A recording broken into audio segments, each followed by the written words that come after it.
Chapter 227. Raphael spread out a map and carefully studied the route on it. The insides of his right arm were still aching. As the Black Prophet had said, he had used that power too often. That insatiable, bloodthirsty monster. Raphael frowned slightly. But he immediately cast the matter aside. He had too many things to worry about. For example, the mess in Northland. Another example was the little boy behind him. Raphael sighed and rolled up the map from Dragon Cloud City to the City of Faraway Prayers. Then, he looked at the second prince standing beside him. But the moment he turned around, he acutely noticed that Thales's expression was not quite right. Thales frowned and stared at Raphael with a complicated gaze. "You should rest. Our journey will not be peaceful." Raphael felt a little uncomfortable under his stare. He could not help but say, "You'd better be energetic," but Thales only stared at him. His gaze slowly shifted to Raphael's hands. Just as the young man from the Secret Intelligence Department started to get impatient, the second prince spoke softly. "The person who crippled your hands was the Duke of the Northern Territory, Val Arund. I guess." Raphael's breath froze for a moment. His face twitched a little, but it immediately turned into a relaxed smile. "Just a wild guess, isn't?" Thales interrupted him. "I recognize the letters on the brand on your hands." Thales said quietly. "That's the letter of the ancient empire engraved, the Arund family that represents the White Falcon." Raphael's words were stuck in his mouth. His face stiffened. A few seconds later, the man from the Secret Intelligence Department exhaled softly and remained silent. After a long while, Raphael shifted his gaze. "Looks like the cunning fox taught you well," he said flatly, as if he did not care. "Although it's only been a short month."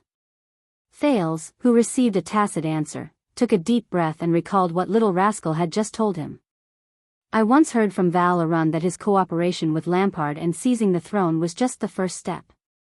Thales stared straight into Raphael's eyes with a sharp gaze. "More importantly, we must forge a northern region without the flames of war." The second prince said softly, "For example, his daughter will be married to Lampard's son, and the two kings who have been enemies for 1,000 years will take the first step towards reconciliation.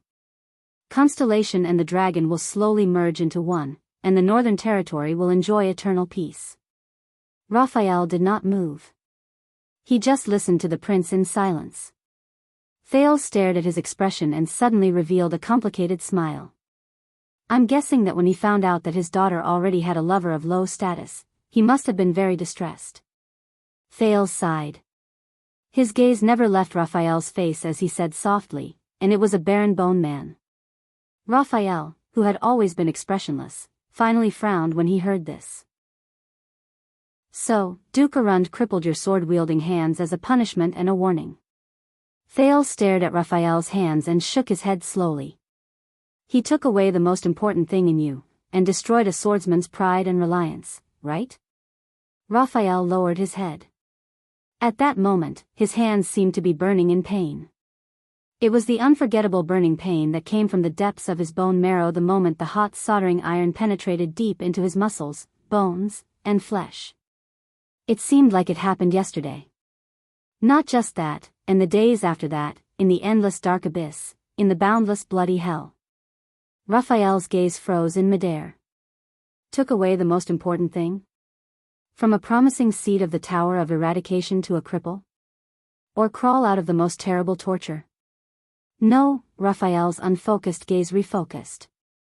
"You should put your intelligence to good use," the young man from the kingdom's Secret Intelligence Department said flatly, his expression returning to normal. But Thales still did not let it go. "Why did he spare your life?" "He had no reason to spare you." "Isn't it good for a Raphael who has disappeared forever?" Raphael closed his eyes. "A long time ago, I saved his daughter's life, and he was very grateful to me," the man from the kingdom's Secret Intelligence Department replied slowly. "But Val is a stubborn and unyielding man. Not taking my life was already the greatest mercy he could muster." Thales exhaled. "That explains it," he murmured. Raphael's gaze shifted. "What?" The second prince slowly leaned against the wall.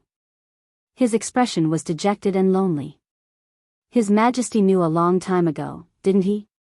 Thales said with a sigh. His voice was so soft that it did not seem like it came from his mouth.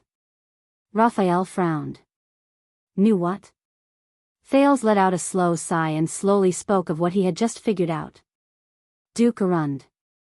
His conspiracy and his rebellion, his attempt to usurp the throne, and even the plans of the new star nobles. Thales said absent-mindedly, King Kessel, father, he knew a long time ago, didn't he? Raphael frowned and looked at Thales solemnly. This boy, do not speculate about your king, even if you are a prince.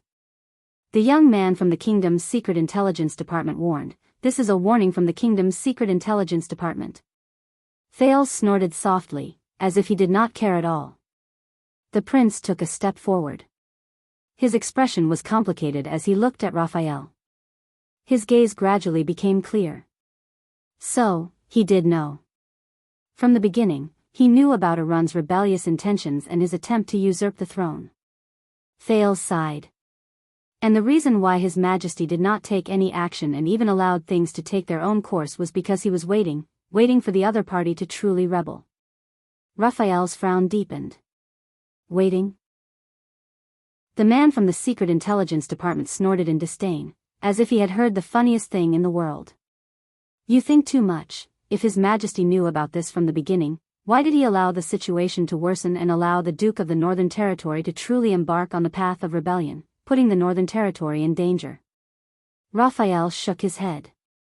I said, do not speculate. Thales clenched his fists. He suddenly raised his voice, as if he wanted to roar out all the resentment and grievances he had accumulated over the past few days. Because he needed this opportunity. Damn it. Raphael's words stopped at the tip of his tongue. He looked at the prince, whose chest was heaving up and down. He was slightly surprised. Miranda told me that His Majesty had already sent officials to stabilize the situation in the Northern Territory. Thales panted and could not stop his chest from trembling. It's very reassuring, isn't it? But this is the key. Thales raised his head and gritted his teeth. Kessel's determined face appeared before his eyes. Tell me, Raphael. The prince stared at Raphael and stared into his red eyes. Thales could not help but think of the Nanchester family's one-eyed dragon, Koster, and the words he said before he left. You underestimate your father, underestimate the Iron Hand King, and underestimate the fear he instilled in the whole of Constellation.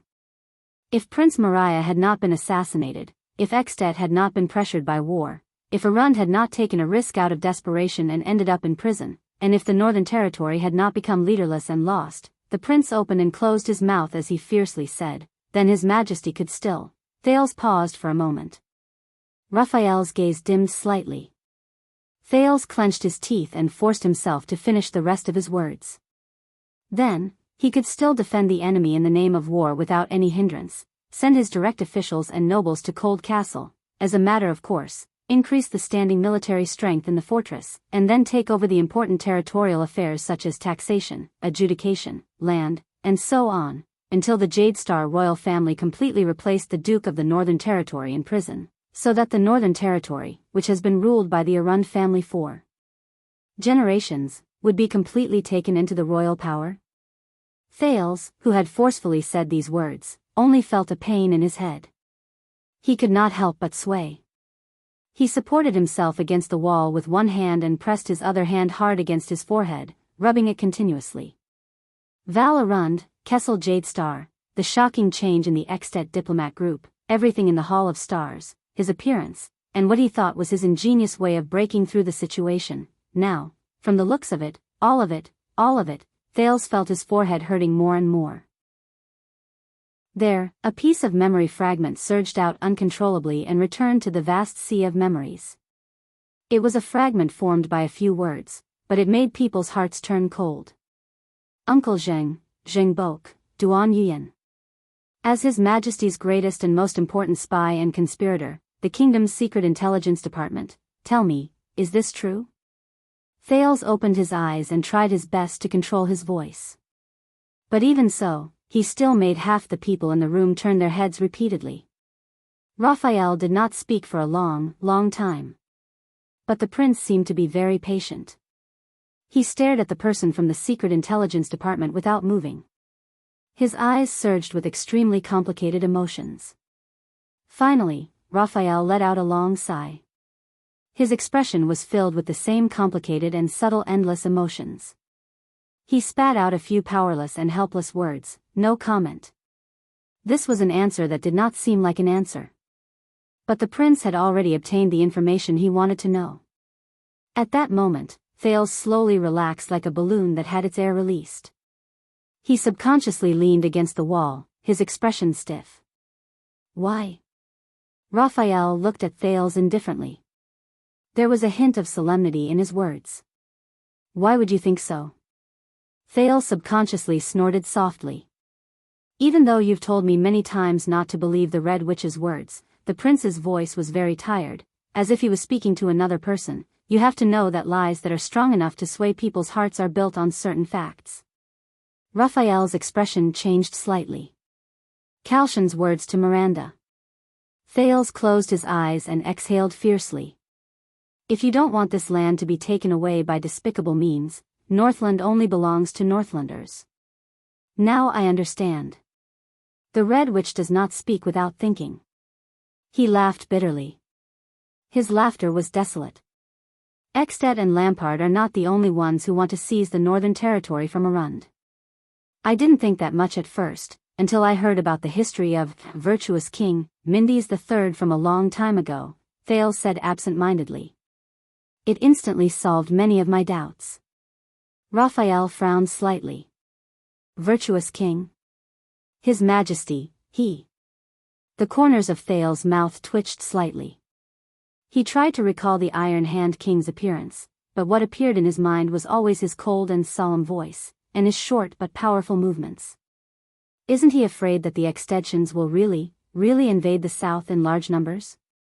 Not afraid that they will seize the northern territory? Thales clenched his fists and clenched the scars on his palms. Raphael sighed slightly. Forgive me for being blunt, Your Highness, Raphael said softly. The young man from the Secret Intelligence Department shook his head slowly. If it wasn't for your unexpected actions, including giving the doctor a chance to contact the secret room, as well as your inexplicable appearance outside Heroic Spirit Palace, Ekstedt would have become a mess according to our expectations. For some reason, Thales laughed. His chest trembled slightly. His laughter was endless, and the meaning behind it was unclear. Has he always been this risky? The prince said weakly. Or has he only been like this since the bloody year? Raphael did not speak. But he did not understand what was so funny about it. Thales chuckled softly in the end. He lowered his gaze to the ground, and his expression was unclear.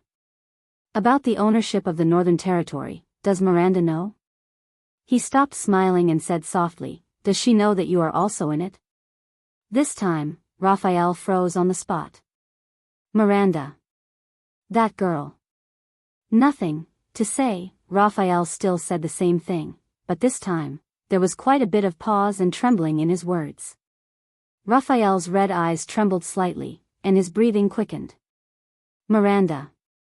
A girl with such meticulous thoughts and keen senses, how could she? Raphael closed his eyes. How could he not know? If this is what you are here for. Panting heavily, the man from the Secret Intelligence Department tried to end the conversation. But he was interrupted by Thales once again. Help me. 2 words were spoken softly. Short. Forceful. But not dejected or dejected. Raphael was slightly startled. What? The man from the Secret Intelligence Department opened his eyes slightly and looked at the prince in puzzlement. In front of him, Thales also slowly raised his head. I'll say. The hesitation and weakness from before had completely disappeared from the prince's voice. It became resolute, firm, and unquestionable. The prince cast a rare gaze from his gray eyes and stared straight into Raphael's eyes. I need your support, Raphael Lindbergh. Help me convince them, help me. Raphael stared blankly at him. What are you going to do? The man from the Secret Intelligence Department asked subconsciously. He even forgot to address Raphael respectfully. Thales chuckled. His hand had long since left the wall. He stood firmly on the ground and looked straight at Raphael. His face was full of optimism and relief. Raphael suddenly realized, to his surprise, that Thales was different now. His eyes were filled with an unprecedented vigor. It was as if they were burning with a raging flame. It would never be extinguished. Whether it's you or me, whether it's the Secret Intelligence Department or the Kingdom, Thales said slowly.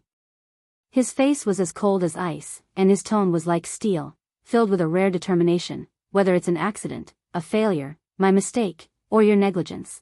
But after we've worked so hard for so long, put in so much effort, and experienced so much, you're willing to lose all your chips in Lampard's hands? Push the kingdom into the abyss of war? You're willing to accept this tragic situation and tacitly accept this terrible ending? Things have already come to this, you. Raphael frowned. Looking at the prince like this, he only felt lost. What else do you want to do? What else can I do? Thales flashed a mysterious smile at him. At that moment, Raphael felt like it was the first time he got to know the Prince of Constellation, who had returned from an accident and brought about countless accidents. He was not the helpless little boy who was pushed along by the waves in Mindy's Hall. He was also not the desperate prince who gritted his teeth and fought hard in the Hall of Stars. He was also not a marionette who struggled in the Game of Thrones. He was Prince Thales. The one and only Thales Jadestar. What do you want to do? The Prince of Constellation asked faintly, as if what he was facing was just a small problem. Of course it's. Chapman Lampard's figure suddenly appeared in front of Thales, along with his determined and patient face. The prince's eyes lit up. Chapter 228. Just as Thales and the others fled the gatehouse, a tense confrontation that was rarely seen since the founding of Extet took place in front of the Hall of Heroes in Heroic Spirit Palace.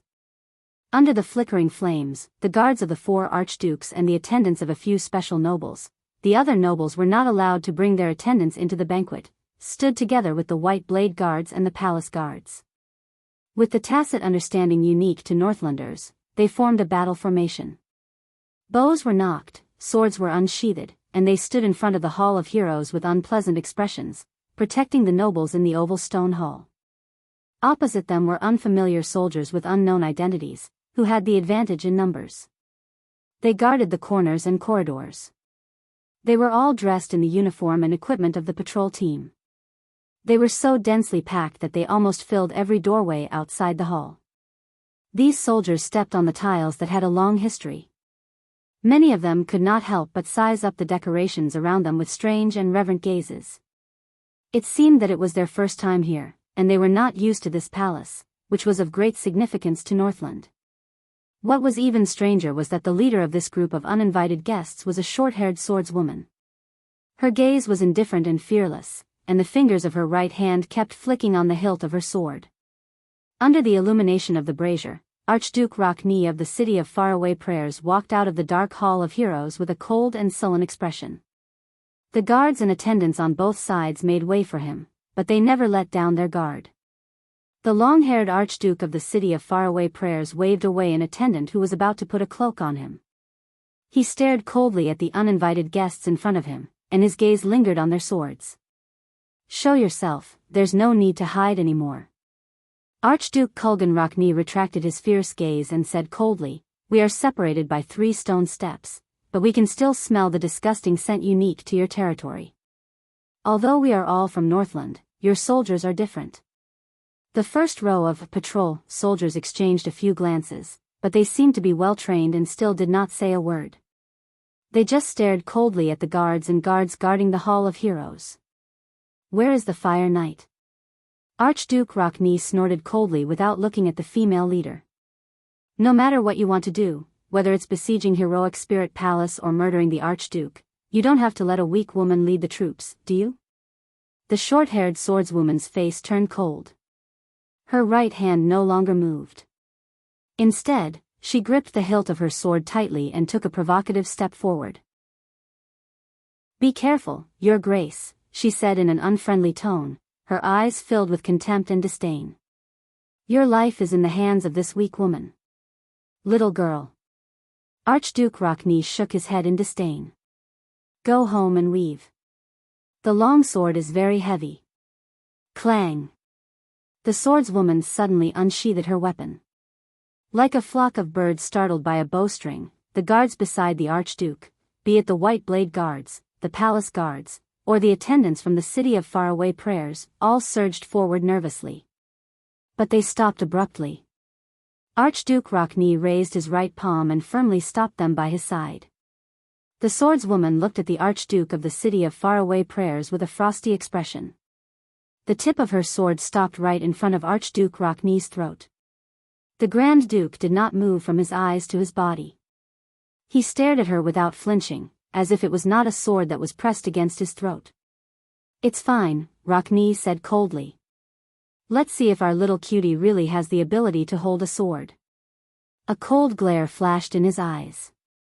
"And the courage to kill an archduke." The swordswoman's gaze turned cold.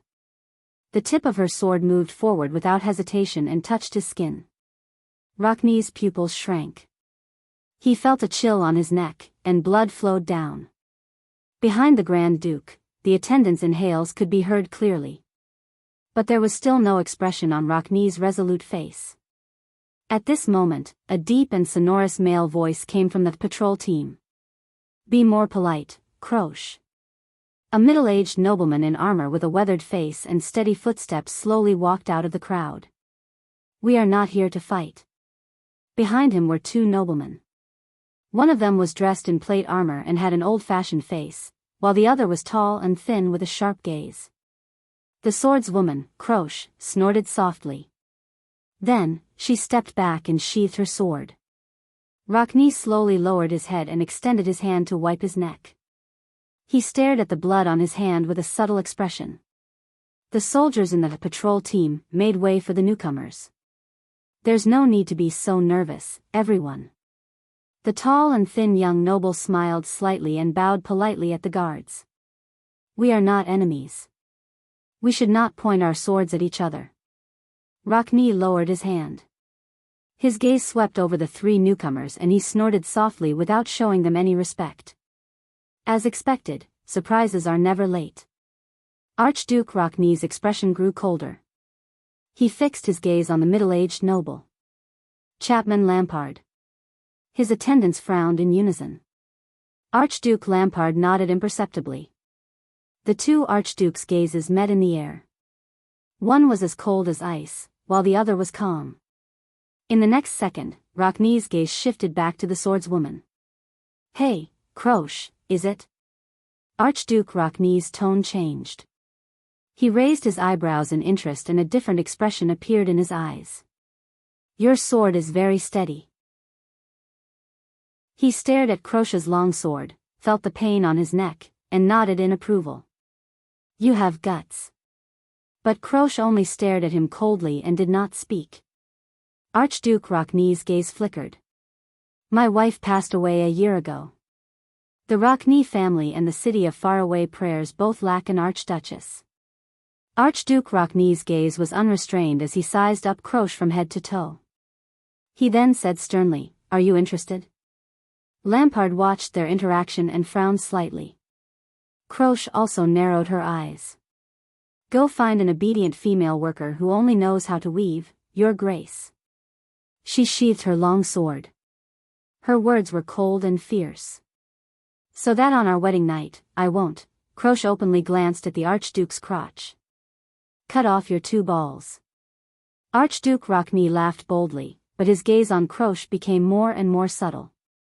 Beside him, Archduke Lampard said flatly, "I'm afraid it's not appropriate to openly poach my subordinates, right?" Archduke Rockney turned to Lampard. The smile on his resolute face was now devoid of warmth. "You won't get hurt even if you ask." Lampard raised his eyebrows. The tall noble next to him, Viscount Kentvita, whispered a few words in the Archduke's ear. Archduke Rockney pulled his long hair to the back of his neck and said coldly, "Why?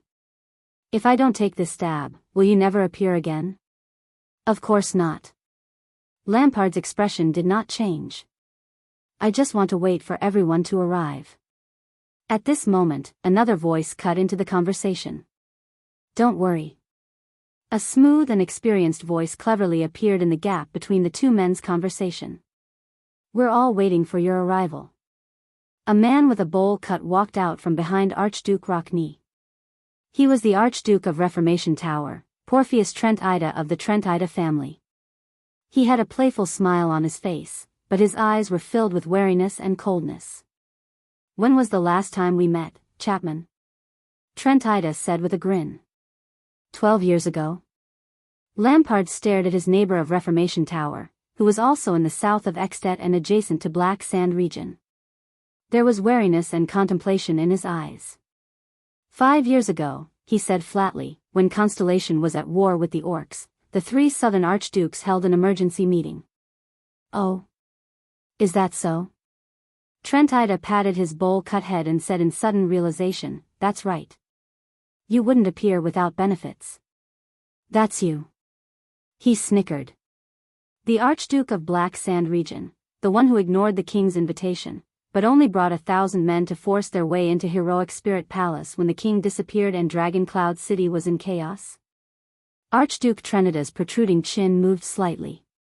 He stared at the soldiers beside Lampard and asked meaningfully, "This is why I'm here to look for all of you." Archduke Lampard said slowly, "We are facing an unusual situation that concerns everyone's vital interests." Archduke Rockney tilted his head and sneered disdainfully. "An unusual situation?" Another deep voice entered the conversation between the three men. "What do you mean?" The boorish Rabian Alcius, who was dressed in classic attire, also appeared at the entrance of the Hall of Heroes. The Archduke of Prestige Orchid's full beard was extremely eye-catching and memorable. At this moment, he stared coldly at Lampard. His eyes were filled with suspicion and wariness. Lampard's gaze swept across the three archdukes. "The king passed away last night," Chapman Lampard said flatly, as though he was talking about a trivial matter. "We need to talk about Extet's future." The moment he said that, there was quite a commotion on both Black Sand regions and Heroic Spirit Palace's side. Viscount Kenvita and Croche suppressed their subordinates in dissatisfaction. However, Lampard's eyebrows were furrowed tightly. Because he clearly saw that the three archdukes before him were still as calm and composed as ever. It was as though they already knew everything. Looks like it's going to be more difficult than I thought," Lampard thought to himself. "But so what? It's just another hurdle I have to cross." "But the other Nuven." "Oh." Finally, an aged voice rang out from behind the three archdukes. It was the most senior Archduke of Defense City, the bald Rogers Letko. He coughed as he slowly walked out. "That's unfortunate." The old Archduke sighed and said, "I think, regarding the king's death, you, Chapman, who suddenly appeared here, have some important news to tell us?" "As you said, Rogers," the Archduke of Black Sand region said solemnly, "I'm here to tell you something." Archduke Letko laughed. Staring at the floor tiles of Heroic Spirit Palace, he said thoughtfully, "Then why don't we talk about it in the Hall of Heroes?" He raised his eyebrows slightly, turned sideways, and revealed the flickering light from the brazier. "It's just the 5 of us.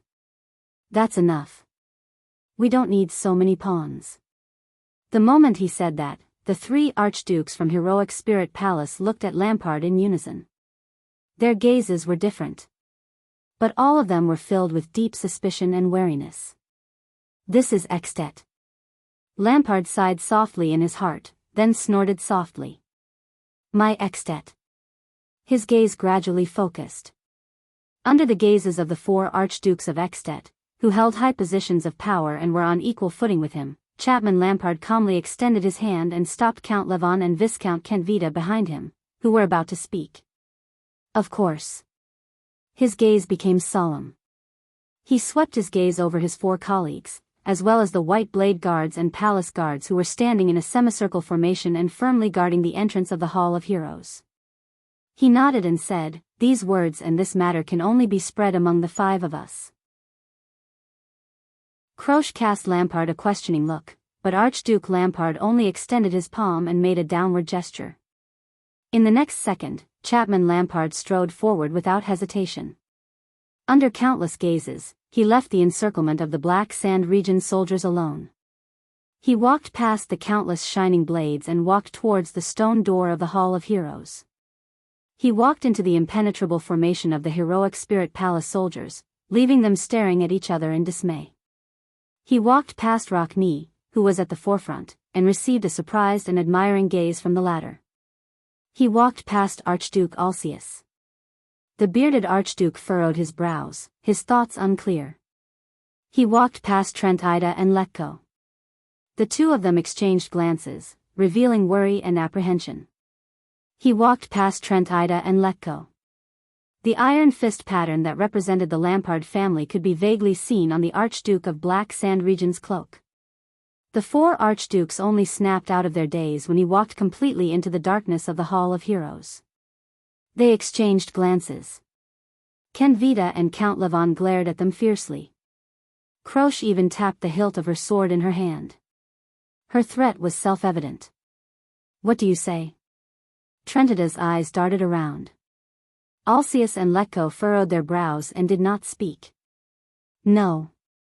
Rockne looked at the dark hall and said coldly, "Let's see what he has to say." Chapman Lampard stood quietly in the Hall of Heroes. He stood beside the long, brownish-black table. The braziers on the 6 metal racks illuminated his face, causing it to flicker between light and darkness. His imposing manner was unstable. He knew that the young Archduke Concret Poffert's neck was broken by King Nuvan just 2 steps away from him last night. However, at this moment, Lampard only stared ahead quietly at the seat of honor at the innermost part of the long table.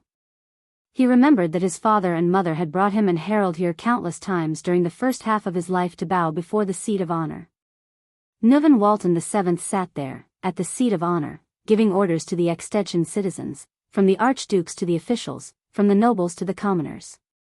The common elected king sat there and controlled the entire Northland, no, more than half of Northland. After all, Constellation's northern territory was not yet in Extet's hands. His gaze swept around the stone hall and paused briefly on the Cloud Dragon spear flag that could be seen everywhere. On the innermost shelf, the Soul Slayer pike should have been placed there, but it was now empty. Just like the Walton family, who was once like the sun in the sky, and the Cloud Dragon spear that intimidated Northland. Cloud Dragon spear. At that moment, Lampard actually wanted to laugh. "All right," Archduke Alsius' voice came from behind him in a rude manner. "We will not invite you to sit down." "Speak," the bearded man said coldly. Lampard closed his eyes and took a deep breath. Then, he slowly opened his eyes. Constellation.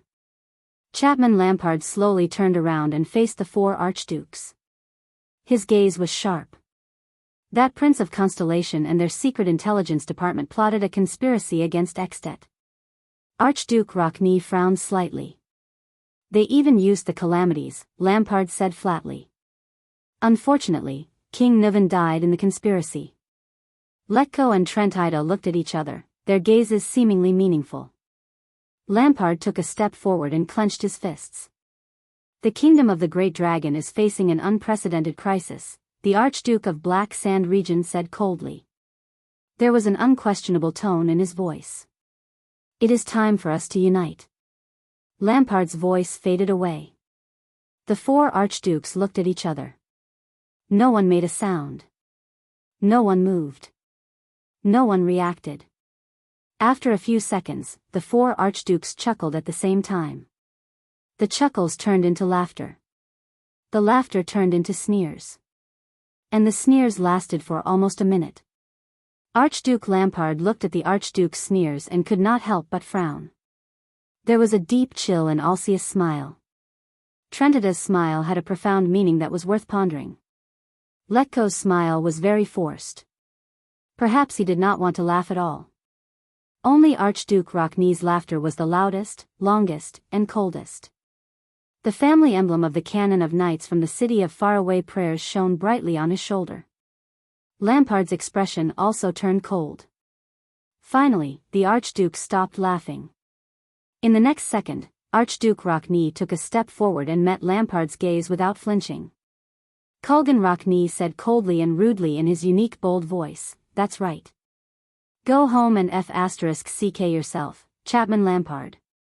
He spat harshly. His eyes were filled with disdain and contempt, as if they contained 10,000-year-old ice. Chapter 229. Dragon Cloud City, Bright Moon Temple, in a secluded room. Put-Ray looked at the busy Constellatiate soldiers not far away and could not help but let out a long sigh. In the first half of his life, he had experienced failures. In fact, the failures he had seen were more terrifying, and the price they paid was heavier.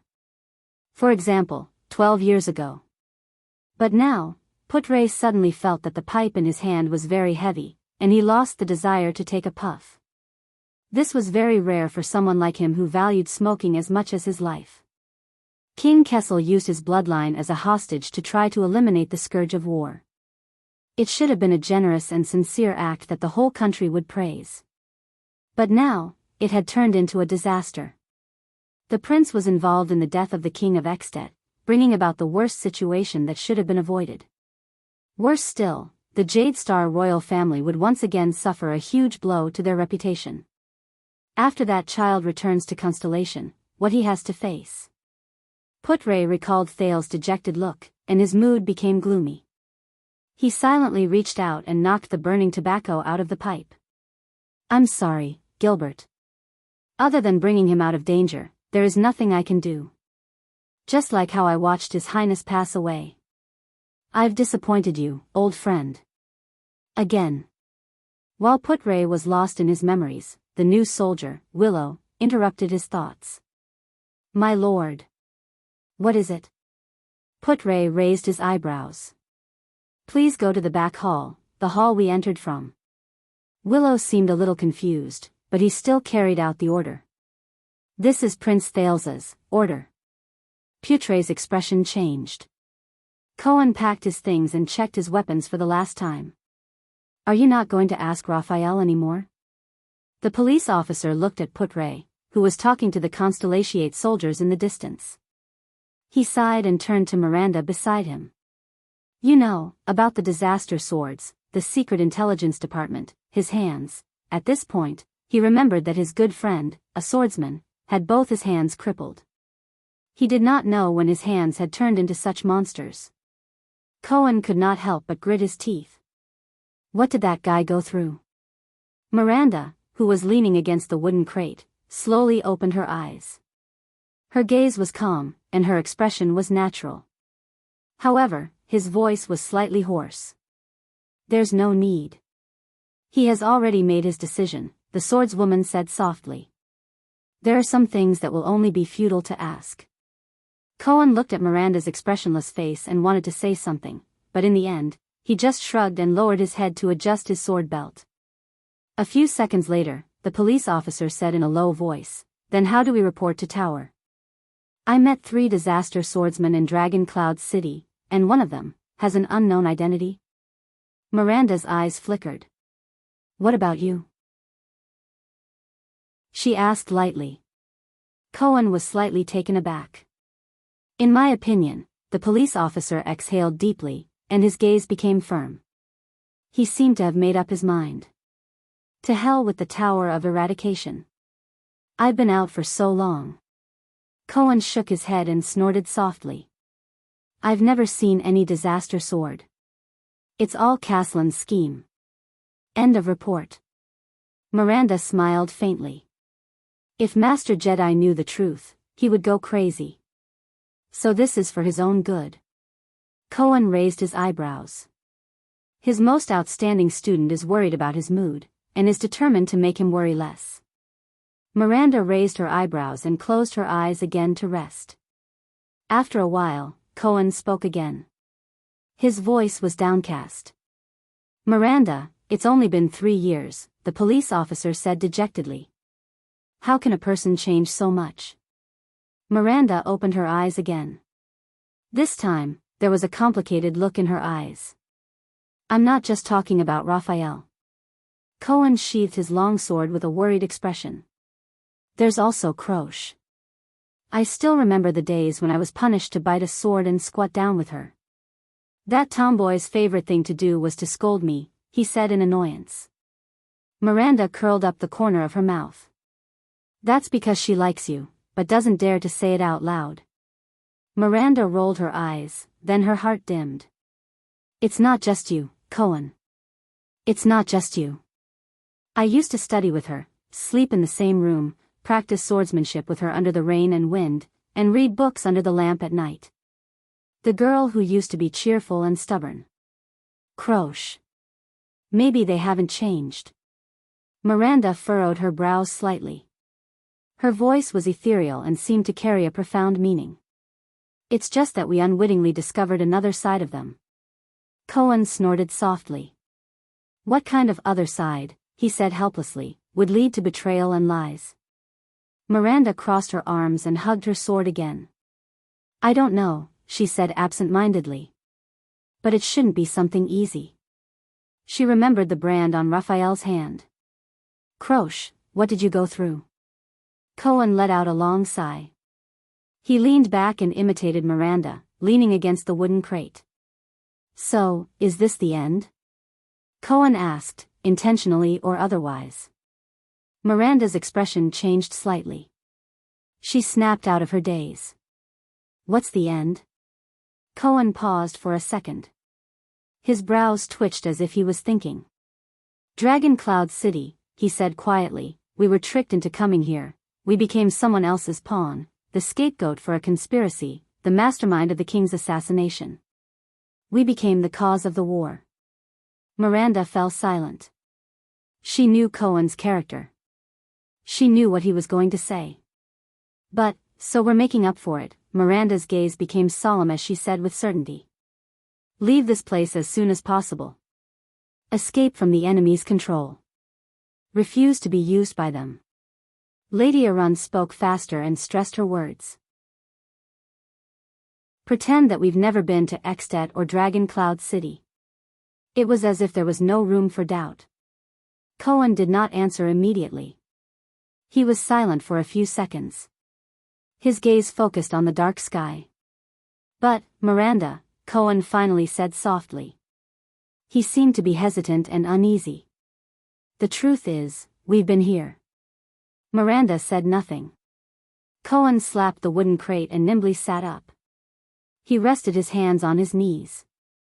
His expression was stern and unpleasant. Not only have we been here, but we've also participated in so many things and witnessed so much. He sighed slowly. The Secret Intelligence Department, calamities, dragons, princes, assassinations, conspiracies. People came, people left, people died, people were injured, and in the end, they left behind a mess, Cohen said absent-mindedly. Waiting for others to clean up and bear the consequences.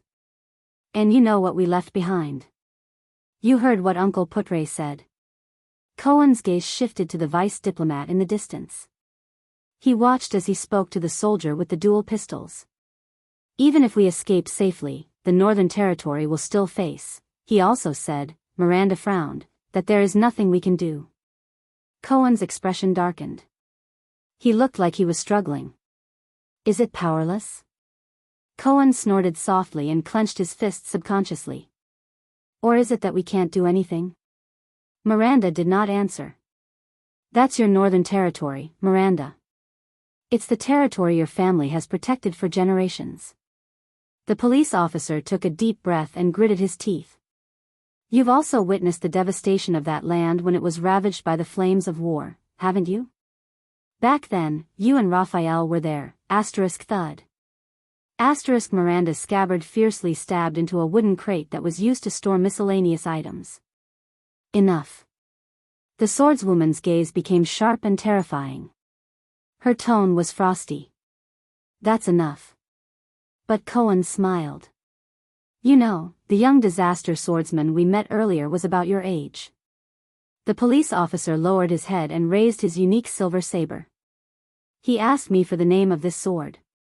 Miranda's gaze froze. Bearer. She looked at her classmate's saber and remembered the fights she had with it over the past few years. She said flatly, the Caribbean family's treasured sword. Cohen nodded. His arm muscles tightened as he steadily raised his weapon. Bearer. It's too heavy, Cohen said absent-mindedly.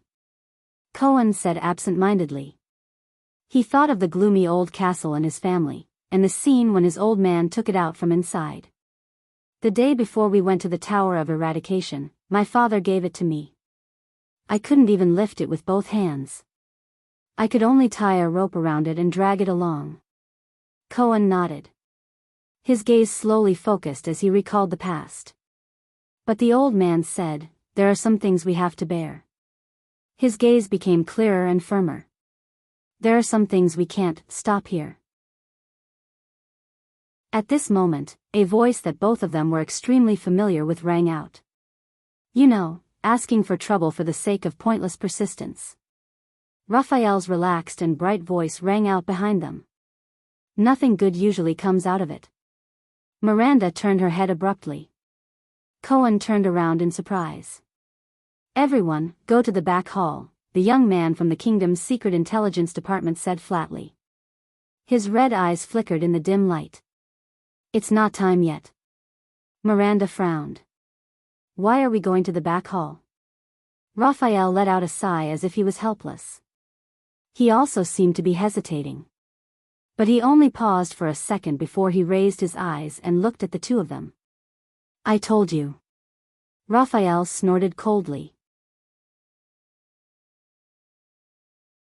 Chapter 230.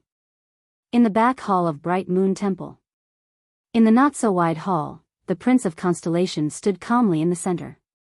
Under the illumination of the everlasting lamp, Thales stared at the bright moon goddess statue in the darkness from afar. He quietly observed the bright moon goddess in different expression. Behind him, little Rascal propped up her glasses and looked around nervously. She said timidly, if we just sneak out like this. Nicholas and the others will, Thales said flatly, I know. They're probably on their way to find you. Little Rascal's face paled. Then Thales interrupted her softly. Little Rascal. The Prince of Constellation stared at the bright moon goddess in a daze. I want to do something, but I need your help. Little Rascal was slightly stunned. What is it? She asked curiously. Thales did not speak. He only clenched his fists lightly. You've read a lot of books, but do you know what we went through last night? Little Rascal's expression froze slightly. She lowered her head and recalled everything in Heroic Spirit Palace and Shield District. She subconsciously clenched her teeth. Alex's limp hand. The king's ring. The Calamity's presumptuous laughter. The civilians running around, wailing and dying in despair. A second later, Little Rascal blinked her bloodshot eyes and nodded silently. Thales turned his head and looked at Little Rascal. He flashed a gentle smile. The soldier just now, Willow Ken, do you know his story? Little Rascal looked puzzled and shook her head. He was originally a civilian in the Northern Territory. Although he wasn't rich, he had a cute younger sister and healthy parents. Thales recalled the story in the snow and said absent-mindedly, but in the winter 12 years ago, he suddenly learned to fish, learned to use a spear, learned to survive with difficulty, and learned to bear the loss of his family. Little Rascal was slightly stunned. It's not just them. Thales sighed. That veteran by the name of Gened was probably a commoner when he was young, but it was 12 years ago that he became what he is today. Thales narrowed his eyes and recalled the veteran who struggled to follow him. He felt a little sentimental. To him, he is still living in the years of war. He can't wake up, and he doesn't want to wake up. That big sister called Miranda. 12 years ago, her family was wiped out, and she spent her childhood in the Tower of Eradication. Thales lifted his head and stared straight at Little Rascal, who was at a loss for words. It's not just Constellation either. The second prince uttered a name flatly. Burn Merc. Little rascal remembered something, and her face instantly turned pale. Don't be afraid. Thales walked forward and held her small hand. Feeling the coldness and trembling in his palm, he said sincerely, I'm here. No one can hurt you. Little rascal's breathing gradually calmed down. But you heard it with your own ears. 12 years ago, he lost his vow to protect and the love of his life. Since then, he has fallen into the boundless hell, struggling to catch his last breath. Thales stared at her quietly. And Chapman Lampard. Thales' eyes dimmed. 12 years ago, his hands were stained with his elder brother's blood. In the whirlpool of his father's generation and power, he transformed into the current Archduke of Black Sand region. With a solemn expression, Thales let go of the girl's hand, but held her shoulders. Little rascal could only stare at him blankly. Look, so many people's fates have been decided just like that. Thales' voice was a little intermittent, sometimes soft, sometimes heavy. It's all because of that incident 12 years ago. Little rascal inhaled and stared back into the prince's gray eyes. The bloody year? Thales stared at her seriously and nodded. The bloody year. Little rascal's gaze was conflicted. She nodded slightly, as if she understood. Thales first closed his eyes and inhaled deeply. Then, he opened his eyes. With a solemn expression that he had never shown since he arrived in this world, he said with a straight face, Little rascal. Everything we've seen and heard tonight is not just a family drama between a few people, but a major event that concerns the future of millions of people in 2 countries. Thales stared at the girl's blank eyes behind her glasses with a solemn expression. He clenched his teeth. In that second, the Potemkin village that he saw after leaving the capital appeared in front of his eyes. The majestic star-shaped fortress, Broken Dragon Fortress, the Northland villagers in the Mountain Pass village, and the Black Stone at the Raymond Pass, the place where Horus died. There might be tens of thousands, hundreds of thousands, millions of people whose fates will change because of this, Thales said with difficulty. No, in Dragon Cloud City, the fates of countless people have already changed. Many of them have even reached the end. Thales lowered his eyelids and said dejectedly, like Alex, and the Shield district that we passed through. Like ourselves. Little rascal was stunned for a second. If we just walk away like this and leave everything behind. Thales sighed. He felt that his chest was heavy. That kind of burden will make me feel like I can't breathe. Little rascal bit her lower lip. Causing thousands of people to suffer and lose their homes. Thales tried his best to put on an ugly smile. That's too unbearable. His hands, which were clasped around Little Rascal's shoulders, trembled slightly. We can't go, we can't escape, Little Rascal sniffled lightly and interrupted him. I understand. The girl opened her mouth with difficulty, her platinum hair was particularly eye-catching. You want me to, with a sorrowful expression, she did not continue. She seemed to be hesitating. Thales gulped and nodded. I want to make up for everything, avoid the worst consequences, and mend the wounds we left behind, whether it's our responsibility or not. Little Rascal seemed to have figured something out. Her face was pale. I understand. What you need is not Little Rascal. She trembled and stared at Thales in disbelief. What you need is Saroma Walton. You want me to become her, to become His Majesty's granddaughter. In that instant, Little Rascal's eyes turned red. Thales froze for a moment. For a moment, he could not continue. He lowered his head and remembered their conversation in the butcher's shop. Choose who you want to be. But now, Thales gritted his teeth. He felt as if his tongue weighed 1,000 pounds. No. A second later, he raised his head abruptly and stared straight into Little Rascal's eyes. What I need is still Little Rascal, not Saroma. Little Rascal widened her eyes in shock. That Little Rascal who accompanied me through all the disasters, who never left me, Thales said seriously, enunciating each word.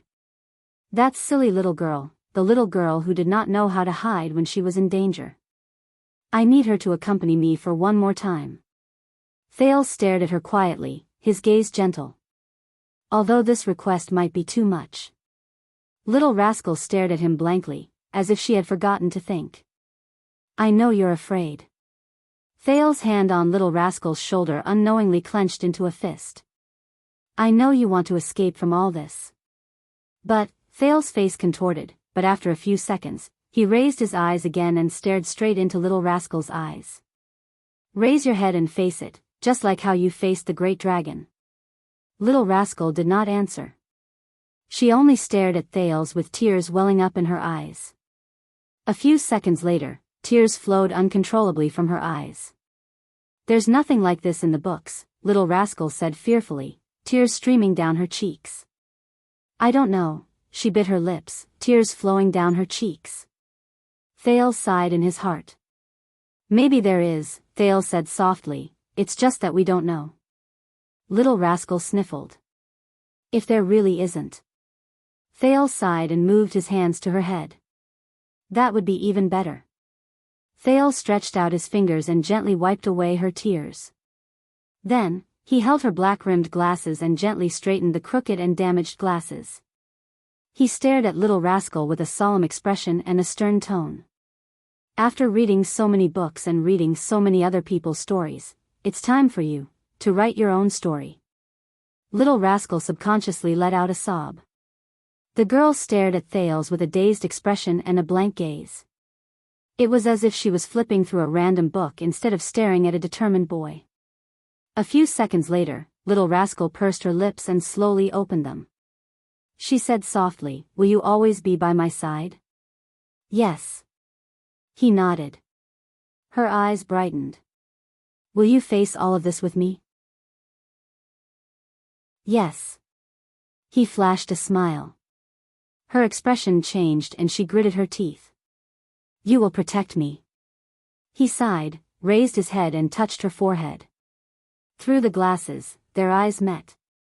The boy spoke softly, his tone was resolute. I will. At this moment, Thales heard footsteps behind him. He gently let go of the dazed Little Rascal and turned to the person. You better have a good explanation, little prince. The Star Killer's pale and cold face appeared before him. His expression was unfriendly and his tone harsh, about abducting the Walton bloodline. Sorry. Nicholas cast a glance at Little Rascal, who was deep in thought. Come back with us. You shouldn't have too much contact with this dangerous prince, my lady. Little Rascal pursed her lips and hid behind Thales. Nicholas furrowed his brows. Thales took a deep breath and raised his head to look at Nicholas. And Merc, who was behind him. Thales ignored the Star Killer and said softly to Merc, Lord Merc, I'm sorry. I'm still used to calling you Lord. The listless Merc was a little startled. Nicholas, on the other hand, was slightly startled. Why did you come back to help the Walton family? Thales looked at Merc calmly. You're no longer an administrator.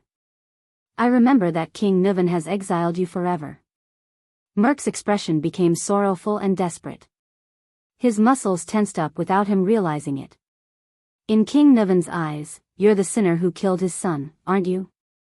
The prince said flatly, he took your child away because of this. He treated you like this, so you should treat him fairly. Merc shuddered violently.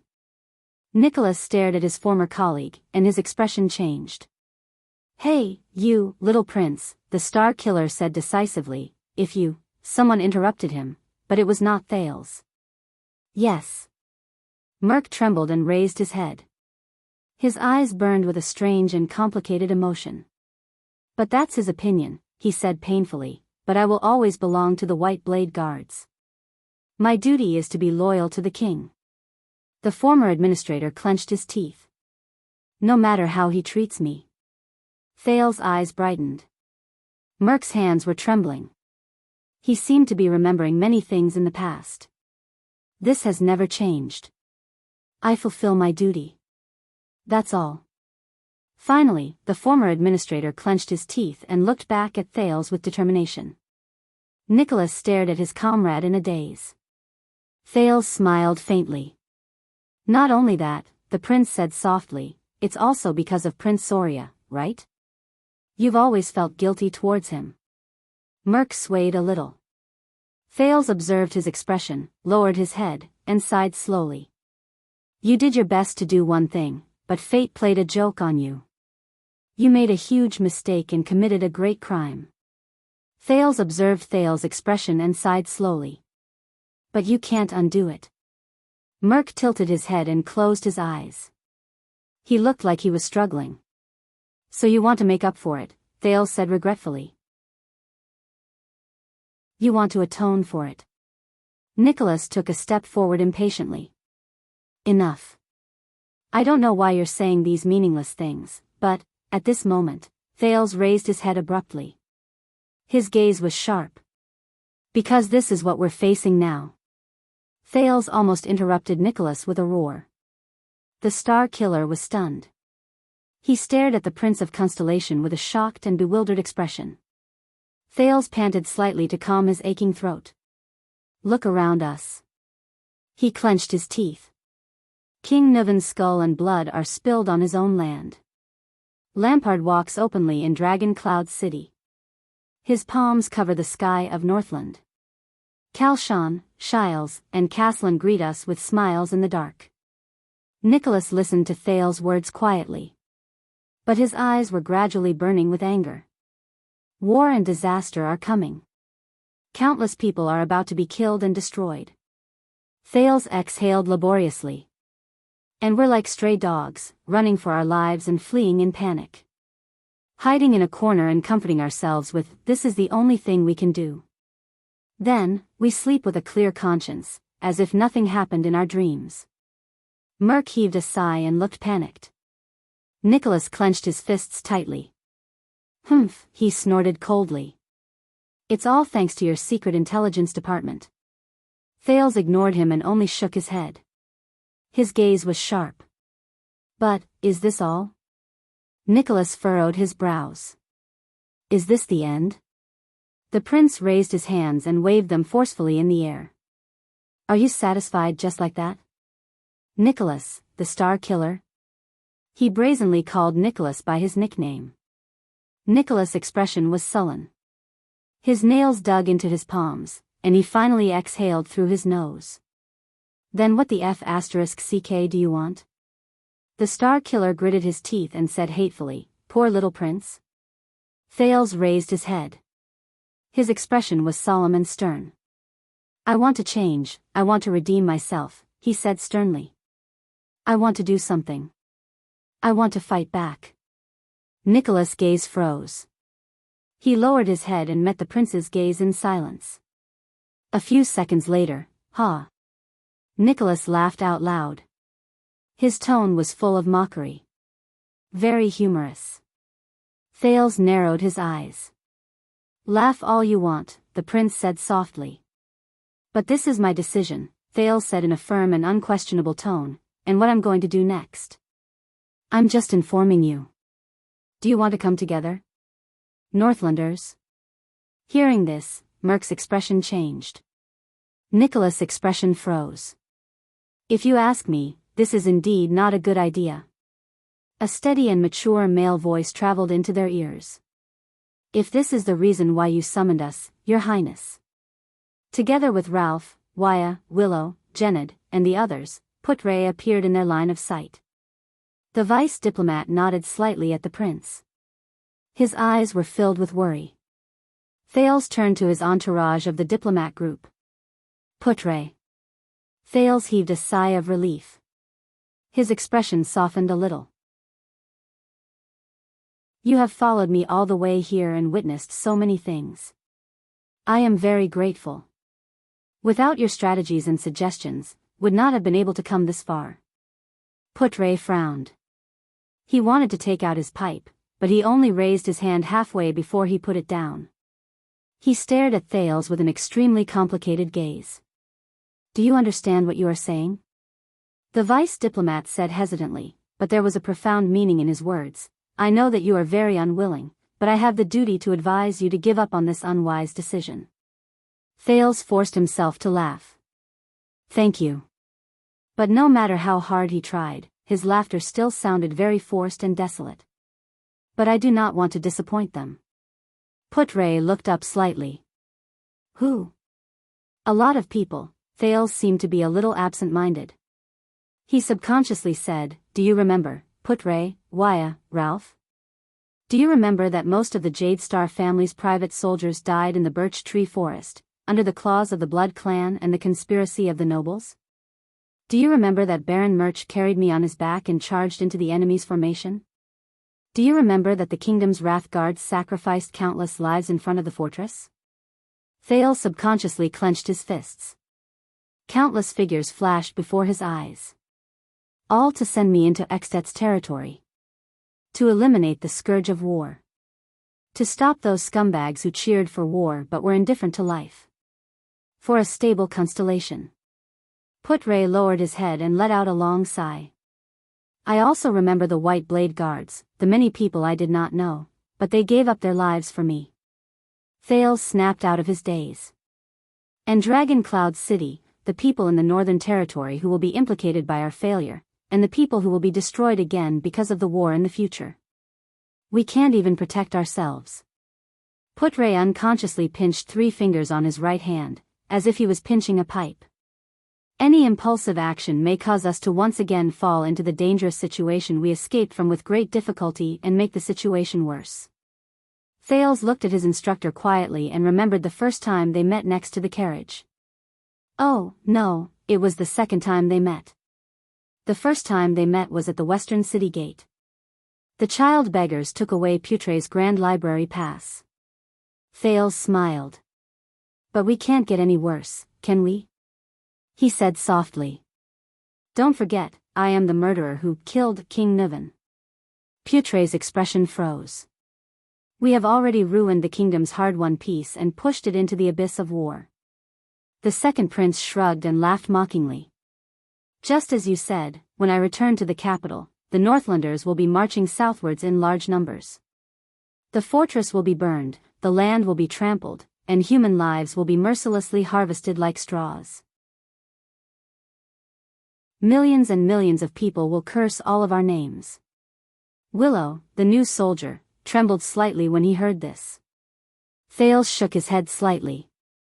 And once we lose the Northern Territory and our greatest barrier, very soon, I will have to face a weak kingdom that is in danger, full of grief, covered in wounds, and in danger for the rest of my life. I will become a mediocre and muddle-headed king, guarding a weak kingdom, and wait for the day when the name of Constellation ends in my hands, Thales concluded dejectedly. As the king of a fallen kingdom. Chapter 231. Put-Ray did not speak. He only lowered his head quietly. The veteran Genid sighed. The way he looked at Thales slowly changed. As for Northland and Extet, they will live under Lampard's lies and will. One day, they will even worship this king slayer as their king. Thales turned his head. Nicholas snorted. The Walton family will never recover from this setback. The prince glanced at Nicholas and Merk and sneered softly. This feels terrible, doesn't it? Put-Ray exhaled. His eyebrows furrowed. As for escaping? Thales continued. His voice was a little hollow. Leaving behind such a mess, where else can we escape to? The prince turned his head and swept his gaze over everyone. In the future, we will die in the war-torn Eternal Star City, Thales said firmly. Or now, we will die in Dragon Cloud City, which is filled with conspiracies. Is there a difference? He asked loudly. No one spoke. Then, a sonorous and powerful male voice broke the silence. Of course there is. Everyone turned their heads in surprise.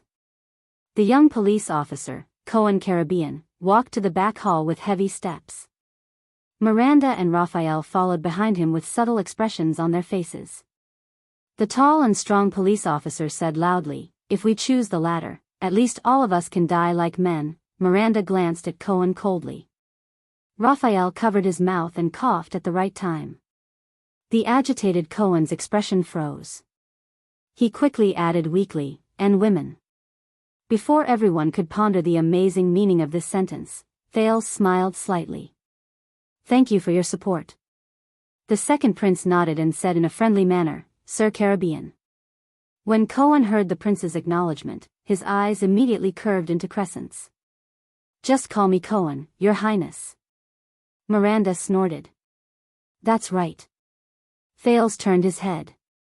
Horace Jadestar once said that. Since we can't retreat, why don't we move forward with all our might? He looked around and swept his gaze over everyone. Putre clasped his hands. His gaze was worried.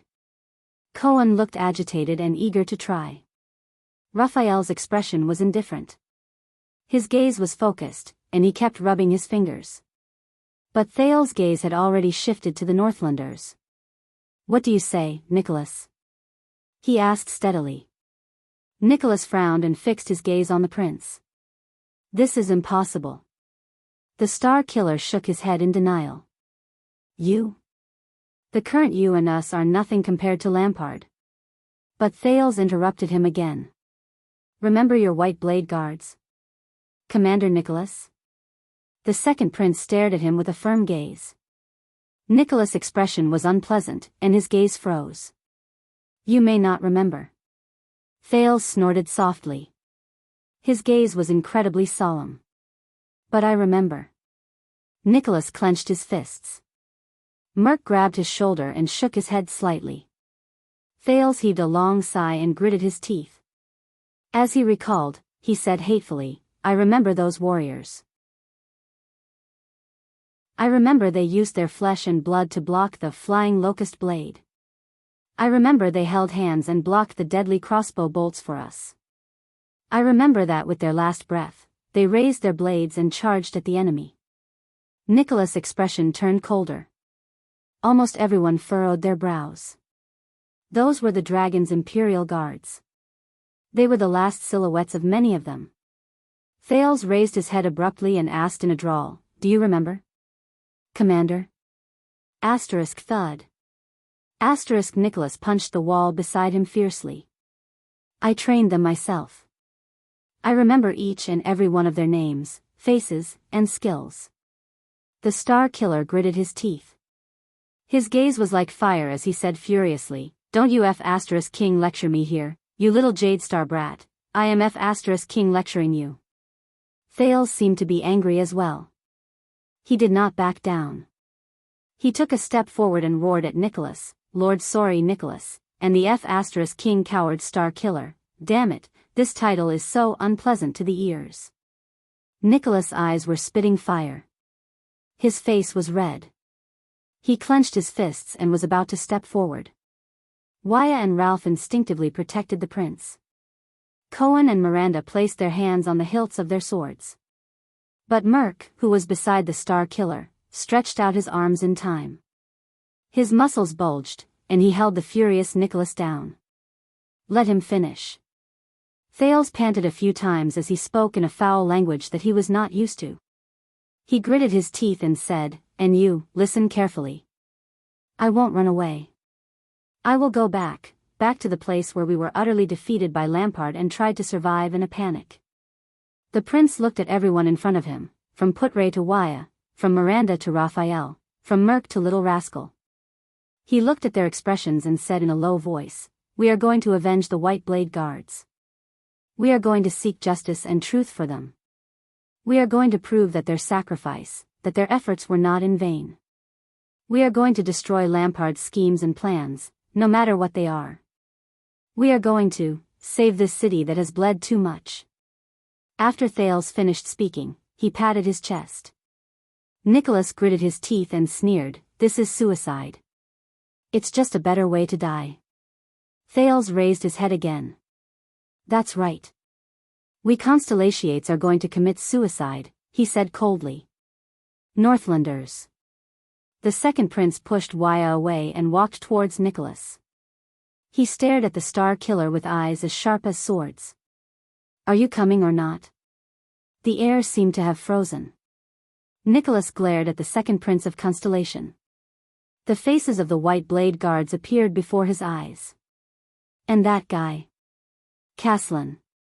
And him. Nicholas' body began to tremble uncontrollably.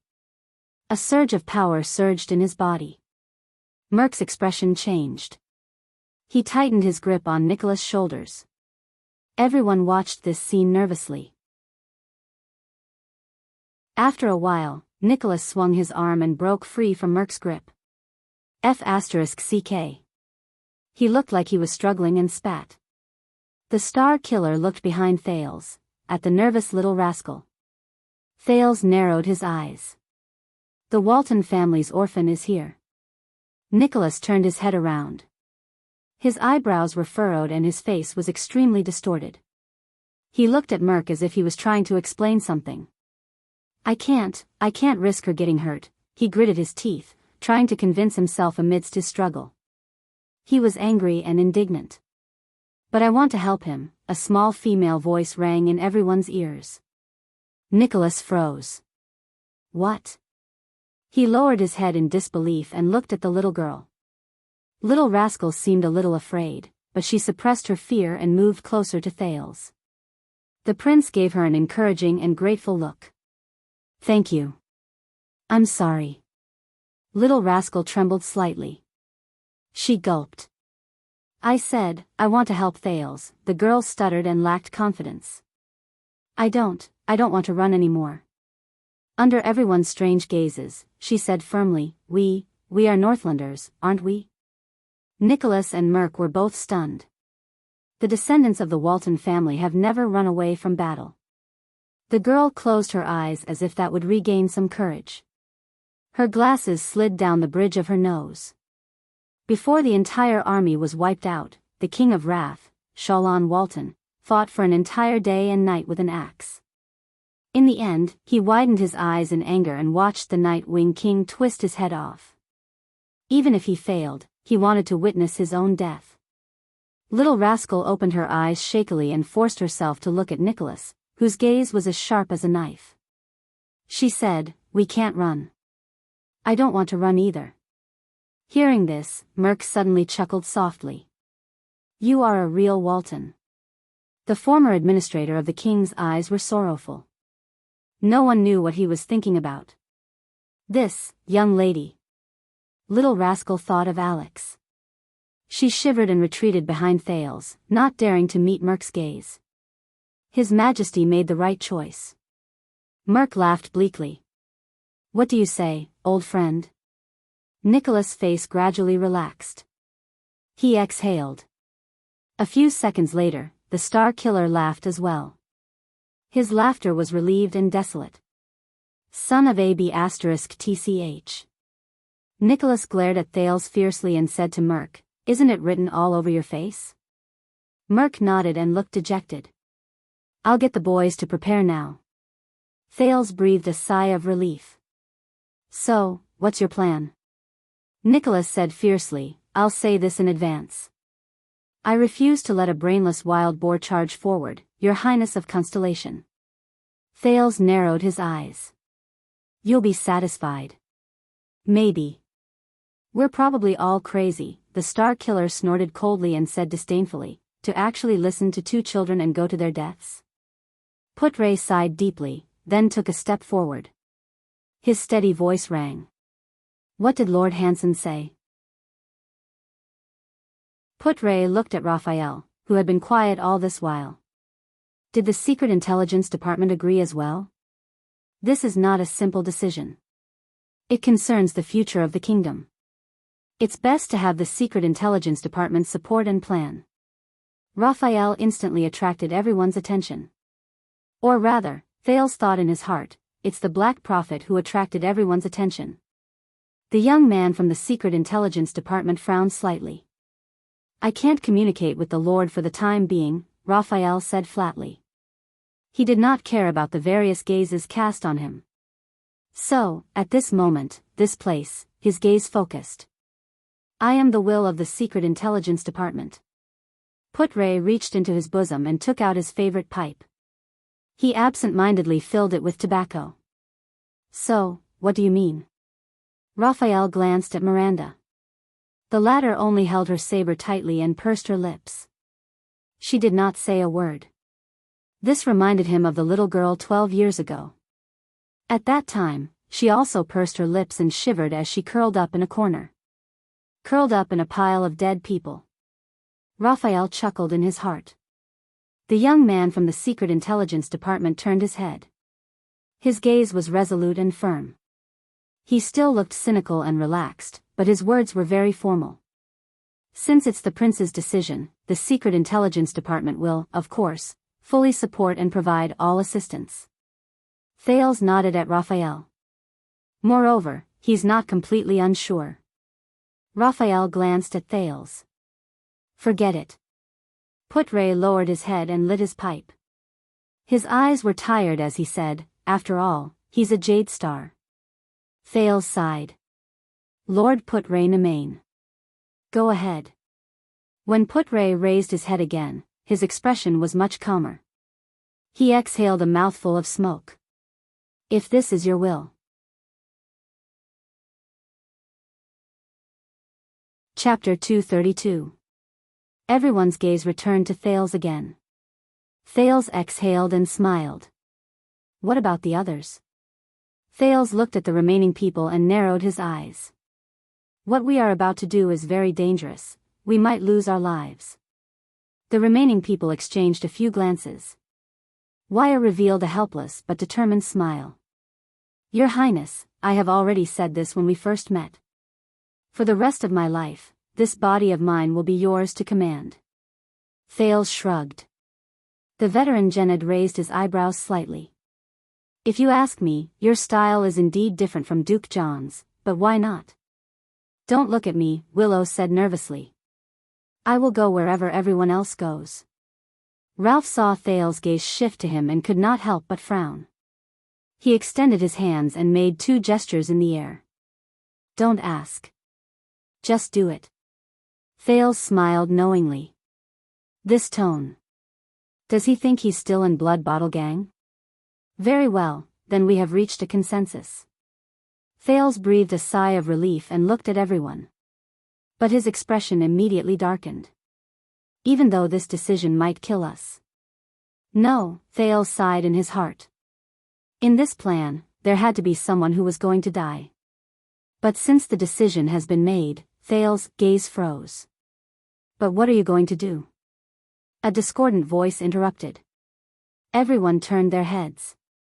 We only have a group of defeated soldiers who are on the run. All of them are injured and hiding. Including the White Blade Guards, there are only about a dozen of us. Behind Cohen, Miranda Arund looked at the prince with a cold expression. You are just a 7 or 8-year-old brat. What can you rely on to overthrow Lampard and protect the Northern Territory? Lady Arund's gaze was incredibly sharp, and her question was extremely sharp. Even to save the kingdom? The same question, Nicholas mocked bluntly. Do you really want us to die and move the people of Dragon Cloud City? Thales lowered his head and was silent for a few seconds. What do you think? The Prince of Constellation asked calmly. Everyone looked at each other. Putre raised his eyebrows. I say, said the vice diplomat in a low voice, with a puff of smoke, that we are no match for Lampard in any respect. Cohen crossed his arms and gave Raphael a questioning look, but the latter ignored him. Lampard has nearly 2,000 men. They are the standing army of Black Sand region, and they are disguised as patrols. They are also firmly occupying the first gatehouse, and even control Heroic Spirit Palace. Putre calmly recounted the events. Nicholas raised his head and his eyes shone with a cold glare. Dragon Cloud City has enough troops to suppress him. Gather the patrols and the Walton family's recruits. The White Blade Guards will be the vanguard, and I will personally lead the attack. Whether it is the gatehouse or Heroic Spirit Palace, I guarantee that they will not last more than 15 minutes. If, as a mere lord, you could recruit these troops in a suitable name, which might take a whole day, and make them run amok in Dragon Cloud City without hesitation, follow you to attack the gatehouse, and rush into Heroic Spirit Palace, Putre retorted without batting an eyelid. That's right. Nicholas did not speak. He forcefully swallowed the words "this was my original plan" back into his throat. Merc patted him on the back of his shoulder. Putre sighed and continued, he has multiple Supreme Class elites under him. Regardless of whether it's Castellan or the Fire Knight, if they ambush us when we are caught off guard, they can defeat us in a short amount of time. There's even an existence like the supra-class swordsman Croche. Hearing this, Merc's expression clearly froze. He has allies like the Red Witch, Shiles, and Vlad. Everyone listened quietly to Putre's analysis. Their expressions became increasingly unpleasant. Intelligence is everywhere, and his connections are everywhere. I am willing to bet that once we get close to Heroic Spirit Palace or the First Gatehouse, we will be discovered within 5 minutes. Don't forget about Shadow Shield. Thales sighed. And maybe Charlton. Hearing this, Putre's gaze darkened. Yes, and Shadow Shield and Charlton. We are also at an absolute disadvantage in terms of the situation. The vice diplomat took another puff of his pipe. There was a worried look on his face. Your Highness, as well as Constellation, have been rumored to be the masterminds behind the scenes. Other than a few white blade guards and this neutral temple, we are isolated and helpless. It is difficult for us to even show our faces. Everyone's expression became solemn. It was as if the excitement and passion from earlier had been swept away. Unless Lampard surrenders directly. Putre put down his pipe and sighed softly. Otherwise, I don't see any chance of winning until now. Thales did not speak. He only quietly observed everyone's expressions. Might as well let Raphael find another calamity to help us.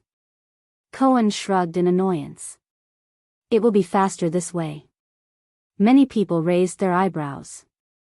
Nicholas and Merc looked at the young man from the Secret Intelligence Department with unfriendly expressions. Yes. Raphael snorted coldly and glanced at Cohen. Maybe we can even get a great dragon to help us. Then we will definitely win. The others shook their heads. Little Rascal's expression changed. She subconsciously touched her glasses. Ralph grunted and gestured at the bright moon goddess with his chin. I understand what the mute meant this time. Waya looked at the phantom wind follower and sighed. He said that we should directly pray to the bright moon goddess. This is more reliable. Under everyone's gaze, the prince's attendant spread his hands at the statue. At least you will still be able to see her. Putre clutched his forehead and sighed. Are you done? The second prince suddenly interrupted Putre. Thales raised his head and looked at everyone with a piercing gaze. He flashed a sly and confident smile as he recalled the unforgettable battle and the swordsman who left a deep impression on him. Before the big battle starts, Thales raised his right hand and gently tapped his forehead. We have to change our minds first. Everyone was stunned. Change our minds? Miranda asked doubtfully. Among the puzzled people, Raphael rolled his eyes and seemed to be deep in thought. Thales exhaled and operated his brain, which had been thinking for a few hours. Black Sand region seems to have the upper hand in every aspect, seizing the initiative. The scenes from last night appeared before his eyes. He extracted information one by one. They have the entire situation under control, and we have no power to fight back. Thinking of this, Thales smiled faintly. How could a flying dragon lose when it rides on his face? But he felt a little gloomy. No one in this world understands this joke. At this thought, Thales raised his head and forced himself to be alert. Asterisk smack. Asterisk, but. The second prince's gaze was calm as he punched his other palm. Really? Do you have another opinion? Putre's eyes shone brightly. Your Highness? No. Unexpectedly, Thales shook his head. Your analysis is correct. But even if they are as strong as the calamities, the prince raised his head and his gaze was firm, they can't change people's hearts and turn the situation around. Even if they are strong enough to destroy Ekstet's capital, kill all the Ekstettian nobles, and even threaten every Northlander with death, they can't change Northland's traditions, can't change Ekstet's spirit, can't force people to change their minds, and can't destroy the truly precious things in this land.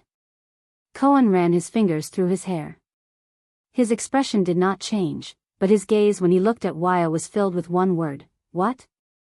Wuxia shrugged at him. I don't understand. They were not the only ones. Nicholas also frowned in puzzlement. What are you trying to say? Thales's pupils shrank. What I want to say is, the second prince said faintly, don't limit your vision to a simple comparison of strength. The battle we are about to face is not a gambling fight between two people using their strength to arm wrestle, nor is it a game of counting on a chessboard, much less a fair duel between ancient knights. An army of 1,000 or 2,000 people is nothing. They can't change the minds of the nobles in Dragon Cloud City, and the warriors of Dragon Cloud City can crush them in one blow, Thales said calmly. At the same time, he kept thinking about the doubtful points he had grasped before. Caslin and Tolja can kill any pawn at will, but even if you tie the two of them together and multiply them by 10, they can't make the archdukes willingly support Lampard as king. They can't turn the truth that has already happened into an illusion. The Red Witch seems to be very powerful, but without the support of the power she is attached to, the secret room spies and the secrets they hold are nothing. Shadow Shield and Charlton sound terrifying, but they can only carry out assassinations and spies in the dark. What truly supports their survival is power, as well as the conflicts and contradictions that arise from power. Without power, they are like fish out of water. They have no value at all. They are just Lampard's chess pieces, the intelligent Kenvita, the brave Tolja, the well-respected Caslin, the all-pervasive Red Witch, the well-connected Marquis Shiles, and the obedient Black Sand Region army. When he said this, Thales shook his head. But we can't be fooled by these chips and chess pieces. Raphael flashed a faint smile. Interesting.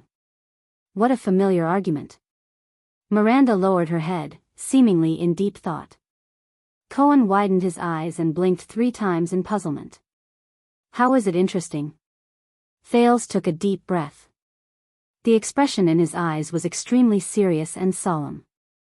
You must know that all these chess pieces cannot compare to the strongest, most terrifying, most powerful, and most unique chess piece on their chessboard.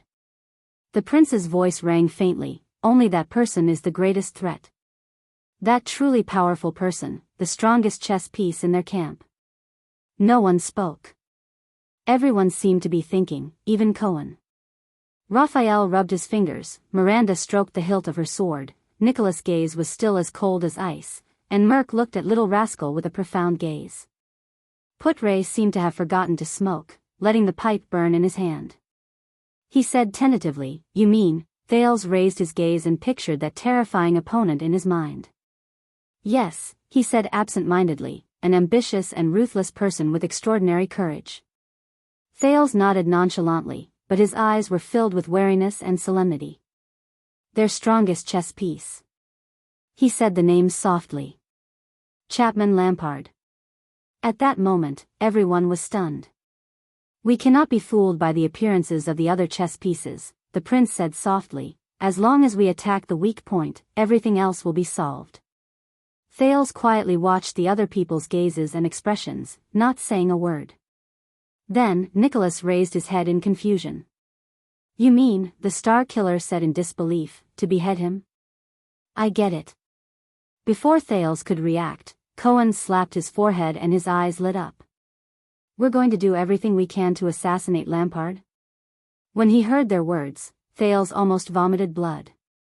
He rolled his eyes and suddenly remembered High Priestess Holmes' words just now. So, the prince tried his best to look calm and snorted. You're not listening to me. Cohen was instantly stunned and widened his eyes. On the other hand, Nicholas looked as if he had just eaten **T. Thales exhaled deeply. Oh my God. No wonder. So, when I say this, and then look at the other person's ignorant face, it's so pleasant. After savoring the feeling for a while, Thales raised his eyebrows. I understand. Finally, Miranda caught on to Thales' words. You are not thinking of going head-on against his armor.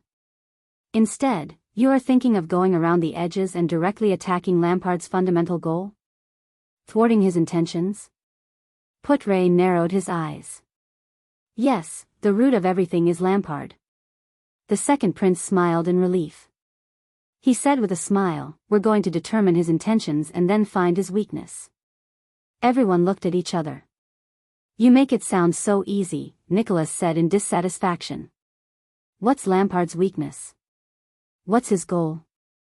How are you going to thwart him? Thales blinked. I have a conjecture about this, it needs to be verified. As for thwarting him, since we are going to deal with their strongest chess piece. Thales took a deep breath, and his eyes shone like fire. Naturally, we have to bring out our strongest chess piece on the battlefield where both sides are the most unfamiliar, the most disadvantaged, and the most isolated. Thales said resolutely, we'll decide the winner in one round. Miranda furrowed her brows. Wait, did you just say our strongest chess piece? The swordswoman asked doubtfully. What did you mean? Cohen glanced at the silent Raphael, then at Nicholas. The Secret Intelligence Department? The police officer asked tentatively, or the legendary anti-mystic equipment? Thales raised his eyebrows. You mean? Putre glanced at Little Rascal suspiciously, causing the latter to panic a little. The Walton family's orphan? The legitimate heir of Dragon Cloud City? But her gender? The strongest chess piece. Nicholas put down his arms and looked around. Puzzled, he said, me as a supreme class? Thales ignored the three of them. He exhaled through his nose and suppressed the displeasure in his heart. All of you are right. He ignored the others' words. His eyes burned with the flames of pre-battle. Just like when he faced the blood mystic in the past, he said eagerly, the strongest chess piece in our camp.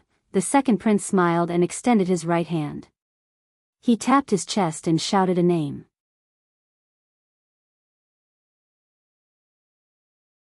Chapter 233. For 3 seconds, no one said a word. Until, cut the nonsense. Nicholas tilted his head to reveal the hilt behind his back. There was a fierce glint in his eyes, and his words were as cold as frost. Or do you like to joke? Cohen narrowed his eyes. Even Little Rascal shook her head. Thales raised his eyebrows and smiled awkwardly. But I am serious. He looked at everyone's hostile and doubtful gazes, and his heart skipped a beat. The prince could only shake his head in the end.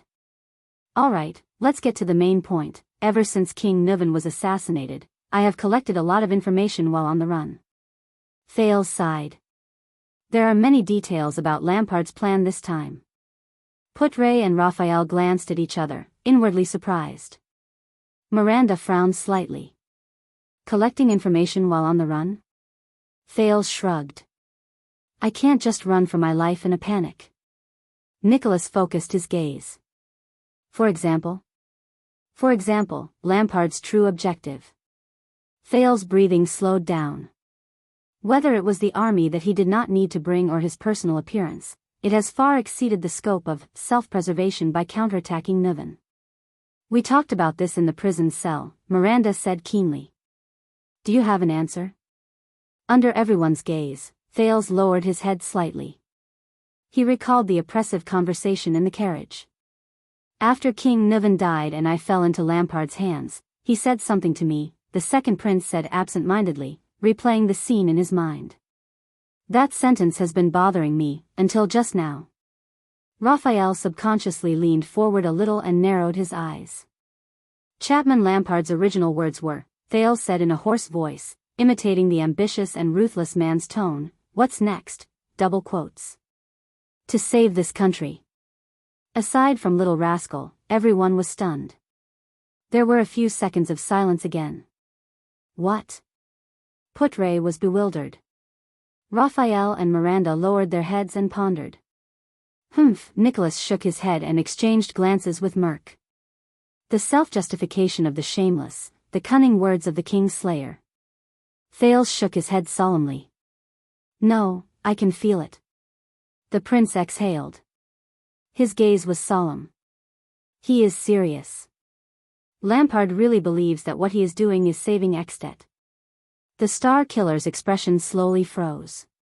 Cohen scratched his head. Maybe we should stop this guessing game and get straight to the point. Say something that I can understand. There's something wrong with this sentence. Put-Ray took a puff of his cigarette, and an undercurrent surged in his eyes. What does this country have to be saved? Could he be referring to the overthrow of King Nuvan? Miranda crossed her arms and thought carefully. As far as I know, Nuvan VII's 30 years of rule made the archdukes respect and fear him. To Lampard, Nuvan's death is the rebirth of the country. They can finally break free from the oppression of the Walton family and Dragon Cloud City? Merc sighed. But the prince still shook his head. Thales inhaled and said quietly, the biggest reason Lampard wants to overthrow King Nuvan is because he is afraid of King Nuvan's revenge on Black Sand region. It is to protect himself. But this problem has been solved. Thales raised his head and organized every element in his mind. King Nuvan is dead. He will not crawl out of Hell's River to look for him. Raphael did not say a word, but he suddenly smiled. The young man from the Secret Intelligence Department had a scrutinizing gaze. According to Lampard's original words, he is about to go to save this country, but King Nuvan is already dead. Judging from the chronological order, it is not right. Thales nodded absent-mindedly. Unless Lampard has never taken grammar lessons, and can't even distinguish between the present and future tense, Thales said flatly. Otherwise, what he said about saving the country, Thales raised his head.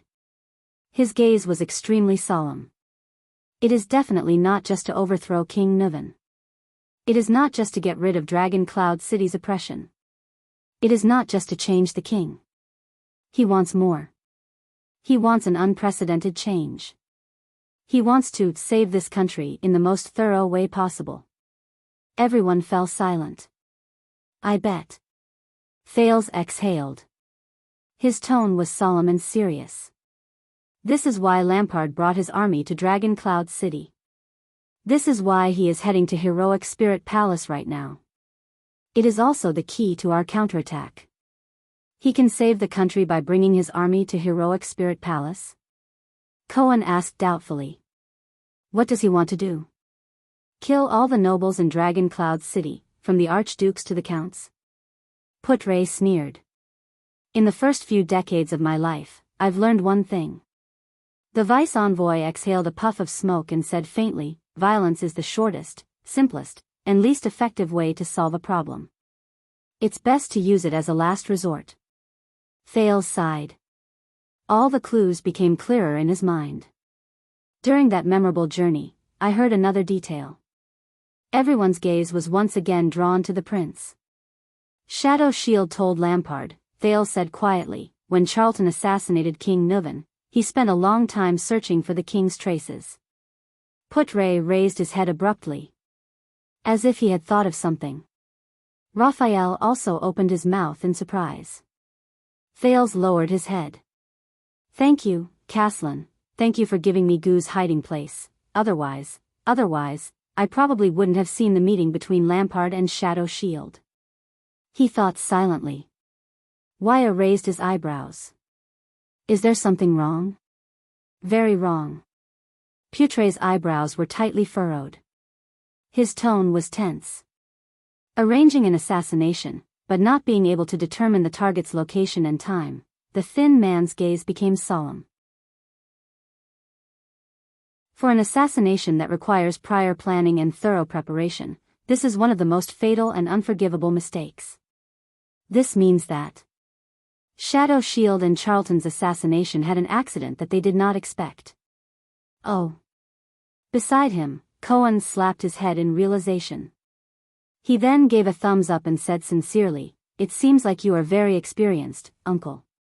At that moment, Put-Ray's gaze darkened. Thales took a deep breath and raised his head. Flying Locust Blade jumped down from the cliff of the sky to assassinate the king, the prince said solemnly. He had been hiding on the cliff of the sky. Even Asda and Black Sword did not notice him. Thales clenched his fists, thinking and organizing his thoughts.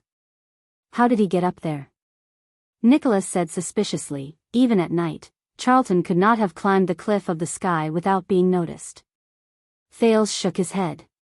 This is not important. The second prince's pupils shrank slightly. What's important is that the cliff of the sky is connected to only one place. The eyes of Lord Merk, who had been the king's administrator for many years, trembled. He answered, Heroic Spirit Palace. No one said anything. Everyone knew what this meant. Thales nodded slightly. In other words, Bonnet Charlton originally planned to enter Heroic Spirit Palace from the cliff of the sky to assassinate King Nuvan. Heroic Spirit Palace was the place where King Nuvan would die in their original plan. Raphael flashed a strange smile and looked at the prince quietly. Everything makes sense now. Thales was lost in thought. After Nuvan was assassinated, Lampard appeared with his army in an illogical manner. He even wanted to silence us. But he should not have done such an unwise thing that would arouse suspicion. Asterisk smack. Asterisk Thales punched his palm, and his eyes shone. Now I understand. Lampard and his army appeared there. He exhaled. There was an accident in the assassination plan. King Nuvan should not have died in Shield District. He should have died in Heroic Spirit Palace, just like the accident in Project Dragon's Blood. Raphael sneered silently. Charlton could not find the king in Heroic Spirit Palace, so Lampard had no choice but to send his army into Shield District to search for Nuvan's traces. Thales clenched his fists. And after confirming that Charlton's assassination was a success, the first thing he thought of was to silence the witnesses. On the other hand, Nicholas' face turned green. There was pain in his eyes. King Nuvan, the Star Killer, said bitterly. He should have stayed safely in Heroic Spirit Palace during the crusade against the Calamity. But he chose to set off with the White Blade Guards and came outside the palace. He said he believed that the place where the White Blade Guards were was the safest place in the world.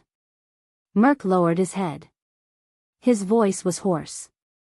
We all failed to live up to our duties. Thales' eyes dimmed. Although choosing to leave the palace would inevitably lead to the tragedy of being assassinated, it was perhaps the wisest decision the old king made before he died. He left us a chance of survival. The police officer raised his hand. What does this mean? Cohen waved his hand and thought hard. Lampard did not want the people outside the palace to know that Nuvan was dead? Miranda raised her head. Her eyes were cold.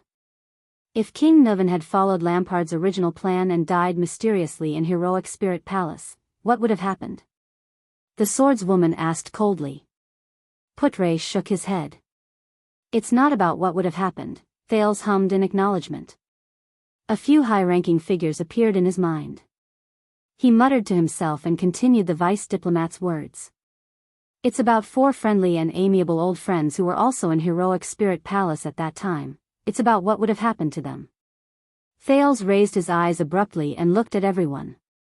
Let's go, he said resolutely. Where? Nicholas narrowed his eyes. Thales smiled. To verify my final guess, the prince said softly. To find Lampard's weakness. At the same time, the conversation between the 5 archdukes in the Hall of Heroes in Heroic Spirit Palace was getting more and more intense. Regarding His Majesty's misfortune, Chapman Lampard looked at the 4 archdukes in front of him coldly. It seems that you have something to say? Rockne of the City of Faraway Prayers snorted coldly. Don't treat your peers as fools.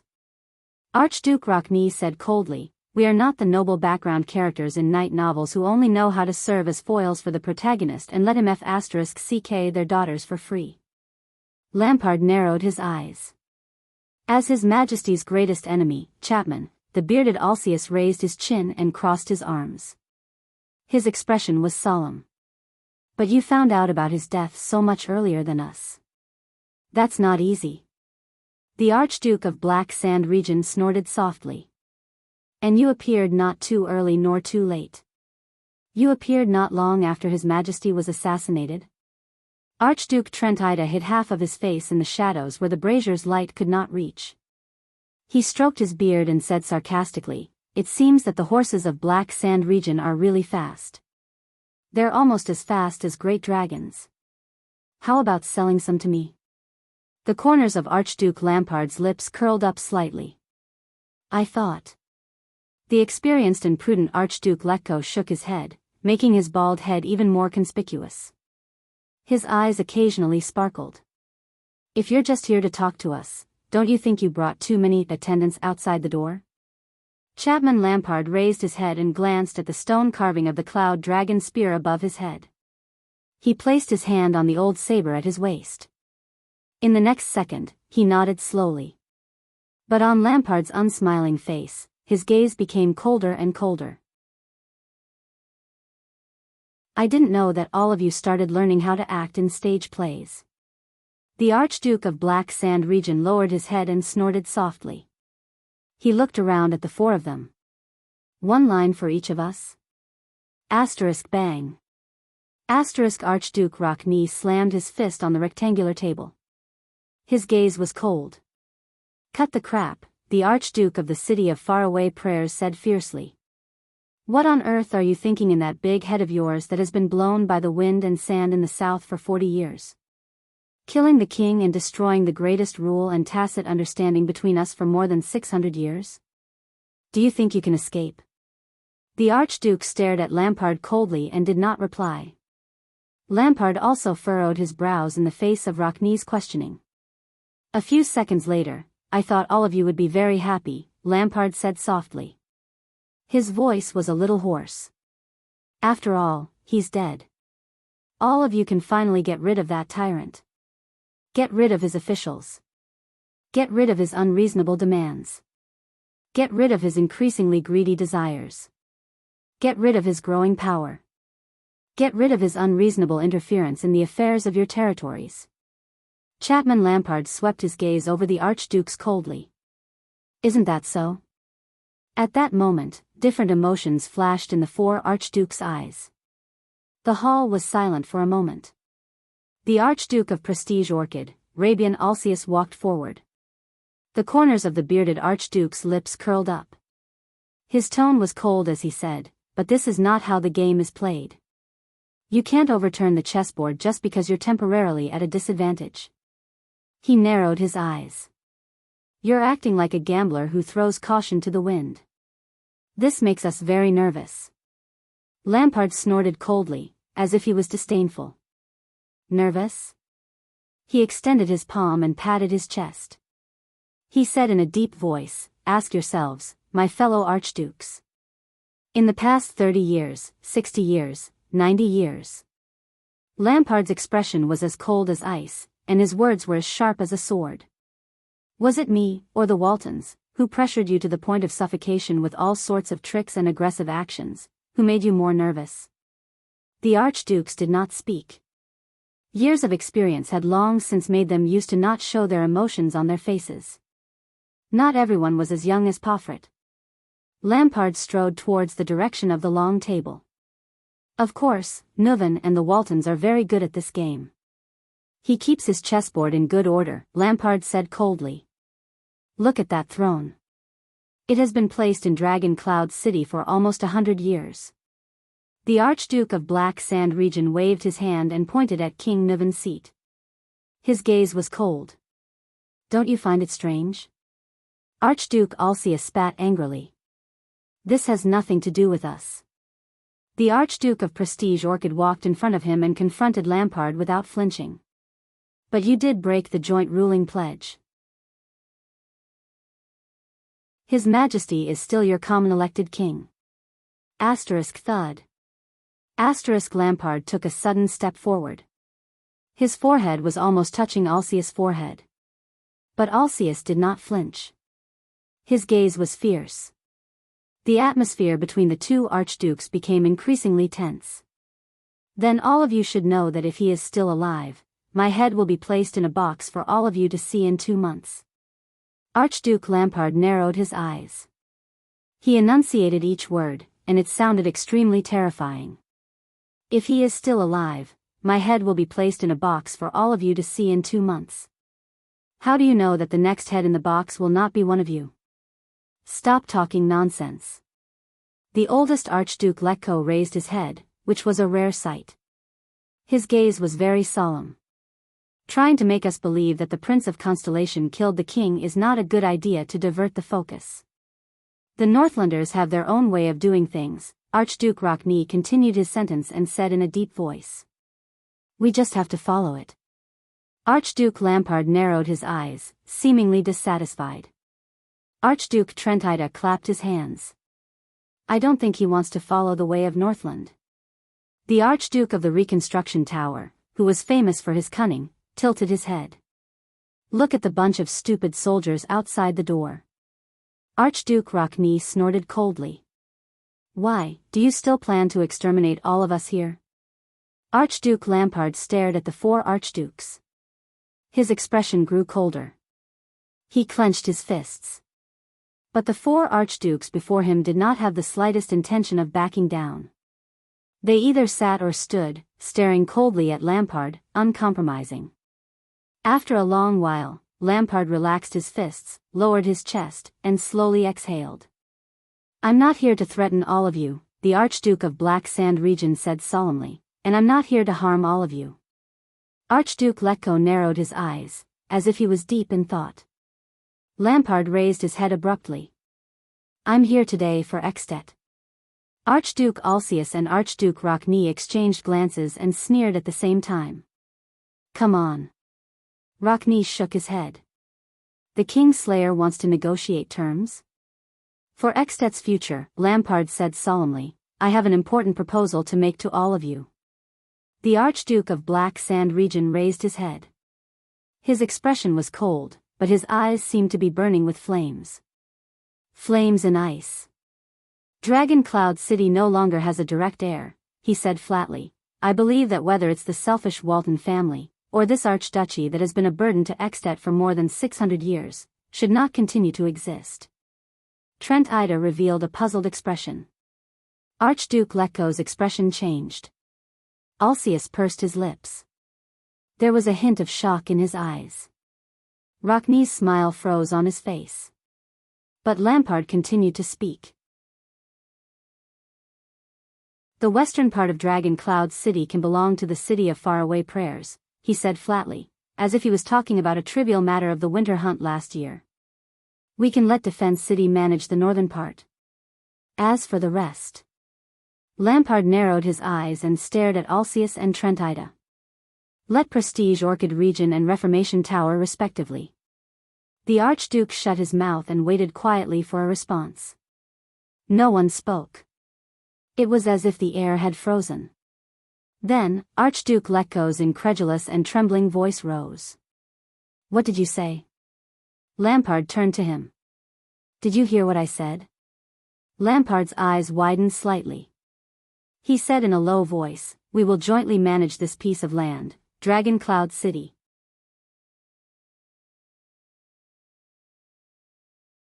Chapter 234. The four archdukes looked at Lampard with different expressions. Alcius furrowed his brows tightly, his face full of shock and bewilderment. Trentida tilted his head and sized him up with great suspicion. Archduke Letko's gaze did not move, as though he was frozen on the spot. Rockney clenched his fists tightly, his eyes full of disdain. After a long while, Archduke Alcius softly asked the question on everyone's mind, are you crazy? Asterisk crackle. Asterisk the 6 braziers, mixed with eternal oil, firewood, and other fuels, burned even more vigorously. At this moment, half of the Archduke of Black Sand Region was hidden in the darkness, while the other half was illuminated by the firelight in the hall. Lampard turned around and looked at the empty seat at the end of the long table. His thoughts moved slightly. The scene of him playing with Harold here when he was young seemed to reappear before his eyes. He subconsciously placed his hand on the saber at his waist. Who knows? Lampard's expression was indifferent, his gaze cold. Probably. Alcius' expression became more and more perplexed. His brows began to tremble slightly. At this moment, Trentida, who had been sizing up Lampard with narrowed eyes, snickered. The other archdukes looked at him. Dragon Cloud City, ha ha ha. Dragon Cloud City. Trentida placed his right hand on his crossed left arm and supported his chin. His shoulders trembled as he laughed, and the shining blade embroidered on his chest also swayed up and down. Divide it? The Archduke of Reformation Tower chuckled again, as though he had just heard a good joke. Obviously, his sense of humor did not affect the other 4 archdukes. They stared at Trent Ida quietly, their expressions cold. Sorry, haha, forgive my loss of composure, everyone. Archduke Trent Ida grinned and shook his head. With his right hand still resting on his left arm, he casually waved at the archdukes. But there was not a hint of apology in his words. Sitting in the seat of an archduke, it's rare to hear such shocking words. Archduke Trentida's smile slowly faded, but it remained on his face. There was a profound look in his eyes. Especially when it comes from another archduke. Lampard stared at him and snorted softly. His expression was unfathomable. Very well, Archduke Alcius of Prestige Orchid interjected coldly. We will take over Dragon Cloud City's vast land and countless subjects, then we will eat and drink our fill, then, they will let you off lightly, right? He seemed to be deep in thought, but his gaze became increasingly hostile. Like a good business? The king's territory in exchange for the king's life? Lampard did not even look at him. He stared at the sky and said, "Don't read too much into what I mean, Rabian. You've been prejudiced against me since you were young." Alcius sneered, his expression ugly. Archduke Letko, the only one sitting, heaved a long sigh. Ignore King Nuvan's assassination, ignore someone's domineering and betrayal? The oldest archduke shook his head, a rare solemn expression on his face. This is not a good suggestion. Lampard looked at Letko, and his gaze sharpened. I believe that this is a good suggestion, Rogers, respected elder, he said respectfully and sternly. Dragon Cloud City is located in the heart of Extet. It has countless important roads, abundant resources, vast territory, fertile land, and many subjects. Lampard's gaze flickered slightly. It has a natural suppressive advantage over other territories. During the days when Nuvan was in power, all of you suffered a lot. Troops passing through borders, setting up checkpoints, cutting off supplies, storing up food, migrating, opening up wastelands. He had plenty of ways to deal with us. Archduke Letko sighed. His gaze was misty. So, to get rid of Dragon Cloud City. Lampard extended his right hand and looked around at the archdukes. He slowly clenched his fist. This is so that the shackle known as the Walton family will no longer exist. It is to free all of you, who are here. He glanced at the other 4 archdukes. But the other archdukes were unmoved. Only Archduke Rockney raised his chin slightly. He first revealed a faint smile, then his gaze turned cold. How interesting, he said in a low voice. After you did all this, after you shamelessly killed the king, after you brought your troops to Heroic Spirit Palace, you actually wanted to use the late king's interests and territories in exchange for our understanding and our accomplices? Rockney's voice gradually revealed his suppressed anger. You actually wanted to use the late king's interests and territories in exchange for our understanding and our accomplices? And you're still speaking in such a dignified manner, as if you're on our side and have no choice but to do this for us. Archduke Rockney spat coldly in front of Lampard. Go to hell, Lampard. Lampard stared back at him expressionlessly. Although Kulgan Rockney of the City of Faraway Prayers was bold, straightforward, and uncompromising as the rumors said, this was the first time he met him. Maybe it'll be troublesome. Archduke Lampard closed his eyes, then slowly opened them. I have to reiterate, although King Nuvan and I have an unresolvable misunderstanding, and even a grudge, he said slowly, but the whole tragedy last night, it's all the Constellation's plan. You've all heard of the Secret Intelligence Department's methods. Some of you may have even seen it. The reason I'm here is to save ourselves before the trauma they left on the kingdom of the Great Dragon worsens. Alcius rudely cut him off. So, what is this? The Archduke of Prestige Orchid tilted his head and glanced at Lampard. His expression was unpleasant. Find a good enough price, then bribe us to endorse your words. So, you're saying that you're treating this glorious hall Alcius' voice suddenly rose, and his face was filled with anger. Is this a market where lowly people shout and bargain? Do not tarnish our dignity, Your Grace. Letko coldly watched the conversation between the few people and did not speak. Lampard's expression darkened. He lowered his head slightly and exhaled slowly. So, you don't accept this price? His voice was a little low. The same thing happened once before.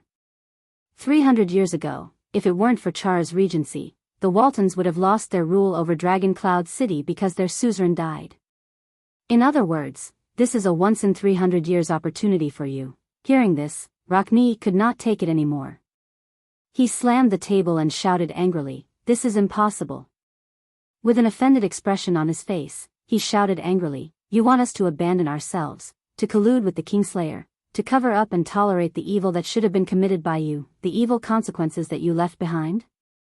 You're insulting us and Extet." Tranquil laughed. Divide Dragon Cloud City? God, I can't believe I'll actually hear this in my lifetime, on the day the old king passes away, he said gloomily, his beady eyes darting back and forth. But this cannot be a reason for us to clean up your mess. Archduke Tranquil retracted his gaze from Lampard and said with a smile, "It's also not a good way to bargain." Lampard looked back at the Archduke of Reformation Tower. His expression changed. Is that so? Tranquil, no matter how much you explore the Sighing Mountains, the barren Reformation Tower will always lack a new piece of arable land. Lampard turned to face Tranquil. His words made the latter slightly startled. But if you have 2 or even 3 counties southeast of Dragon Cloud City, you won't have to feign civility with those mountain barbarians anymore. You won't have to worry about the food shortage every day before the bitter cold winter. Tranquil narrowed his eyes. Are you talking about the 2 enclaves that don't border my land? The cunning Archduke sneered faintly. Who will benefit more? Lampard curled up the corner of his lips. Since you said so, the Archduke of Black Sand Region said something chilling. Pofford of Beacon Illumination City has just passed away, and his territory is too close to Dragon Cloud City. The 4 archdukes' gazes flickered again. I thought that his young brother wasn't strong enough to take on such a big responsibility. Lampard concluded coldly. This will also solve the predicament of Reformation Tower. Of course, in this case, the division of Dragon Cloud City's ownership will be different. The City of Faraway Prayers and Prestige Orchid Region will both get a bigger share. Tranquil was stunned. He stared at Lampard in a daze, as though he was seeing him for the first time. When Archduke Rokni heard this, he cursed with a terrifying expression, "Damn it." Asterisk thud, thud, thud. Asterisk Archduke Letko tapped his fingers on the table. His gaze was subtle. From young Chapman, who used to follow behind his elder brother in a daze, to the infamous Archduke of Black Sand Region today. His voice was drawn out and steady.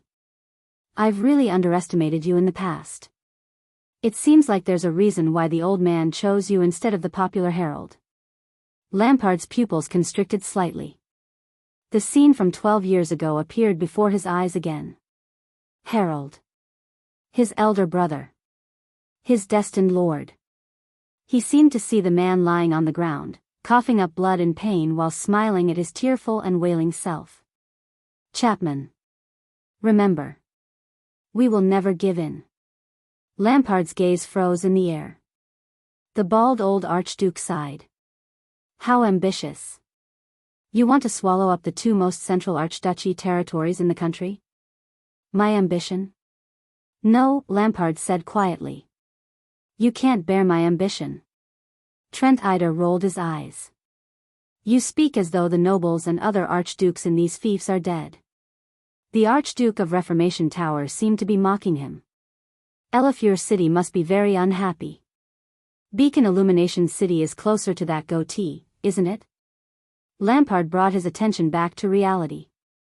It's Archduke Drossit's loss that he didn't come, Chapman Lampard said seriously, as though he was seriously discussing, but if you're worried, we can also negotiate with him. We can all achieve a good result. Tranquil chuckled. His intentions were hard to decipher. Clap, clap. Alcius clapped his hands twice. That's enough, the bearded Archduke said coldly. Do you still remember who you are? Lampard's gaze flickered. I know that prestige Orchid region does not lack land, and the Alcius family's reputation in the Northlanders' hearts is not to be underestimated. The Archduke of Black Sand region nodded and said to Alcius, but if you accept this condition, you won't have to be careful between the king's urgent orders and Constellation's roaming sentries because of Pine Forest's border defense. And you, the upright and plain-spoken Rockne. Lampard looked at the long-haired visitor from the city of faraway prayers. With these new citizens, the city of faraway prayers will have the best source of recruits in the world. 80% of the people will be able to fully equip themselves. This way, when you face the turmoil in the desert and the Golden Passage again, you will be full of confidence. At least, you won't have to be so nervous, as if you're facing a great enemy. Rockne did not say a word. He only stared at him coldly. As for Defense City, Lampard turned to Letko, whose face was deeply wrinkled. The rich mines in the north of Dragon Cloud City. Why not add a large piece of territory with rich crystal drop mineral deposits for no reason? The next time Archduke Shustel or the new king forces you to mobilize the entire territory and fill up the glacier defense line, you can throw a bunch of gold coins at them to shut them up. Archduke Letko did not comment. Enough. Archduke Alcius interrupted Lampard's one-man show. He shook his head. Don't test our patience. We're not here to chat and boast with you. You should be glad that we're still willing to listen to your nonsense here, Rockne added rudely. But you still don't seem to understand the situation you're facing, the long-haired Archduke said angrily. You're our biggest problem. The regicide Chapman, or at least the Chapman who's suspected of committing regicide? Lampard frowned slightly. He glanced at the expressions of the other three archdukes. None of them objected to Rockne's words, not even the stingiest, and calculative Trent Ida. Lampard sighed secretly in his heart. You just can't understand, can you? He closed his eyes, raised his right hand, and rubbed the space between his eyebrows. He seemed very tired. Even though I'm so sincere in giving you my proposal? Lampard opened his eyes, raised his eyebrows, and suddenly raised his voice. Even though these conditions are actually beneficial to you? Come on. Alcius interrupted him loudly. The bearded archduke snorted and said, on the morning after the king's death, 5 archdukes coincidentally appeared together and told them, I'm sorry, but Dragon Cloud City is no longer the Walton family's territory, and you now belong to us. From now on, you have to pay us taxes and accept our conscription. Beside him, Trent Ida hummed in agreement. Rockne, on the other hand, hugged his arms tightly, as though he was suppressing his anger. If you didn't treat the 4 of us as fools. Alcius's gaze focused and he continued. You must have treated the subordinate nobles of Dragon Cloud City as blind, and the citizens of Dragon Cloud City as fools. Lampard stared at him in silence. Even if you look down on those ignorant and boorish commoners, the counts of Dragon Cloud City are not easy to deal with. Archduke Trent Ida, who was watching from the side, sighed. They're Northlanders. They're only loyal to the Waltons. Divide Dragon Cloud City? That's just a joke. The Archduke of Reformation Tower shook his head and spread his hands. Without that family name, we'll never be able to rule this land. Bribing us with a piece of sweet cheese that we can't even eat, to cover up your filthy deeds? Trent Ida rolled his eyes and revealed a smile. You can't convince us on this point. Lampard furrowed his brows tightly. Archduke Rockne, who was in front of him, snorted loudly. And all of Extet. What do you think they'll think of us? Archduke Letko spoke slowly. Occasionally, a bright glint flashed across his eyes. After the 5 archdukes conspired to kill the king, they divided his territory. Letko shook his head and did not continue speaking. Rockne took a step forward. He narrowed his eyes and spoke to Lampard's face in an almost rude manner. Perhaps you can be shameless and kill your kin as well as your king. Lampard's expression changed. And you're even proud of it, but remember, we're Northlanders, extensions, the Archduke of the city of faraway prayers said coldly. We have our own dignity and pride. If you're really for Extet's future, Rockne furrowed his brows as though he was filled with disgust. Stop talking like a Camion. It disgusts me. Lampard closed his eyes. He turned around and took a few steps forward. His chest rose and fell. He was suppressing it. He was suppressing his increasingly impatient anger. Even though he had rehearsed it thousands of times and had some expectations of the Archduke's reactions. But, enough. Lampard opened his eyes abruptly. Archdukes? These short-sighted, stupid vermin behind me. They think they're noble and proud. They're completely unaware of the imminent crisis. They turn a blind eye to the most terrifying threat. They've never realized where the terrifying existence that truly decides their life and death is. One day, Lampard suddenly turned around. His expression was firm and resolute. He seemed to have made a decision. The four archdukes could not help but tense up a little. But Lampard did not do anything that would overturn the chessboard. I understand. Within a few seconds, he exhaled deeply. His expression became calm again. I understand what you mean. The four archdukes exchanged a few glances. First of all, do you think that we can't successfully take down Dragon Cloud City without any hidden dangers? Trentida snorted. The others did not comment. Secondly, Lampard continued, according to Rockne, as extensions, you have your own creed? Rockne's expression was fierce. He made a biting gesture at Lampard. His eyes were filled with deep disdain. Lampard took a deep breath. His gaze was as firm as steel as he swept his gaze past each of the extension archdukes. At that moment, Lampard remembered what happened 12 years ago. To him at that time. He was still young, but his heart was already dead. He had tasted the vicissitudes of life. The young count who did not know where his future lay. The heir of Black Sand region, this nightmarish title.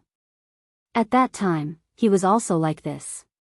With great determination, he stood in Constellation's Renaissance Palace, in the Hall of Stars, and faced the hostile gazes of the Constellations. He faced the old Supreme King of Constellation, 80 Jade Star, whose eyes were filled with a meaning that made people feel uneasy. He faced the murderous Sword of Reversing Light, the Butcher of Constellation, Horus Jade Star, who was filled with blood debts. He faced the king's eldest son, who sat at the seat below the king. Meteor Jade Star, who always had a smile on his face, spoke in a humble tone, and made people unknowingly calm. And Lampard clenched his fists. And the woman who sat beside King 80. That woman. Lampard could not quite remember her face. For some reason, when he thought of that woman, who was steady, magnanimous, and whose expression was as calm as water, Lampard felt the same as he did in the past.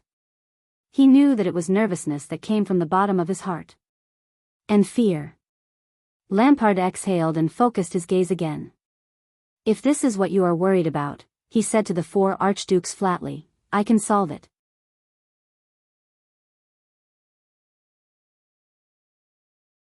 Chapter 235. The four archdukes had different reactions, but one of them set an example. Enough, Alcius rejected him decisively. Let's stop talking about dividing Dragon Cloud City. Please let me finish. Lampard lowered his eyelids. Can't you understand human language? Rockne interrupted him coldly. But Lampard's eyes were filled with anger, and he immediately retorted in an even louder and more decisive tone. I know you have already sent a messenger crow. Lampard roared angrily, Leespan and his patrol team are rushing over, aren't they? His words faded away. There was only silence. The four archdukes were stunned. They looked at each other, and their breathing became tense without them realizing it. They seemed worried that Lampard already knew about this news. Lampard took a deep breath and calmed his emotions. Don't worry. His gaze became indifferent again. I didn't bring a falcon with me, so I can't intercept your letters. The four archdukes' breathing gradually calmed down. So, please let me finish. Dragging things out a little, and waiting for them to rush over to help you, is actually more beneficial to you. Hopefully, the setup of the first gatehouse can be dragged out a little longer. At least until I deal with them. Lampard thought in his heart. Rockne narrowed his eyes and turned to the other three archdukes. Do you want to continue listening to his nonsense? Trentida shrugged. Although it's very boring, the Archduke of Reformation Tower whistled and voiced everyone's thoughts. It's still better than us pointing our swords at each other and spilling our blood in heroic Spirit Palace. Alcius sneered. Letko's expression remained the same as he gestured for Lampard to continue. No one objected. Lampard nodded. Walton, he said coldly, I hold the last daughter of the Walton family in my hands, closer than any other branch of the family. Archduke Letko narrowed his eyes and shook his head. Ekstedt has never had a precedent of a woman inheriting the archdukedom. She doesn't have to inherit. Lampard's expression turned cold and he spoke faster. But she can be used as a temporary chess piece. Trentida raised an eyebrow, as if intrigued. We can promise that the male bloodline she gives birth to after she gets married will become the future Archduke of Dragoncloud City. Lampard's expression was resolute. He rubbed his fingers together like a knife and swung them fiercely. This is much more effective and reliable than hastily giving Dragoncloud City to another family. We can stabilize the power inside and outside Dragoncloud City. And before that, all of you will jointly manage Dragoncloud City in the name of assistance. Lampard said calmly. Grand Duke Rockne frowned in disbelief. And then? Archduke Letko was expressionless. Lampard looked back at them calmly. The next second, the Archduke of Black Sand Region parted his lips slightly. His gaze was as sharp as a knife, and his words were as firm as steel. This is war. Grand Duke Alcius's face twitched. Ha! Beside him, Trentida waved his hand in displeasure. Every family will go back to their territories to recruit soldiers and buy horses. Then, when they are unprepared, they will destroy Dragoncloud City? Please, if this is your... Lampard interrupted him. The fearsome Archduke took a step forward and spoke in an explosive manner. No. Lampard's gaze was cold. We will unite the entire country and send troops south. Archduke Rockne clenched his fists. What? The four archdukes stared at Lampard with solemn expressions. The latter revealed a ferocious expression. Like a ferocious, man-eating beast before it hunted its prey. We will wage war against Constellation. He gritted his teeth and said fiercely, for the late King Nuvan, revenge. In another corner of Dragoncloud City, Thales and Putray were squeezed in a narrow carriage. In front of them, Nicholas, who had his makeup on, sat in the driver's seat, leaving them with only the back view of his coarse linen coat. Thales hid in a gap between a cart of firewood. He was restless. He furrowed his brows tightly and thought hard. Chapman Lampard. The four archdukes. King Nuvan. Between them, how should we break this stalemate? Putray and Thales were separated by 2 bundles of firewood when they saw the latter's expression. The vice diplomat of Constellation sighed softly. The carriage drove over a low ridge and shook with a bang. At that moment, Thales only felt his vision shake. Then, a familiar feeling assaulted him. The prince subconsciously touched his forehead. His vision was starting to blur again. He was in a bright room. 3 or 4 young people were sitting around a middle-aged man with computers in their hands, looking at the projection on the wall. Since you chose this course, you must have the most basic understanding of social networks, such as nodes, edges, exit, entry, and even concepts such as 2-mode networks and structural equivalence. Now, I want you to imagine a network diagram. Let's use human networks. It's easier to understand the relationship between people instead of a geometric diagram.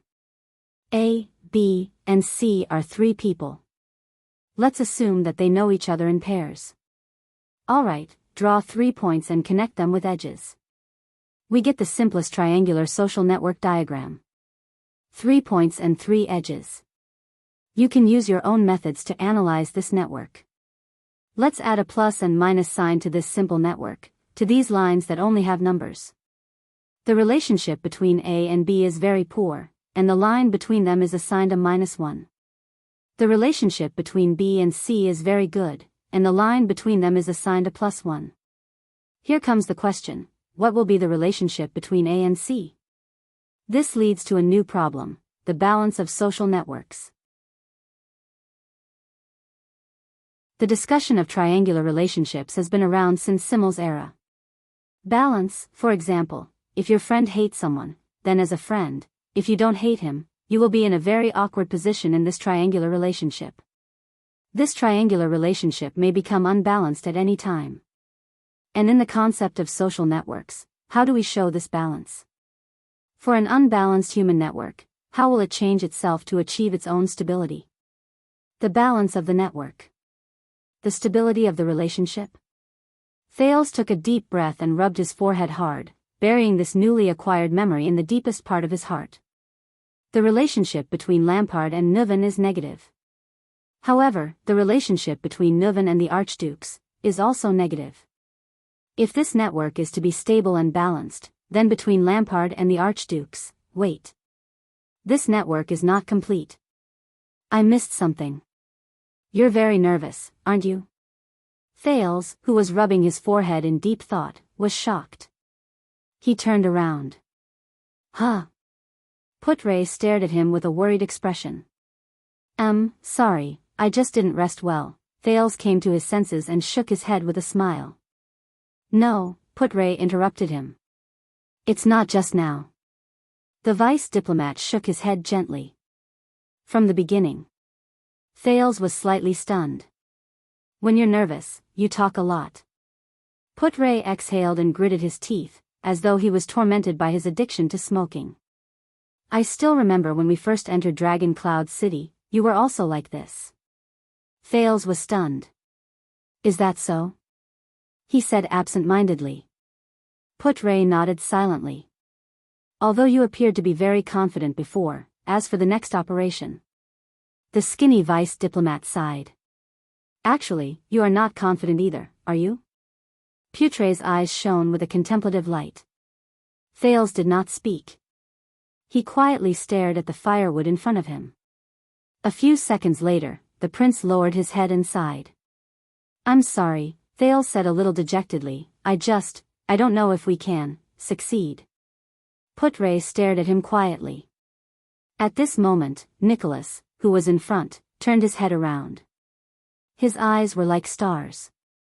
We are Northlanders, he said coldly. Northlanders don't ask if we can do it. We only ask if we can do it or not. Putre snorted. Thales' heart skipped a beat. He took a deep breath and braced himself. We've arrived? Feeling the carriage stop, Thales raised his eyebrows. Of course. Nicholas knocked on the carriage with a calm expression. They've already gone ahead to scout the way. Thales exhaled. I thought it would take more time, from finding the place to starting the operation. The prince said quietly, after all, we can't be seen in public. This is Dragon Cloud City, Nicholas interrupted him. His skin, which was tan because of the oil, trembled slightly. No one is more familiar with the people we're looking for than us. Also, both the real patrol team and the imposters from Black Sand region seemed to be missing. Nicholas narrowed his eyes. At this moment, a white blade guard in disguise moved to the driver's seat and gestured to Nicholas. Nicholas responded with a thumbs up. We can go in now. Nicholas shook off the reins and jumped off the carriage. He turned around and said to them, they've scouted the way. We'll go in directly. Thales was slightly shocked. Go in directly? The prince widened his eyes. Aren't we going to sneak in? Won't we alert too many people? Shut your mouth. Nicholas said scornfully. We're sneaking in. Put-Ray pushed aside 2 bundles of firewood and jumped off the carriage first. Then, he extended his hand and took the second prince down. Thales felt a little more at ease when his feet touched the ground. This was a rather remote house. It looked very big, but its outer walls were very simple. No one knew which region it was located in. However, the owner of this place obviously did not want to be too high profile. He did not even have a Northlander neighbor around. They stood beside a small side door. There were 2 people guarding the door, Willow and Jened. "Good luck, Your Highness." Jened met the prince's inquiring gaze and gave a simple reply. "We will keep watch for you." Put-Ray nodded at them, turned around, and said in a low voice, "We should hurry up." Nicholas gestured with his chin at him and took the lead to walk through the side door. "Go directly through the door." Thales followed Nicholas into the small side door and walked into a seemingly desolate backyard. He could not help but frown. Won't we be discovered? What if we're exposed? You know, we're in a dangerous situation. We need to keep a low profile. It's best if we climb over the wall or walk on the roof and sneak in quietly. His words came to an abrupt halt. Thales stopped moving his lips. He stared at the snow-covered courtyard with a horrified expression. Sneak in," he repeated subconsciously. Almost all of the white blade guards were standing in the courtyard. Even Cohen and Miranda were among them. The police officer even bared his white teeth at him. Thales inhaled and lowered his head. Around him, there were many people lying on the ground in a disorderly manner. There were corpses lying in pools of blood. There were also people who were unconscious or in shock. There were also pitiful people with bloody noses and swollen faces. They were tied up and had rags stuffed in their mouths. There was also a knife on their necks. Next to them was a fierce-looking Northlander or Constellatiate. "You." Thales stared at the scene in a daze. He was speechless for a long time. What a low-profile sneak. Put-Ray heaved a long sigh. The Star Killer gave Merc, who was the leader, a thumbs up. Thales turned his head away from the corpses and cast a dissatisfied glance at Nicholas. "All right, as long as no one knows that we've sneaked in." Nicholas raised his eyebrows and extended his palm towards the bloody mess on the ground. He nodded complacently. "This is the most successful sneak-in." This sentence, in those few seconds, Thales' eyebrows changed into various shapes. He took a deep breath and turned to Nicholas. With a serious expression, he asked tentatively in a low voice, "Everything is empty." Nicholas was slightly stunned and had a puzzled expression. "What?" Thales clicked his tongue and retracted his head. He shrugged as if nothing had happened. "Nothing." Nicholas had a baffled expression on his face. Thales shook his head and chased away unnecessary thoughts. He looked at the corpses on the ground around him and resisted the urge to grumble in his heart. "I'll lose the synchronization if I do this." The next second, he followed Nicholas out of the courtyard and into the house. "This is your plan. Have you thought about what to do?" the Star Killer asked faintly. "Of course." Thales stepped over a threshold and took a deep breath. "I'll act according to the situation." Then, Thales raised his head and shifted his gaze to the 2 men behind an ornate desk. One of them was Raphael. The young man from the kingdom's secret intelligence department was leaning against the wall calmly. His left hand was extended horizontally, and he was holding his saber. The tip of the sword was placed horizontally against the throat of the other middle-aged man. The middle-aged man furrowed his brows tightly, but he was still calm and composed. "Sir, I don't know how you found this place, but I'll assume that you already know who I am and my value." The middle-aged man opened his mouth, narrowed his eyes slightly, and said to Raphael, who was beside him, "Then the problem is simple. No matter what, we will definitely talk about it." Thales took a deep breath. He walked out from behind Nicholas and raised his head to look at the man whose throat was being held by Raphael. The middle-aged noble with a blonde ponytail and dressed in luxurious clothes. "Hello, it's an honor to meet you again." Thales tried his best to squeeze out his most hypocritical smile. Your Grace. The moment he said that, even the air seemed to have fallen silent. The middle-aged man with the blonde ponytail was suddenly shocked when he saw Thales. There was surprise on his face, and his eyes blinked back and forth. He seemed to be in disbelief. Then, the middle-aged man revealed a complicated, subtle, and bitter smile, and slowly exhaled. It's been a long time. From sending someone to ask for help, to suddenly appearing now, Your Highness Thales, who always surprises people. The Marquis of Good Flow City, who belonged to Camus Union, Shiles Bamra, said with a resigned expression as he sat upright behind the desk.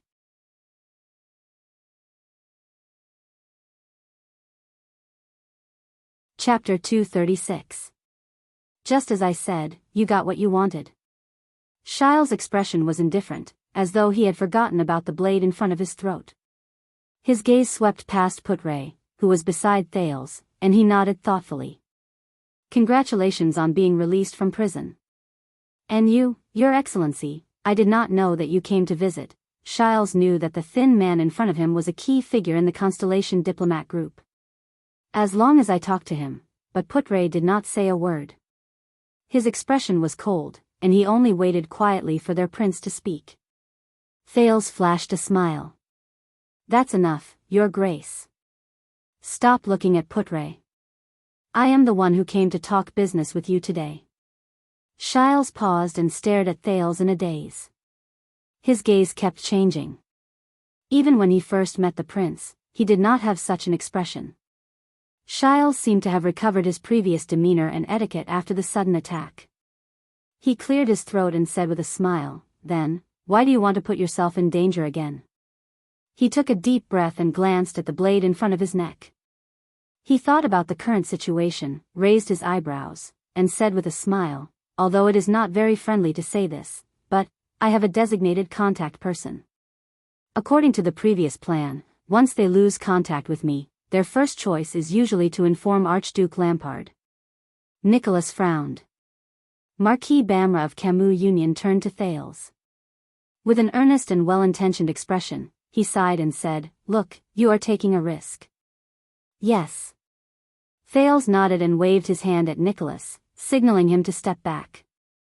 So, I am taking the risk of exposing myself to come here to look for you. Just like a few hours ago, when you took the risk to personally fetch me. Thales' gaze sharpened. Thales' gaze froze. The Camion showed a helpless expression. I understand your feelings. This is a sad diplomatic journey. Shiles sighed helplessly. You finally escaped from a disaster, and you are depressed. You want to get some interest back, no? Thales interrupted him. My time is limited, the second prince said faintly, so I will make it short. Shiles was slightly stunned. The second prince took a step forward and climbed onto a stool in front of the desk. He tried to make his line of sight level with Shiles, who was being held hostage. Firstly, when you came to pick me up, you told me that if I gave up on returning to Heroic Spirit Palace, you could send me out of the city quietly, or even back to Constellation. Shiles rolled his eyes and smiled politely. That was a decision you made behind Lampard's back, Thales said in a low voice. So, you're Lampard's partner, but you're not his subordinate. You don't have to listen to his orders, nor do you have to be loyal to him. The corners of Thales' lips curled up. Otherwise, why didn't he send his elite soldiers to protect you? Marquis Shiles nodded with a friendly expression. He seemed to be very polite. I understand. You want me to betray my relationship with Archduke Lampard? Help you instead? The Marquis thought for a moment and said calmly, this is not a small request. If he finds out, Thales shook his head. Your contract with Lampard has been completed. The prince stared at his face seriously. King Nuvan is dead, the spirit of the contract, remember? The Marquis' gaze flickered slightly. I want to make a business deal with you, Your Grace, the prince said softly. Business is naturally a win-win situation. The gains will definitely exceed the costs. As soon as he said this, the room fell silent for a moment. Shiles curled up the corners of his lips and his eyes shone. Business? He pondered for a few seconds and then raised his head. Ignoring the fact that he was being held hostage, he smiled brightly. What do you want? Thales also smiled. I need information. Information, Shiles nodded and seemed to be deep in thought. Since it's a business deal, what do you intend to use in exchange? Information. Exchange. Thales inhaled and suddenly remembered Coventier's Vine Manor and that bloody night. It was not a long time ago, but it felt like a long time ago. He snapped out of his daze and smiled at Shiles, who was behaving appropriately. Don't worry, my price is very fair. You'll definitely profit. Shiles lowered his head slightly and his eyes shone. Oh. I look forward to it. Thales' expression became solemn as he said solemnly, I will use an even more important piece of information in exchange for your information. Shiles blinked. So it's, in the next second. Thales exhaled and inexplicably thought of the butler of the Blood Clan's opponent, the old man named Chris. Then, he looked straight into Shiles' eyes. My information is that your life is in our hands. The prince smiled and said, Is this information sufficient? Shiles' expression froze. 1 second. 2 seconds. Shiles exhaled and shrugged. I thought you really wanted to do business with me, not, think about it again. Thales' smile remained. This business deal is very profitable. Shiles sighed softly, but his words did not yield an inch. That's not how business is done. The Marquis narrowed his eyes, seemingly not worried at all. You've already provoked Extet and can't even protect yourself. Camus Union is very willing to lend a helping hand, such as quietly sending you out of the country, just like what we said before. Thales' expression turned cold. King Nuvan is dead, he said coldly. These people who swore to protect him had no choice but to suffer the humiliation of the White Blade. As an accomplice, shouldn't you bear some responsibility? Shiles' words came to a halt. He looked at Thales with a face full of suspicion. These people? The Marquis narrowed his eyes. The humiliation of the White Blade? Nicholas took a step forward coldly. You don't seem to have realized your situation, the Star Killer said coldly, my dear Camian friend. Shiles heard this voice. He was slightly startled at first, then he carefully sized up Nicholas, who had put on makeup. A few seconds later, the Marquis' expression became extremely unpleasant. He recognized this unnaturally tanned man. Ah, Lord Nicholas. Shiles' face twitched awkwardly. His expression was interesting and painful. You're actually still alive? Nicholas finished his sentence in disdain. Shiles' expression froze. He stuttered, haha, this is another surprise, yes.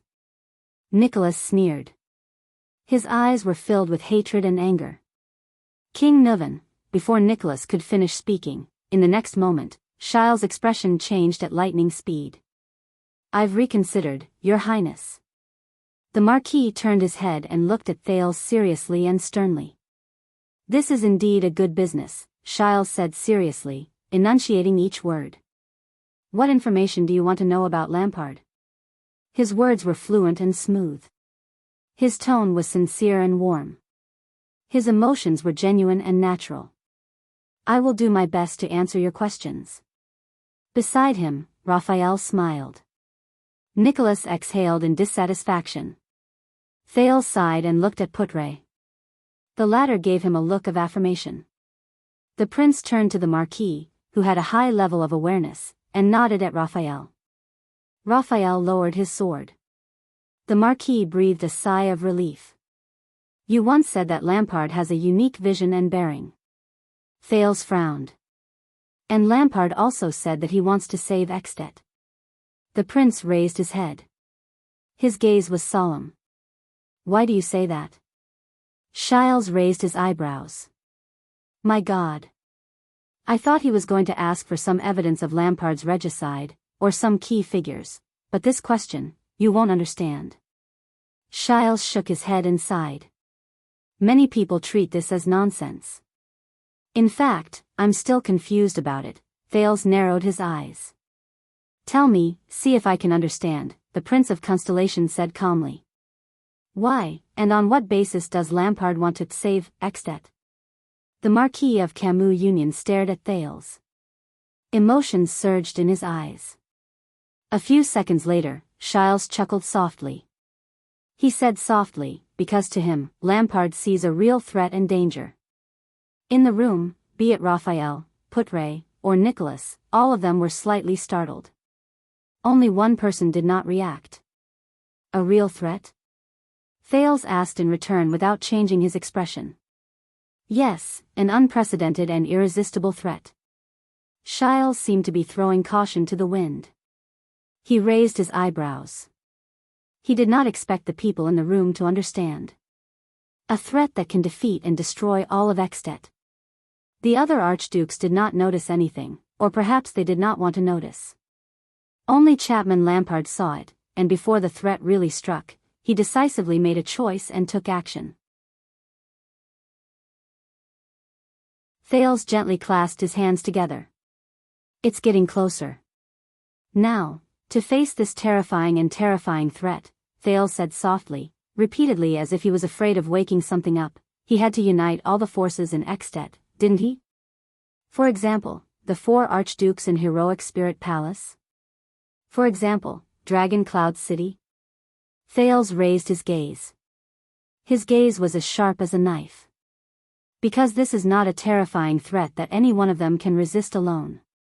It is unprecedented, and will even change our history forever. At that moment, Shiles was completely stunned. It was as if he was meeting the prince for the first time. Could it be that you have already guessed it? Shiles murmured, but Thales interrupted him coldly, it's just a guess. I still need you to confirm it with your own mouth. The prince clenched his fists and recalled everything little rascal told him. Mindy's the third. The 100-year Go game. The foundation of all ages. Thales narrowed his eyes and asked one last question, that huge threat. What is it? Shiles seemed to have recovered from his surprise towards Thales. He exhaled a long breath and frowned. A few seconds later, Shiles' frown relaxed. He smiled. Honorable Prince Thales, you have actually thought it through. Shiles shook his head slowly and said with a smile, all this while, what has Chapman Lampard done before? Thales' gaze became more and more solemn.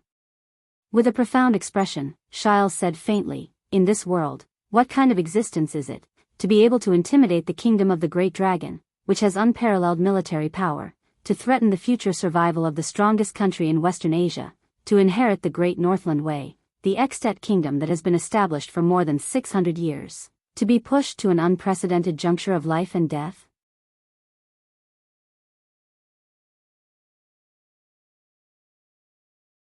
Chapter 237. The atmosphere of the negotiation in the Hall of Heroes began to become subtle. A war of vengeance? Sitting at the long table, Archduke Letko's gaze focused slightly. The joints in his crossed hands twitched slightly. So, this is why you spread the rumor before the Constellation diplomat group's arrival and tried your best to exaggerate the discord between King Nuvan and the Prince of Constellation. The corners of Archduke Letko's lips curled up slightly. And why you framed Constellation for the king's death? I'm tired of repeating myself. Lampard glanced at him and said coldly, this is not a rumor. Not entirely. He stared at the 4 archdukes quietly. And then? Trent Ida flashed an amused smile. Do you think all of Extet will believe you? That you'll be so hot-headed that you'll rush to war regardless of the cost? There's always a price to pay for war. I remember this is the family motto of a certain family in the Empire. Archduke Rockney raised his gaze and said slowly, Nanchester, there's always a price to every war. Lampard left Archduke Alcia's side and turned to Trent Ida and Rockney. His expression was cold and resolute, his tone unquestionable. They will believe me, the Archduke of Black Sand region said decisively. The missing Prince of Constellation is in my hands. There's no harm in letting him remain missing. And I'm still holding the heir of the Arund family in my hands. He's the culprit in the act of assassinating the king. Archduke Xianxia thought of that special boy and could not help but be slightly startled. Even the heir of the White Eagle family. The Archduke of Prestige Orchid narrowed his eyes. They're really well prepared. Lampard ignored the faint sarcasm in his words. Even without these chess pieces, the Archduke's cold gaze swept across the other archdukes. As long as we have your endorsement, we can mobilize our troops in the name of the king's vengeance and direct the nation's wrath on Constellation. They're the ones who tore apart the fortress treaty. The four archdukes did not say anything in tacit understanding.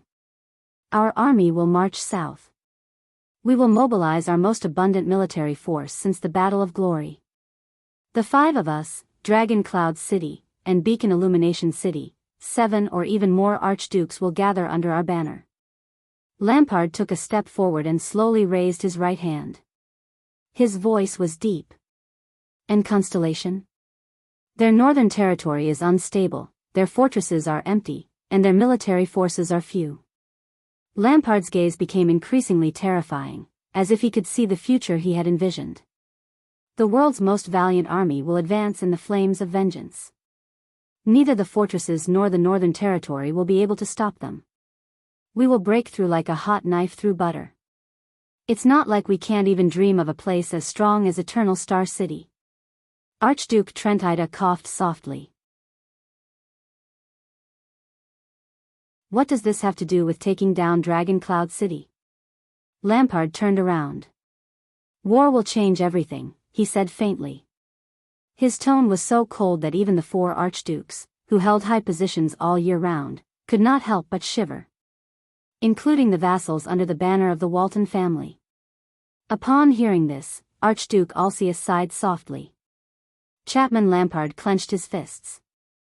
If we want to avenge His Grace, Dragon Cloud City and Beacon Illumination City must be the main forces of the Southern Punitive Expedition. He slowly turned around and faced the empty gun rack on the fireplace. An indescribable emotion burned in his eyes. We are the leaders of the Allied army. The stubborn nobles of Dragon Cloud City and Beacon Illumination City will only decline or even be obliterated along with their armies in the war. The Walton family's bargaining chip will then be completely lost. Archduke Rockney furrowed his brows fiercely. When we return in triumph with the prestige and spoils of war we lost 12 years ago, Lampard said coldly, they will no longer be a problem. At that time, who would dare, who would be able, and who would dare to point fingers at Dragon Cloud City and Beacon Illumination City, which are jointly ruled by all of you? Even Prime Minister Leesban would not be able to object. He would no longer be a prime minister by then. When everyone accepts this situation in silence, and when that Walton's orphan daughter dies young, no one will remember the Walton family except for historians. Lampard turned around abruptly. His tone was resolute and decisive. The joint ruling pledge is still valid, but the signatories have become the 8 archdukes. Just like the 11 signatures on the joint ruling pledge, the signatures of Tan En and the other famous families are still there, but they have disappeared into history forever. But Extet can only become stronger. The hall fell silent. Lampard quietly waited for the Archduke's reply. He knew that this was a good sign. The Archdukes knew that his plan was feasible. But, you know, this proposal is very interesting. Tranquil shook his head. Hey! Archduke Rockney interrupted him in annoyance. You are talking about abolishing a piece of sacred territory that has existed since the founding of Extet. It is Rikuru's fief. Then talk to that female dragon, Lampard retorted coldly. Maybe she will fly down and fight for the Walton family. Anger immediately appeared on Rockney's face. Watch your words, Chapman. Archduke Letko frowned. That honorable lady just arrived last night. Lampard's expression changed. Honorable lady? He said mockingly. Archduke Lampard pointed outside the window. His gaze was cold. Apart from the mascot on that flag, that dragon has been nothing to us for 600 years. Its mission is nothing but to guard against the return of the calamity. It doesn't care about Extet's survival at all. The four archdukes' expressions became very unpleasant. Let's get back to the main topic. Tranquil coughed and exhaled. I have to say, this is a bold arrangement and a rather ambitious plan. But we can completely abandon you and do it ourselves. He flashed a smile again. Maybe we can even take the ownerless Black Sand region under our command. Archduke Rockney laughed angrily. Not a bad idea. Give us a reason, Chapman. A reason that we must include you. The Archduke of Reformation Tower whistled. Lampard narrowed his eyes. If you stubbornly push the blame for King Nuven's death on me, the Archduke of Black Sand region said calmly, you will lose the excuse to attack Constellation, the right to gather the entire country, the geographical advantage to go south to Constellation through Black Sand region, the chance to cleanse Dragon Cloud City with war, the chance to expand our territory, and the chance to intimidate those who do not submit. Don't forget, whether it is the Prince of Constellation or the Arun family, they are all in my hands. You will also lose the chance to turn the current chaotic situation into a good one. His voice began to slow down. You will also lose the only chance to lay a plan for your own stability and for Eksted's strength. The other archdukes looked at each other. But what about you, Chapman? With a sly smile, Tranquil tilted his head and stared at Lampard with a subtle expression. You must have a plan, right? I don't believe that you only want us to help you get away with this big game of chess. Lampard furrowed his brows. Let me guess. Tranquil chuckled. The mockery in his eyes grew stronger. The common elected king? Archduke Rockney snorted softly. But against their expectations, Lampard's brows relaxed. No, he said flatly, completely unbothered. All of you can fight for the position of common elected king. I don't care. Truth be told, I don't care who becomes king at all. The four archdukes were all stunned. Alcius, Rockney, Letko, even if Tranquil becomes the common elected king, I won't have any objections. Tranquil snorted softly. Why am I listed after, even if? Lampard looked at his expression and shook his head slightly in his heart. As long as all of you agree to send troops and win this war for Eksted, I can pay a price you can't even imagine. I can even give up on Black Sand region, the Archduke of Black Sand region said softly. Alcius and Tranquil, if you're still worried, take it and divide it equally, if this can strengthen your resolve. Once he said this, the hall was silent for a whole 5 seconds. What?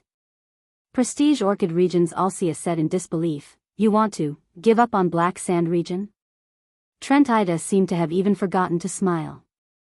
He only furrowed his brows and fixed his gaze on Lampard. It can't be. This family-killing beast in front of me is the only one who cares about the Archduke of Black Sand region? I only have one condition, the Archduke of Black Sand region said resolutely and firmly. After we win the war, I only want the Northern Territory, and even the land around Cold Castle. Defend the southern border for Eksted. I won't disturb all of you anymore. All the archdukes were stunned. After a long while, I don't understand. Archduke Letko exhaled deeply and sighed. What kind of suzerain would give up his family's heirloom? Of course you don't understand. Lampard said quietly. As long as one of them understands, what do you say? Everyone? Lampard said faintly, ensuring that Eksted returns to stability, freeing itself from the shackles of royal authority, and even strengthening itself, and even the chance to conquer Constellation. His eyes burned with the flames of ambition. It's right before our eyes. Lampard waited quietly for their responses. The Archduke's expressions began to fluctuate uncontrollably.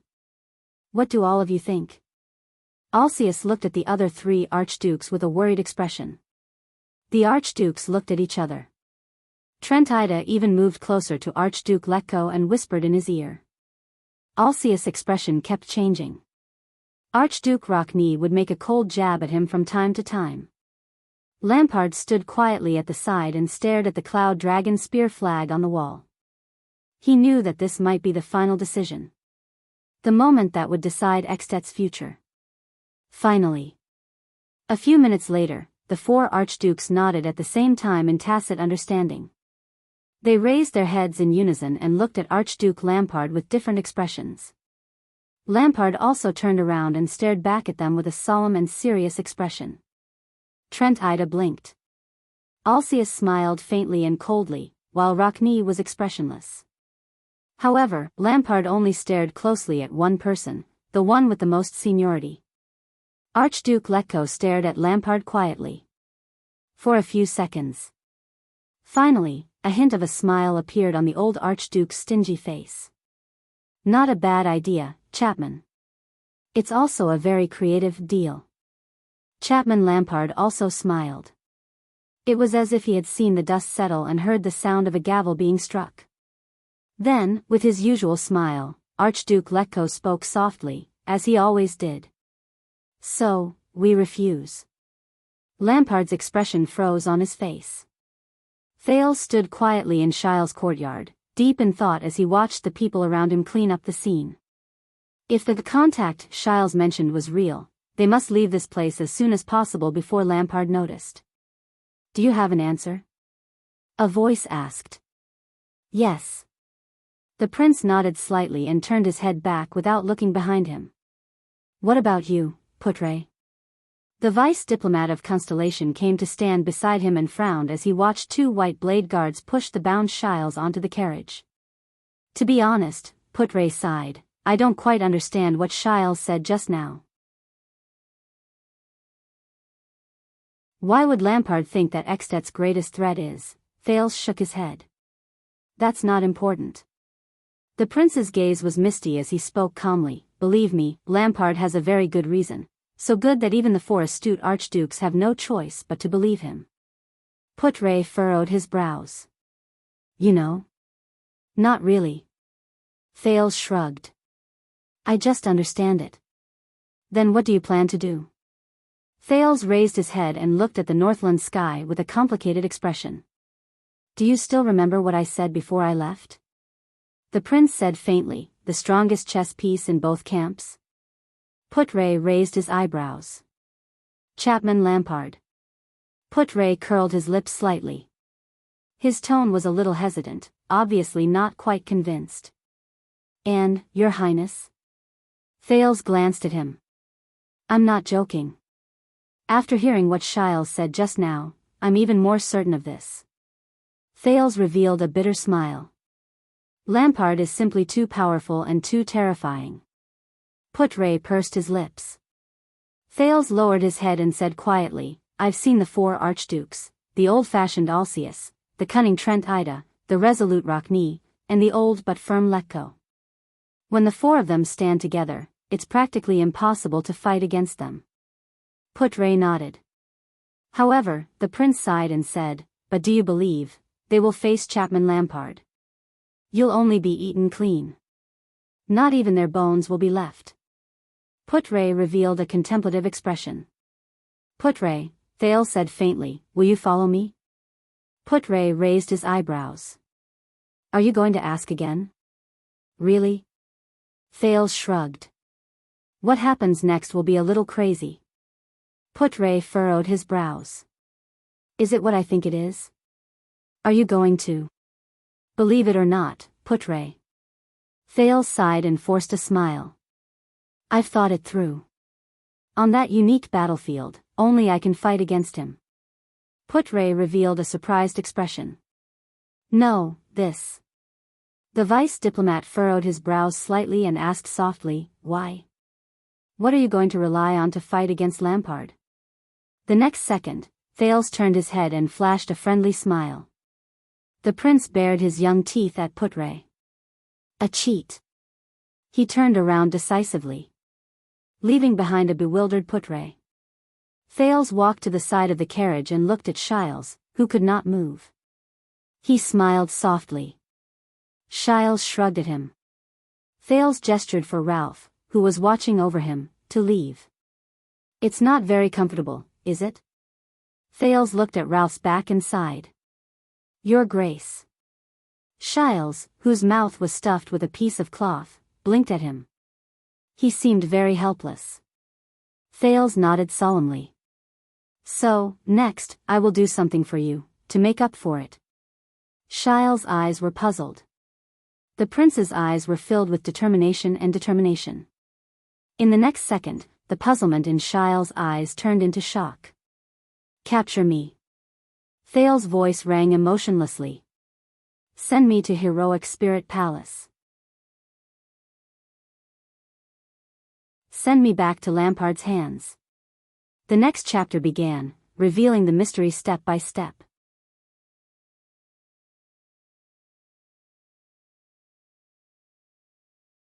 Chapter 238. Important chapter, please do not be offended. Why is he drunk like this again? In an abandoned house in the 2nd district of the lower city, Quide's assistant, Nal Rick, looked at Quide with disgust. He was holding a bottle of wine and was now a pool of mud. He waved his hand and asked 2 young members of the Brotherhood to help him down. Lock him up for a day. Let him out when he is sober. Since he was drunk like this, it seemed that he did not do anything to the child. Rick, he preferred to be called by his surname instead of his first name, revealed a mysterious smile. Unlike Quide, Nal Rick was an ambitious and capable member of the Brotherhood. Nal Rick's strength had regressed. He was reduced from a thug to a beggar business and was unable to recover from this setback. He had once studied at the Academy of Accountancy in the southern part of the kingdom. If it was not for his father, who was a scribe, committing a crime, Rick would have been an accountant in a certain city or even a certain family. It was not impossible for him to go one step further and become a businessman in a certain industry. When that time came, he could spend money to buy a lordship and enter the first rank of Constellation's upper class. 300 years ago, the Sukater family, which was symbolized by the morning sun flower, was born like this. Were they not now a prominent and influential family in the kingdom? However, even if he was reduced to a gangster and forever cut off from the path of nobility, Rick still believed that he was more qualified to be a person who had the right to speak and make decisions in the Brotherhood than his peers whose brains were filled with muscles and women.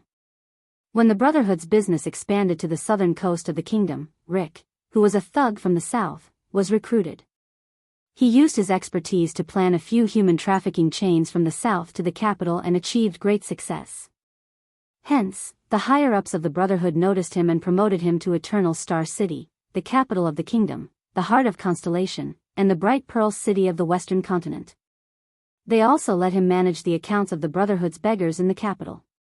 Rick knew that although the higher-ups let him be Quide's assistant and manager of the accounts, it was tantamount to entrusting all the beggar businesses in Eternal Star City to him. Look at his superior, Quide. He was a fearsome thug who used axes and knives to make a name for himself in the 3rd district of the lower city. Now, he was a useless person who only knew how to seek dignity from the beggars. If Quide was not the son of a higher-up in the Brotherhood, he would have been trampled on and drowned in the mud of the slums of Eternal Star City. Moreover, most of the child beggars' losses were caused by him.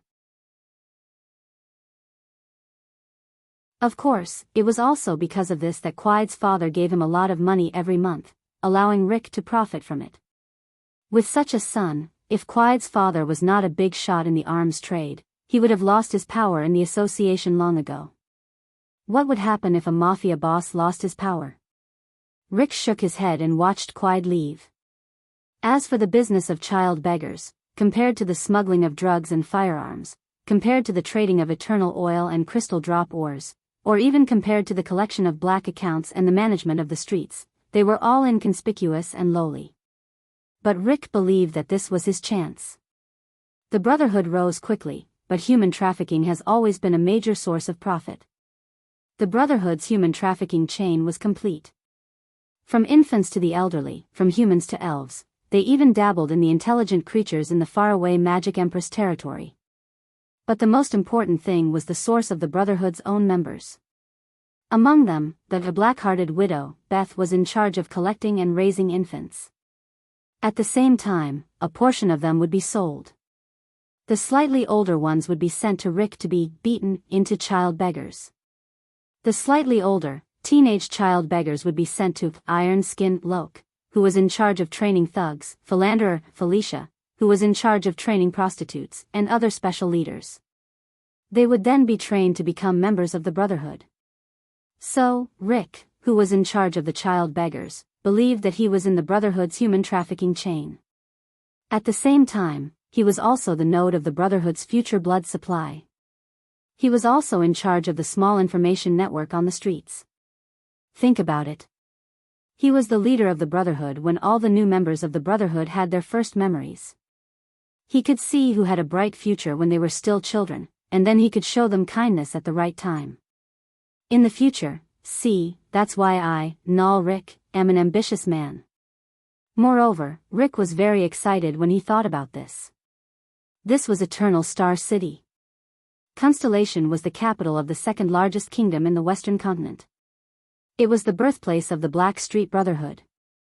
Being able to work here meant that the leaders of the Brotherhood would always be able to see you.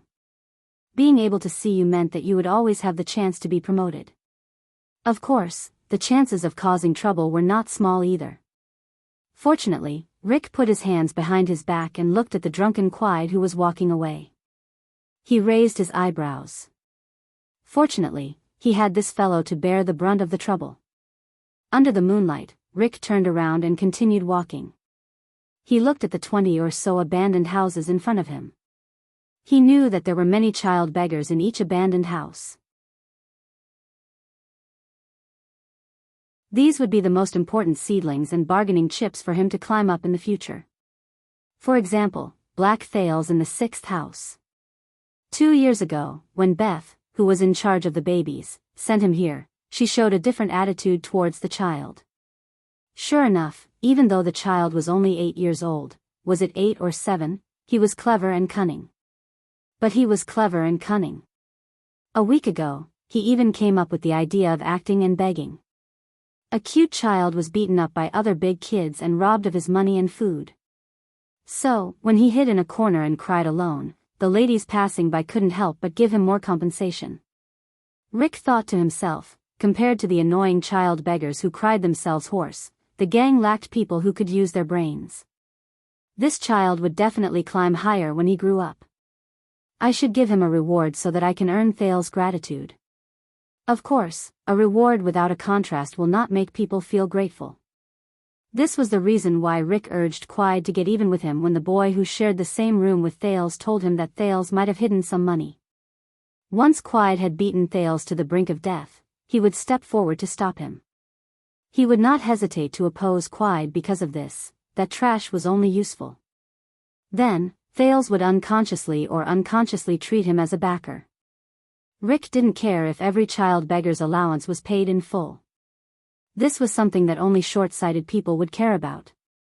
Compared to a few copper coins of allowance, Rick knew that favors were more important. However, that boy, Thales, was too smart. Rick knew that regardless of whether Thales gave Quide money or not, the latter would torture him to death. If Thales really took out the money, it would be even worse. But obviously, the boy thought of a way to escape. According to common understanding, Quide, who was in high spirits, would meticulously create these disobedient children to entertain himself, regardless of whether they were really disobedient or not. It did not matter. He still had to do what he had to do. Even if the results were not good, he could just find another reason to let Quide beat him up. Rick walked to the 6th house and stepped over the broken door. He saw Thales panting heavily as he lay on the ground in the courtyard, which was overgrown with weeds. Beside him, a few children were applying something on him. Oh my God, a few 7 or 8-year-old children are actually planting dragon leaves in the courtyard? Usually, only experienced gang members and poor people who had lived for many years would know that this kind of wild plant could be used as a convenient, quick, and cheap medicinal herb to treat external injuries. Ah! Mr. Rick. Cripple Ryan was the first to notice Rick's arrival.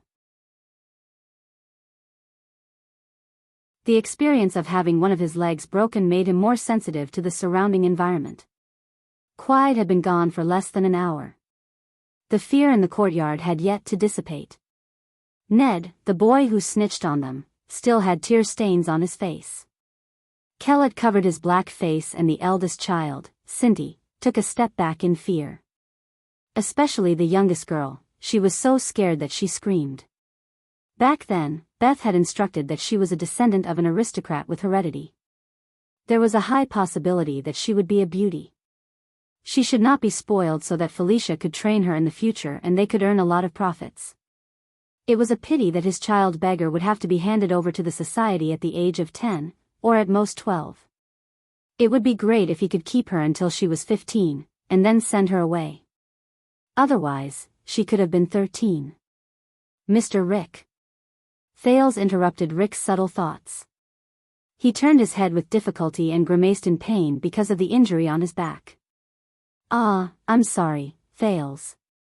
Rick sighed and showed a pitiful expression. I couldn't stop him, cried. After all, I'm only his assistant. I can't afford to offend his backer. I could only come over quietly after the incident. Under the cautious gazes of the children, Rick squatted down and checked Thales' injuries worriedly. Fortunately, he didn't use too much force today. Otherwise, Mr. Rick, I'm fine. Thales struggled to speak. I'm just sorry. My salary last week was really, forget about the salary. Rick took the broken bowl from Cindy's hands and poured out the water inside. He plucked a few dragon leaves and picked up a stone to grind. You were sent to me when you were just sensible. In the past few years, I've watched you grow from trembling little fellows to rough children.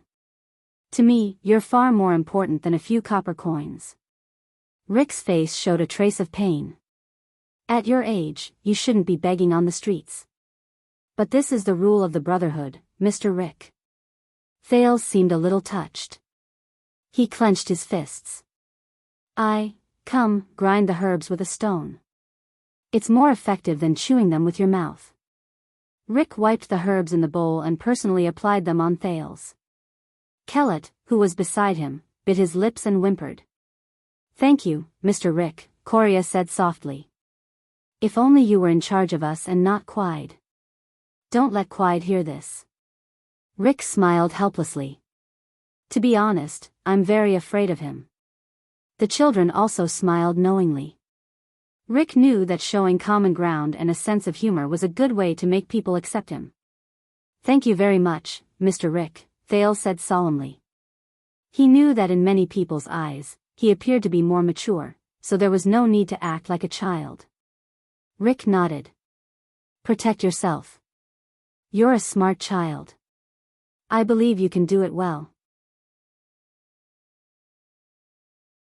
I have to pay taxes every month, and I don't have much money. Here are 30 coppers. Go to Grove Pharmacy, the one between downtown and Twilight District, and buy some medicine. This should be enough, if the price of the medicine hasn't gone up. Rick seemed to have suddenly remembered something. He handed the bowl to Ned and took out a purse from his waist and handed it to Cindy, who had a blank look on his face. I have to pay taxes every month, and I don't have much money. Of course, this money is not enough. Rick thought to himself. He went to Grove Pharmacy a week ago, and coincidentally, the price had just increased. So when the children ran out of cash, they would think it was because of the sudden price increase. If they didn't have enough money, what could they do? Of course, they could take it from the money they got from begging. This way, they would definitely not have enough money for next week, and then, be careful when you buy the medicine. Don't let others, especially Quide, know about it, Rick said with a smile and stood up. Of course, Rick thought, Quide would definitely know. If they did not buy the medicine, it would be even better. Quide would know that they really hid the money. The corners of Rick's mouth curled up slightly. At that time, he would be able to gain their final loyalty. Mr. Rick. Coria looked at the purse in Cindy's hand and was about to cry. You're really a good person. Ned bit his lip and nodded vigorously. Even the eldest child, Cindy, was a little touched. He touched the purse in his hand and weighed it. Rick sighed, shook his head and waved his hand. No, I should be the one apologizing. This is all I can do for you. Mr. Rick. Thales lay on the ground, but he looked at Rick with a hesitant expression. I don't know, Rick raised his eyebrows. What's wrong? I heard that when we grow up, we will be sent to another place for training. Thales asked carefully, as if he was afraid of offending Rick. Then, after we receive training, can we work under you? Hearing this, Kellett, Ned, and Korea also looked at Rick with hope. Snap. Rick snapped his fingers in his heart. Score. It was faster than expected. About this. Rick smiled. Don't judge me by my current appearance. In the Brotherhood, I am a man with ideals. Rick bent down with a smile and stroked Thale's head, making him seem even more amiable. The boys under me will be the best and strongest in the entire Brotherhood. This is the truth, Rick thought. So, if you want to be my subordinates, you have to work hard. The children nodded in unison, full of hope. Thales was no exception. I'm leaving, Thales and the children. Rick turned around and tilted his head to reveal the side of his face. Next time you encounter something like this, come and tell me in secret. Even though I can't stop him directly, I can still create some trouble and prevent him from getting close to you. After saying that, Rick revealed his white teeth. Under the moonlight, he left the courtyard of the 6th house without looking back. Mr. Rick is such a good person. The tears on Ned's face dried up. Unlike that bad Quide. Korea nodded. Her eyes were full of joy, as if she had eaten candy. But, the cripple Ryan, who had been in a state of shock, hesitated and said, I always feel that Mr. Rick scares me more than Quide. That's why you're a coward. Coward Ryan, how can you get money like this? Thales was the only one whose gaze gradually became calm after Rick left. When he saw Cindy counting the 30 coppers in his coin pouch one by one, Thales exhaled slightly. His back was still in pain. He knew that regular medicine for external injuries would be better for his injury. However, Thales had just gone to Grove Pharmacy yesterday morning and took the typhoid medicine from Yanni's hands at the back door. He heard her complain that her stingy boss had increased the price of the medicine. Even the medicine for external injuries had been increased to 35 coppers, which was exactly 5 coppers more than what Rick had given her. However, he also found out a key point from Jayla, the daughter of the owner of Sunset Pub. Rick was in charge of Quide's exorbitant expenses in the pub. But, I have to hand it in every month. I don't have much money myself, Rick's words echoed in the prince's ears. He could not help but look at the pouch of coppers beside his hand. The child beggars had already forgotten their fear and were playing with each other. Thales was the only one who furrowed his eyebrows and turned his head around with great difficulty.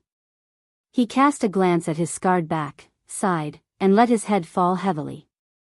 This damned world. Rick walked to the 10th house and thought about how there was an 8-year-old child named Karak here. He was a young and ruthless character. Just as he was about to teach him a lesson and recruit him, he suddenly felt a chill on the back of his neck. This was his innate psionic ability. When it was absolutely calm, he would feel a chill on the back of his neck if a living creature approached him within a 5-meter radius. That was it. However, he was not a warrior. Even if he was, his psionic ability was not worth mentioning when compared to the kingdom's various psionic troops, the valiant swordsmen of eradication, knights, and even the mysterious mystics. Even the interns in the temples could press him to the ground and beat him up. However, Rick felt that one day, this psionic ability would save his life. Like now. Rick quickly turned around and scanned his surroundings under the moonlight. At the same time, he put his left hand into his pocket and held the small but deadly miniature retractable crossbow. The bright moonlight. The empty street. There was no cover. But there was no one. Rick took a deep breath and kept himself absolutely calm. He felt the chill on the back of his neck. Could it be that a rat had crawled in the sewer under his feet? Rick turned in 3 different directions and sprinted for a while. However, the lingering chill on the back of his neck made him get rid of this conjecture. Which rat would be directly under him, following him in 3 different directions for 20 meters? Rick became more and more frightened. He should not have come out alone, even if this was the abandoned houses and the Brotherhood's territory.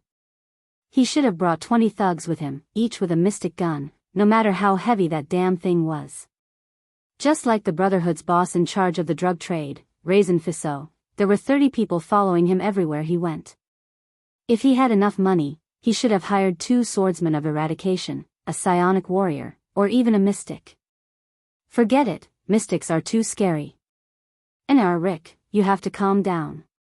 He told himself, you are the man who will be in charge of the entire Eternal Star City, and even the underworld of Constellation. Calm down, you must calm down. He forced himself to be calm and turned around. He walked back the way he came, as if he was just jogging. Did I offend someone? Does someone want my life? Is there anything worth noticing in this street? He walked a few hundred meters. Under the moonlight, there was no one around him. However, the chill on the back of his neck was still there. He forced himself to be calm and turned around. He walked back the way he came, as if he was just jogging. Did I offend someone? Does someone want my life? Is there anything worth noticing in this street? He walked a few hundred meters. Under the moonlight, there was no one around him. However, the chill on the back of his neck was still there.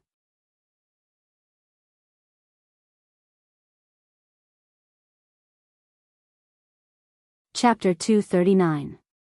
Yes. Lampard nodded thoughtfully. The inextinguishable starlight. What are you trying to say? Archduke Rockney furrowed his brows. The greatest threat to us is Sonia Sassir? But Lampard ignored him. The Archduke of Black Sand region stared at the table in a daze and continued to speak. Starlight Brigade. They're very young and inexperienced. Even if they have experience fighting against the rebels in the country, they can't even withstand a single blow from our battle-hardened, invincible Northland warriors. Archduke Letko's expression changed and he sank into deep thought. On the road from the Northern Territory to the Central Territory, we defeated them in our first battle. Lampard took a deep breath. His expression became firm and persistent. Nothing special. It was the same as usual. The light cavalry probed, the archers suppressed, the light infantrymen nipped at the main force, and the heavy cavalry launched a decisive attack. Lampard nodded slowly, but his gaze was extremely complicated. In just one encounter, their main force was defeated. The rest fled in all directions.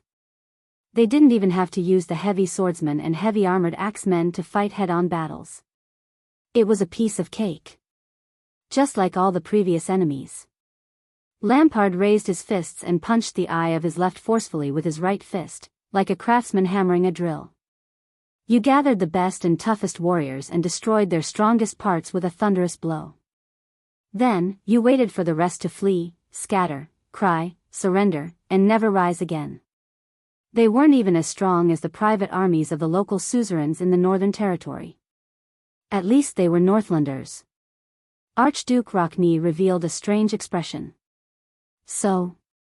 He was sensitive enough to notice that Archduke Alcius and Archduke Trentida, who had personally experienced it, did not speak. They only looked solemn. And even a little respectful. So, that was Starlight Brigade, Archduke Letko answered him. The old Archduke heaved a long sigh. At that time, no one paid any attention to them. The bald Archduke of Defense City shook his head. Until a few days later. Rockney frowned slightly. Lampard took over the conversation. A few days later, they, the group of child soldiers who should have thrown away their helmets and armor, fled in all directions, and lost their souls. Archduke Lampard sat in his chair and narrowed his eyes. They came back. Ronnie was slightly stunned. When we were about to take down Ice River City, he stood before us once again, Lampard said calmly. It was as if he was looking at the scene from more than a decade ago from afar. Even though their numbers are small, they are organized, and in formation. It's as if they've just been recruited, Lampard continued. His tone was erratic and his eyes were misty. They rearranged their formation just like that, and just when we were about to win the siege, they decisively ambushed our rear. Just like the rekindled ashes. No. Archduke Letko closed his eyes and shook his head. It's not dead ashes, it's inextinguishable starlight. Archduke Rockney's suspicions deepened. But we still defeated them. Archduke Letko suddenly opened his eyes. Again. Lampard looked at him. Yes, again. The Archduke of Black Sand region nodded slowly. But this time, we sent the light cavalry to chase after them. We want to exterminate them. We lost nearly 10% of the light cavalry. Letko sighed. I remember. I was the one who deployed the light cavalry. And then? Lampard's expression was indecipherable. He answered his own question, again. Rockney raised his eyebrows. Again? Again. Lampard's voice rang decisively, like the clashing of metal. The scattered Starlight Brigade regrouped under the war flag in just a few days. They attacked us again along the banks of Shepherd's River. Archduke Rockney's expression finally changed. How? The Archduke of the City of Faraway Prayers said in shock. How did they regroup? What about morale? Can the supplies and logistics keep up? Lampard shook his head. We repeated this game a few times. Lampard's tone was a little tired. But no matter how many times we defeated them, as long as we didn't completely annihilate them, their scattered remnants would always miraculously regroup. I don't know how they handled logistics on that damned battlefield, but at least the eyes of those child soldiers were very decisive. Then, when we were besieging a city, raiding a land, resting for supplies, or changing troops, they would appear like ghosts beside or behind us and strike a cold blow. Archduke Letko's expression darkened. The inextinguishable starlight, this is the name our people gave them. Lampard snorted softly. The Archduke of Black Sand region asked softly, what all of us can't figure out is how such a young and ordinary army can regroup without any hindrance after experiencing such crushing defeats and collapses every time. What we can't figure out is how such a young and ordinary army can regroup without any hindrance. No one answered. Archduke Alcius furrowed his brows and looked at the others. The Starlight War God was a good leader. He trained his army very well. This is an honor that belongs to him, Alcius said firmly. A great opponent. Even though he's dead, his soul lives on forever. Lampard's laughter cut in at an inopportune moment. Really? Just because John Jadestar was a great military strategist, the civilian soldiers under him could all become warriors with outstanding qualities? Lampard sneered faintly and said in an unfriendly tone, then, our king, archdukes, nobles, commanders, and even warriors are all useless? The Archduke's expressions turned cold at the same time. Be careful with your words, Lampard. Letko narrowed his eyes. But Lampard ignored them. Why is it like this? An army that is isolated, without reinforcements, and can't fight us head-on is actually an inextinguishable army? Lampard's expression was firm. We are confused, we are curious, we are surprised, because even the Northlanders, who are famous for being good at fighting, can't imagine such a situation. The other archdukes fell into deep thought. Yes, the Northlanders have the strongest physiques among humans, and their spirits are also the most fanatical. Under the same conditions, no one can defeat us head-on on the battlefield. Even the most terrifying and powerful enemy. Lampard said firmly. But his tone immediately changed. But even for us, the strongest military country in the Western Six Kingdoms, after a great victory, our commander has to spend a day setting up camp and taking inventory. He has to send his trusted nobles and personal guard officers with sabers, swords, spears, axes, or noble warrants to gather and pacify the warriors who are so excited and frenzied that their eyes are bloodshot from killing, their hands are weak, and their pants are loose as they scatter around the battlefield to vent their frustrations. Being able to completely reorganize the army in one day and one night and advance the next day is considered a normal efficiency. Archduke Letko shook his head. That's not strange, the old Archduke said slowly. We have been fighting like this for hundreds of years. Lampard turned his head abruptly. His gaze was as sharp as a knife's edge as he stared at the old Archduke. The old Archduke tilted his head slightly at the stare. But what about when we lose a battle? Lampard said coldly, even the extensions would not be able to reorganize and arrange logistics without a few weeks or even a month's time. Then, when everyone is at a loss, we would not be able to regroup our troops and arrange our logistics properly. Then, we would be able to gather the defeated troops again when everyone is at a loss. It's not like hunting, where you only need to whistle and the stray hounds will run back. As for quickly gathering, reorganizing in a short period of time, deploying manpower, arranging logistics, organizing an army, reorganizing combat power, and marching again? Lampard crossed his arms and looked at the four archdukes, who had different expressions on their faces. He snorted coldly and said, in the entire Extet, only the White Blade Guards and the Glacier Sentinels can do it. I suspect that many of the Archduke's personal guards can't do it. He looked at Rockne.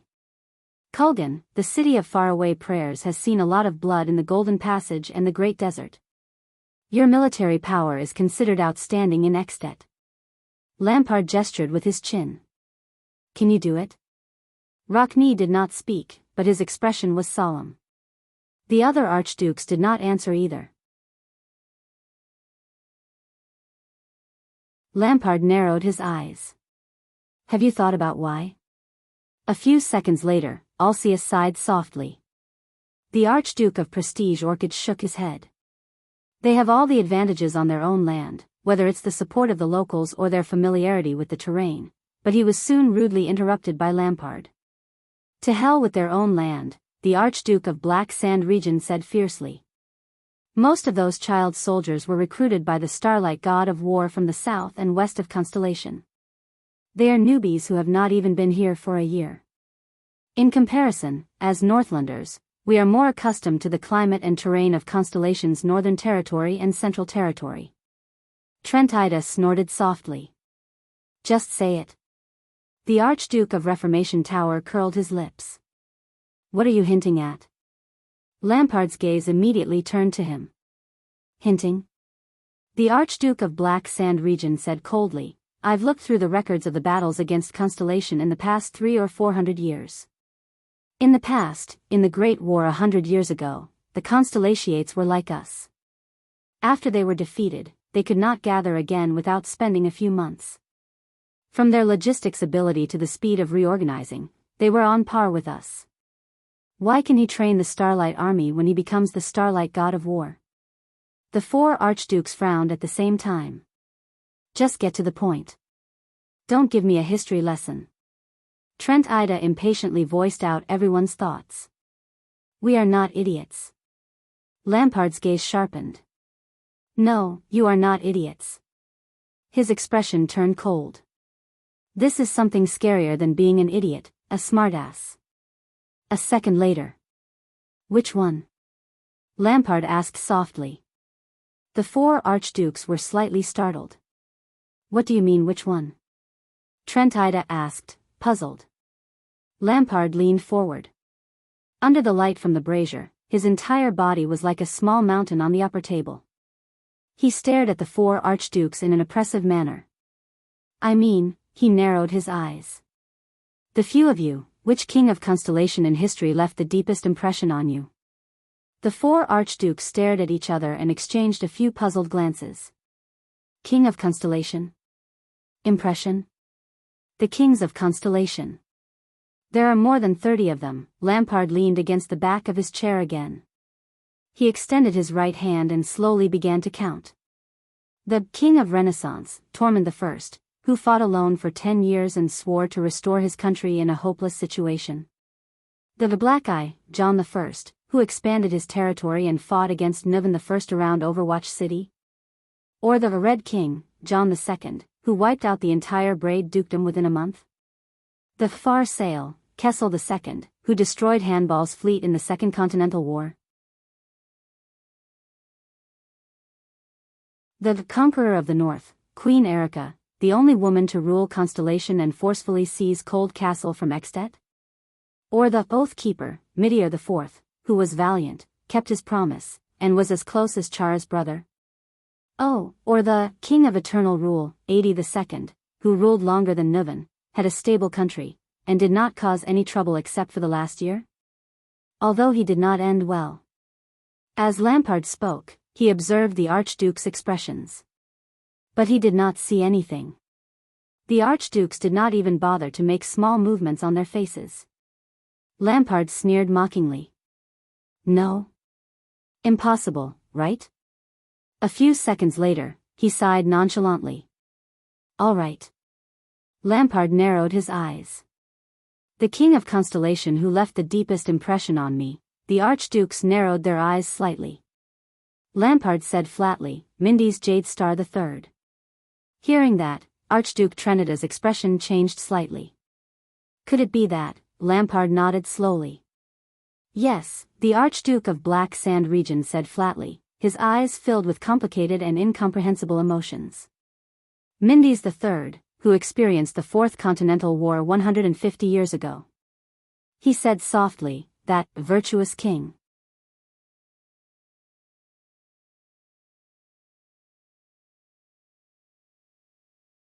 Chapter 240. Him. Mindy's III? Archduke Rockney shook his head, not knowing whether to laugh or cry. Is he the threat you speak of? A docile king who has been dead for more than 100 years? Lampard stared coldly at Archduke Rockney. His gaze made the latter feel very uncomfortable. Archduke Letko sat down at the dark brown rectangular table again and deliberately coughed. After a few seconds, Lampard finally turned his head. Most people, including all of you, may think that his achievements are mediocre, and even a little cowardly. The Archduke of Black Sand Region snorted softly. Don't worry, I thought so too when I was young. His gaze turned cold. Mindy's Jade Star III. Trent Ida, who had been staring at Lampard, could not help but be slightly shocked. That gaze, what does it have to do with him? Alcius questioned. Lampard took a deep breath and looked at Alcius. Do you know him? This so-called virtuous king, the Archduke of Black Sand Region asked flatly. The Archdukes frowned almost simultaneously. I heard Scholar Costa mention him a long time ago. Not much. Rockney narrowed his eyes and recalled the days he spent in the study. But I heard that he did not do anything major. Lampard's gaze shifted, and he snorted coldly. Did nothing major? I don't have much of an impression of him. It is said that he used various diplomatic means to delay the Fourth Peninsular War, Rockney replied flatly. A king who does nothing is rare even in Constellation. Lampard's expression did not change. I heard that he was a weak king and compromised with his vassals everywhere. Trent Ida rubbed his chin and seemed to be deep in thought. For example, the so-called High Noble Parliament and the National Conference were all left behind by him. He turned Renaissance Palace into a noisy market, which not only reduced efficiency, but also made it unsightly. That's all? Lampard raised his eyebrows. That's all? He promoted a large number of people to manage his territory, and especially liked to appoint officials from the low-ranking nobles. Archduke Letko thought about something. He even made detailed regulations for this, which offended many great vassals with hereditary official positions. Alcius frowned and continued, Father used him as an example to warn us to be careful of the merchants. I heard that Mindy's III borrowed money from the merchants to pay for his finances, and even had to issue franchises to top up the debt. Hence, the nobles mocked him behind his back as the merchants' slave king. Lampard heaved a long sigh. Is this your impression of the virtuous king? The archdukes had different reactions. Trent Ida shrugged, Rockney still had a cold expression on his face, and Alcius had a puzzled look on his face. Only Archduke Letko's murky eyes shone with a strange and unique emotion. Lampard lowered his eyelids as if he was lamenting. The captive from 12 years ago, Vlad told me that he used to be a petty tax collector in the Northern Territory. During wartime, he was conscripted to be a grain supervisor. During peacetime, he was a petty tax collector, but during wartime, he was in charge of transporting supplies. He was especially common in the armies in the south and the center of Constellation. Lampard's eyes flew open. But be it tax collector or ration supervisor, These positions can only be obtained after passing the test. Tax collectors must be proficient in arithmetic and accounting. Before the Archduke's bewildered expressions, the Archduke of Black Sand Region continued speaking. His tone was filled with vicissitudes of life. Even if one is a noble, if one cannot pass such an examination, one is not qualified to be an official. What did you say? Trent Ida asked in confusion. Assessment? Lampard nodded. It's very unfamiliar, right? The Archduke of Black Sand Region said coldly, I bet that other than being punished in the study for not being able to recite a certain family motto in your childhood, all of you will never hear this word again in your lives. The Archdukes were slightly stunned. But this is the ration supervisor in the Constellatiate army. Lampard took a deep breath. There was fear and solemnity in his eyes. Not only that. In their army of officers, there are also military judges, clerks, logistics officers, medical officers. There are too many, I can't remember them all. In that instant, Lampard's expression became very unpleasant, as if he had recalled something unpleasant. When they are not at war, they are all professional officials with fixed jobs.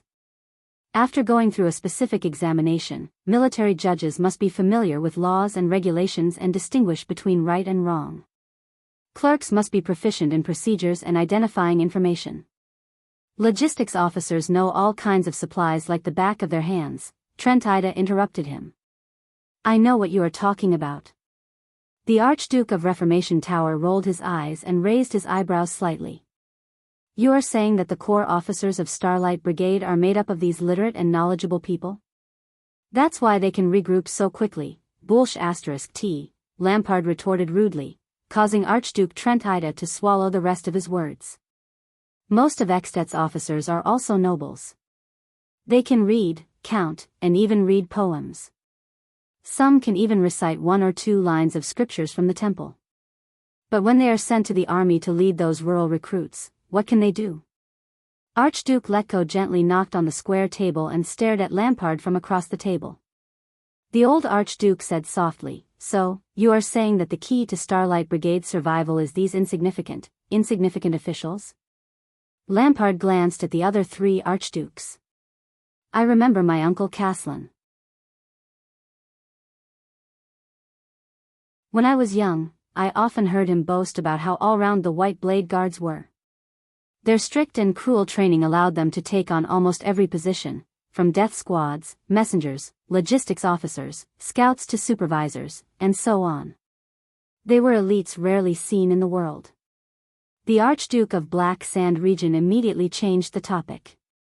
So, every time there is a war and countless warriors are recruited, the king will put his White Blade Guards and nobles who are loyal to him to fill up the positions from low-ranking officers to commanders of the guards.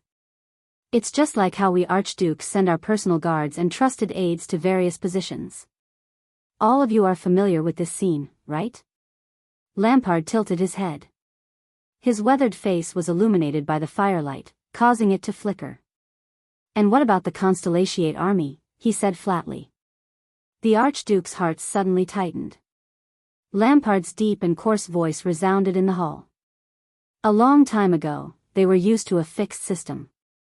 Ration officers are only responsible for calculating numbers and transporting goods, logistics officers are only responsible for distributing supplies, military judges are only responsible for beheading according to laws and orders, clerks are responsible for coordination and communication, they only know how to do the one thing in their hands well. They have a clear division of labor, each performing their own duties, and not interfering with each other. They also do not need to be restrained by the trusted aides sent by the king or archdukes. The logistics and management of the recruits do not need to be decided at the last minute by the people sent by the higher-ups, and will not completely change because of a change in the commander-in-chief. Lampard slammed his palm on the table. His eyes burned. He stared at the archdukes, causing them to feel displeased. Can you imagine it? Lampard gritted his teeth. His expression was ferocious. We Northlanders, no, almost all armies in the world have been recruiting soldiers from our territories for hundreds of years. We are used to throwing out a handful of gold coins and letting the trusted personal guards we are familiar with, who are also the vassals, discipline the soldiers themselves, provide them with pay, food, equipment, and chop off their heads, chopping wood, and captives, right? Archduke Rockne uncrossed his arms and retorted with a frown, "What you just said is a process that only a standing professional army would have the time and effort to refine. And the outcome of a battle is decided in the moment of close combat. Instead of spending energy on these personnel matters and offending countless vassals, it would be better to..." Lampard raised his head abruptly and swept his gaze over the Archduke of the City of Faraway Prayers. He shook his head scornfully in his heart. That's right. In war, these are trivial matters that cannot be ignored. Although Lampard felt disdain in his heart, he still said patiently, "Only professional soldiers who have been preparing for war all year round and have gone through hundreds of battles can gradually get used to it, familiarize themselves with it, and form their own military traditions and rules. For example, the White Blade Guards and the Glacier Sentries." However, the Archduke of Black Sand Region's expression immediately changed. "But the Starlight Brigade is also a conscripted army." Rockne's expression froze. "But this is how it operates. The efficiency of logistics and transportation is more than twice that of ours. It is easy for them to reorganize their personnel. Military discipline is maintained in an orderly manner. Rewards and punishments are clear. From attacking to retreating, there are clear rules." Lampard swept his gaze over each archduke solemnly. He looked at their faces, which were either filled with disbelief or bewilderment. "It is these trivial matters that we have always looked down on. That group of weak, newly recruited child soldiers are doing much better than us. So, even after they are defeated and scattered, they can still follow a set of self-established procedures and habits to immediately connect logistics, regroup, and recover their combat strength in a short period of time." Lampard took a deep breath. His expression was unpleasant. 12 years ago, in the days at the rear, I heard that useless Poffer complain every day about the injustices they suffered. There was anger in the Archduke of Black Sand Region's eyes. "Why is it always Beacon Illumination City? That brat only knows how to curse like that." Alcius and Trentida looked at each other. They could feel the uneasiness in each other's hearts. Lampard's tone became more and more furious. "What he doesn't see is that because of Horus Jadestar's surprise attacks, our entire army of 100,000 is now in a state of emergency. Even the siege of the fortress has to stop. He can't see that after we got rid of the Butcher of Constellation, we spent a lot of time redeploying manpower, arranging routes, gathering provisions, and arduously reorganizing logistics to provide nourishment for the war at the front lines despite the nobles' evasions and perfunctory responses from various forces.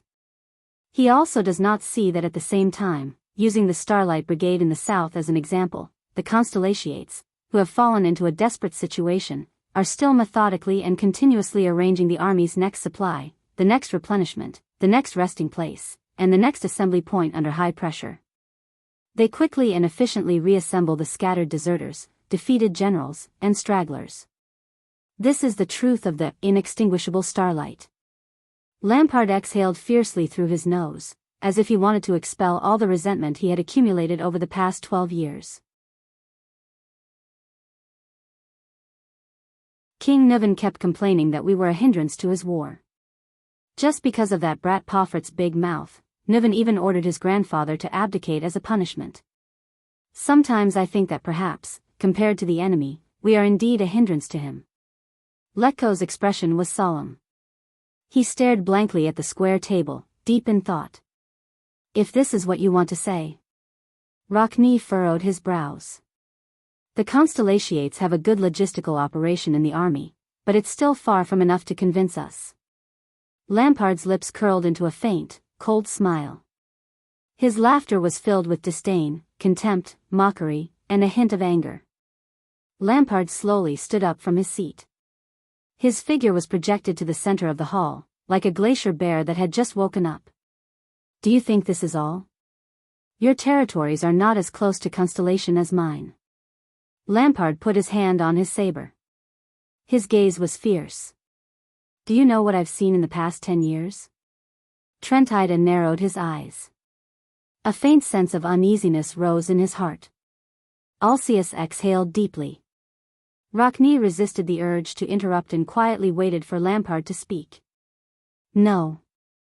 The Archduke of Black Sand Region's expression was ferocious, and his tone was terrifying. The inextinguishable starlight is just a scale of the Great Dragon, a corner of the light of the galaxy. No one knows when it started, that's how their entire kingdom operates, Li Tianlan said. Archduke Letko stared at Lampard's face and listened to his words. There was an inexplicable fear in his heart. Operated like this? This is.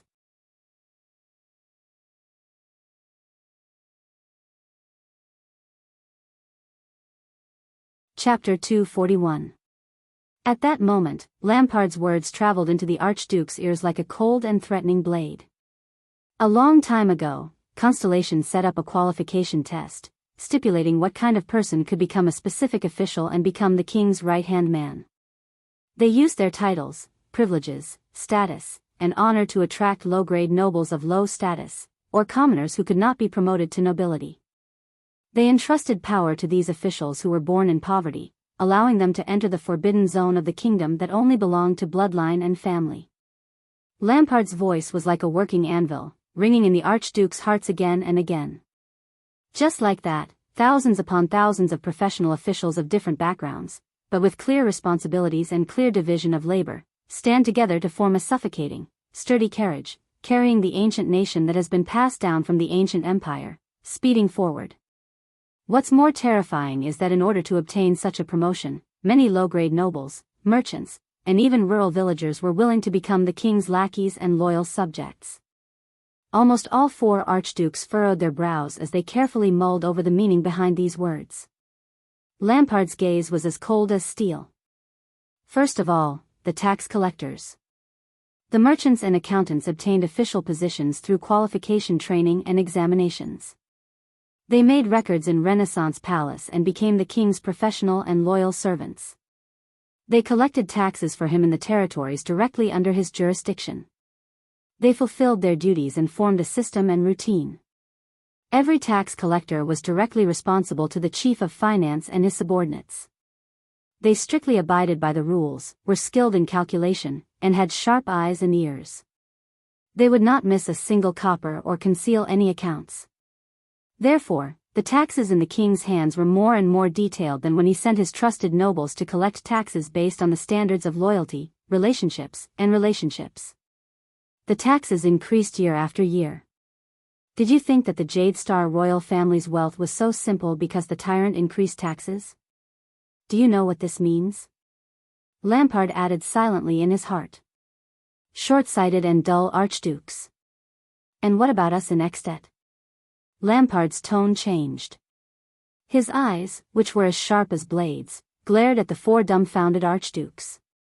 In order to ensure that their interests are not harmed and their authority is not shaken, the archdukes and nobles will only send their trusted aides and subordinates as tax collectors. With swords and spears, they will use their connections and relationships with the lords to collect taxes from various castles and villages. They will act like tyrants, deceive their superiors and subordinates, exploit layer by layer, and fill their own pockets.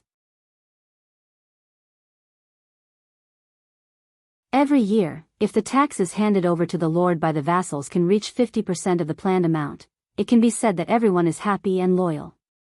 Archduke Alcius lowered his head. His expression was solemn, and he did not speak another word.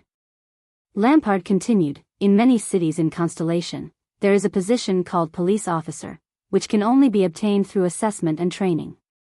The police station directly under the garrison officer is in charge of the city's security and order. It is clearly separated from the city defense team, which is the standing private army of the city, and is strictly prohibited from interfering with each other. What about us? The Archduke of Black Sand Region gritted his teeth.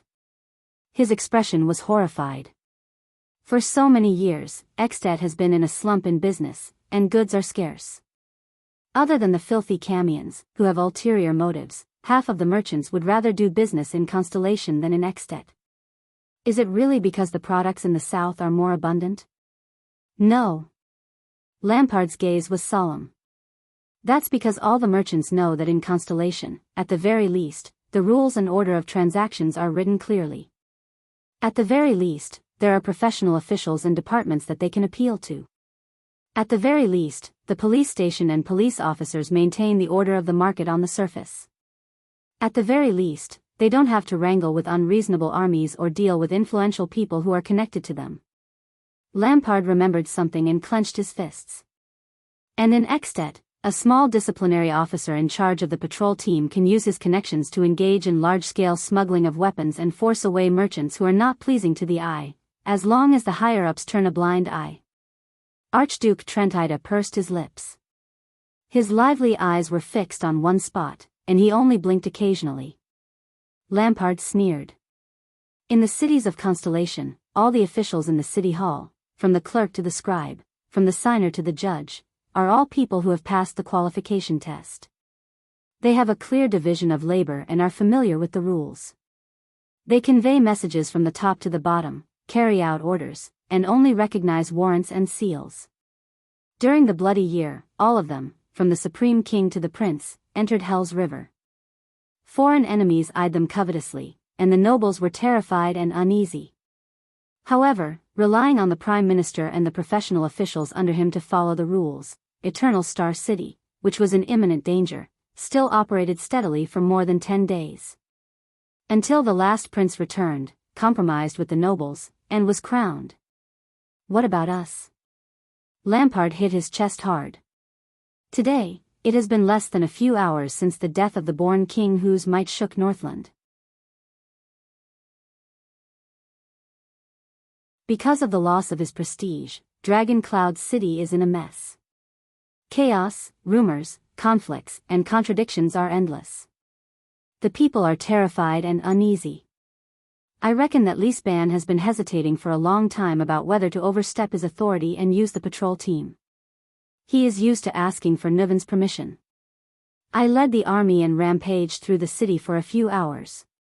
Only when we took down the first gatehouse, only when I stood here, so close that I could spit at all of you, did the dignified Prime Minister lead his troops here, confused. Archduke Rockney's expression darkened. He exhaled a long breath, and his gaze was hesitant. Lampard paused for a whole 10 seconds. During this long period of time, no Archduke made a sound. Finally, Lampard exhaled a helpless and laborious breath. Fatigue and pain appeared on his face. I know that your territory is far away from Constellation, and that you have only cared about the game with Dragon Cloud City over the past few years, but I have already said this much. Can't you feel it? At that moment, Lampard gritted his teeth, clenched his fists, and broke out in cold sweat. It was as if he was facing a terrifying beast that he had never seen before. Some soul-stirring, unprecedented, dreadful changes. It is happening quietly in Constellation, behind the country that is a remnant of the Empire and has been fighting against us for years. The Archduke's expressions changed slightly. This change, trembling slightly, Lampard continued with his chilling words, is as tranquil as the surging of an undercurrent, as calm as dripping water piercing through a stone. But please believe me, this is a terrifying situation that not even the powerful ancient empire has seen in the past thousands of years. Lampard felt his hair stand on end. It was as if there was a chill in his chest that went straight into his heart. Constellation, our opponent for the past 600 years, is undergoing an unprecedented transformation. The four archdukes looked at each other in pairs. In their disbelief, hesitation, and earth-shattering shock, they could not advance or retreat. But Lampard continued, through direct contact with the war, I saw the tip of the iceberg of this terrifying transformation. It's like the faint vibration that comes from within the cocoon on the eve of its transformation. It's inconspicuous, but extremely important. Lampard suddenly raised his head. His gaze was as sharp as a sword, and his gaze was threatening as he stared at the four archdukes. Everyone, please open your eyes. The Archduke of Black Sand Region gritted his teeth. His voice was hoarse, but his tone was firm. Where exactly is our greatest threat? The archdukes did not seem to have reacted. But at that moment, Archduke Letko's expression was unprecedentedly unpleasant. He slowly raised his head and looked at Lampard. The old Archduke spoke wearily, his voice hoarse and unpleasant, "Mindy's the third?" The expressions of the other three archdukes changed. Lampard's gaze softened as he looked at the old archduke. His gaze became gloomy. "Yes," Lampard said quietly and sat down again. "This is the current situation after 150 years. The comparison between us and Constellation." Archduke Alcius raised his head in shock. 150 years? Could it be? Lampard nodded weakly. "Yes," he said with certainty. "What I told you just now," Lampard said flatly. His eyes were once again filled with dread and solemnity. "Everything. It all originated from 150 years ago, from the Supreme King of Constellation, who was almost ignored by everyone. Mindy's the third." The four archdukes cast their gazes at Lampard in that second. Their emotions were complicated and their reactions varied. The Archduke of Black Sand region looked at their expressions and could not help but sneer. "You said that he did not do anything big?" Chapman Lampard snorted coldly, and it was hard for him to distinguish between praise and criticism. More than 100 years ago, it was Mindy's the third who did not hesitate to offend the Jade Star family's branch families, trusted aides, in-laws, and even direct vassals. He also strictly and precisely set up and separated countless official positions and departments, the City Hall, the Police Department, the Department of Finance. He also gave them his authority. He made clear regulations, trained them, and paid them salaries even if they had to borrow money to survive. He let these new officials manage the royal family's central territory and even the whole of Constellation. More than 100 years have passed. Even the most remote and domineering vassals with power had no choice but to compromise with the rules of the game left behind by the virtuous king and acknowledge the king's officials for the sake of taxes, efficiency, power, and even more so for the sake of effectively opposing the king. Lampard raised his head. His eyes were as cold as a blade. Relying on these people, Constellation's royal authority gradually penetrated into every corner of the kingdom. It controlled the entire country from top to bottom like never before. Do you think that luck and talent are the only things behind the Starlight Brigade? No, this steel carriage formed by countless professional officials began with Mindy's the third. It has long been in conflict and friction. During the years when we dominated the Western Peninsula, it quietly operated, worked together, and settled for more than 100 years. It influenced us imperceptibly, took root, and sprouted. When he heard this, Archduke Rockney of the City of Faraway Prayers lowered his head deeply. There was a struggle in his eyes.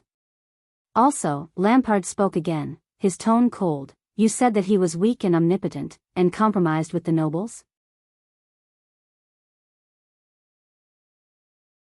Forgive me for reminding all of you, but it was precisely because of the higher parliament and the national conference that compromised with the nobles, that Kessel V of our south turned the millions of Constellation civilians into powerful tools for him to fight against the great vassals alone. In the past 5 years, he resisted the fierce opposition of almost all the vassals and unquestionably launched a countrywide war. He unstoppably appointed an heir to the royal family. This is his royal authority. For Constellation, this is already the norm. Lampard abruptly slammed his fist on the square table and said loudly with a face full of anger, "If King Nuvan were to stand here and ask all of you to recruit troops within a month to follow him into the Great Desert, how many of you would do it without hesitation?" Alcius and Trentida stared at each other in the air. One of them looked hesitant and shook his head lightly. The other clenched his teeth and breathed rapidly. "As for Mindy's the third, you said that he lived by borrowing money?" The Archduke of Black Sand region raised his hand and waved it indifferently. "But what's more ironic?" Lampard leaned forward and clenched his teeth. His expression was cold. More than 100 years ago, Mindy's the third, who supported a large number of officials under him, was constantly borrowing money and never got tired of it. So, he ordered that all the debtors be gathered in one house, and with the royal franchise and even the next year's taxes as a guarantee, he wrote all the debtors a unified IOU. Today, more than 100 years later, the house where countless merchants come and go has been expanded many times. It imitated the habits of the Camian city-states and changed its name. The Archduke of Black Sand region's expression was unpleasant. His tone was hesitant, as though he wanted to narrate a strange situation that even he did not understand. It's called the Royal Family Bank. The few archdukes cast doubtful glances at him. Lampard clenched his teeth and shook his head. 5 years ago, King Kessel did not raise taxes or confiscate property. He only wrote an IOU to the so-called Royal Family Bank, which was formed by countless merchants. He took out a large sum of money, raised countless troops, and fought a costly desert war. After he returned, he actually expanded the regular army. Lampard clenched his teeth and shook his head. Can we imagine that, when we have to raise taxes every time we go to war? Do all of you still think that this war only relied on the Jade Star royal family's wealth? Silence again. No one spoke.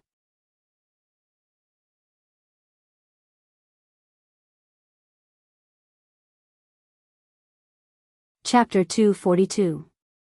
Lampard heaved a long sigh. More than 100 years ago, the first lowly merchant who lent money to King Mindis, the Archduke of Black Sand region, said quietly, his descendant is one of the 13 distinguished families of Constellation today, the wealthy Sunflower family, the Sukater family who holds the title of Count of Forever Island. There was another period of silence. But the air seemed to be much colder than before. Even the color of the flames in the brazier was much weaker. After a while, Archduke Alcius spoke with difficulty. Constellations are better at currying favor under the table. Just like the ancient empire of the past, this doesn't mean anything. The Archduke with the bowl cut shook his head solemnly, as if trying hard to convince himself. We are still the victors of the war 12 years ago. The other archdukes looked at him. Tranquil looked hesitant, while Letko remained silent. Currying favor under the table? Lampard's gaze sharpened as he mulled over this sentence. He then snorted coldly. I bet that even if you go back 1,000 years, to the ancient empire's most powerful period, you won't be able to see Constellation's current situation. Moreover, the victors 12 years ago? Lampard straightened his back, his gaze sharp.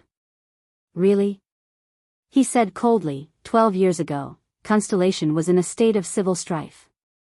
It could barely fend for itself, and its soldiers and food supplies were depleted.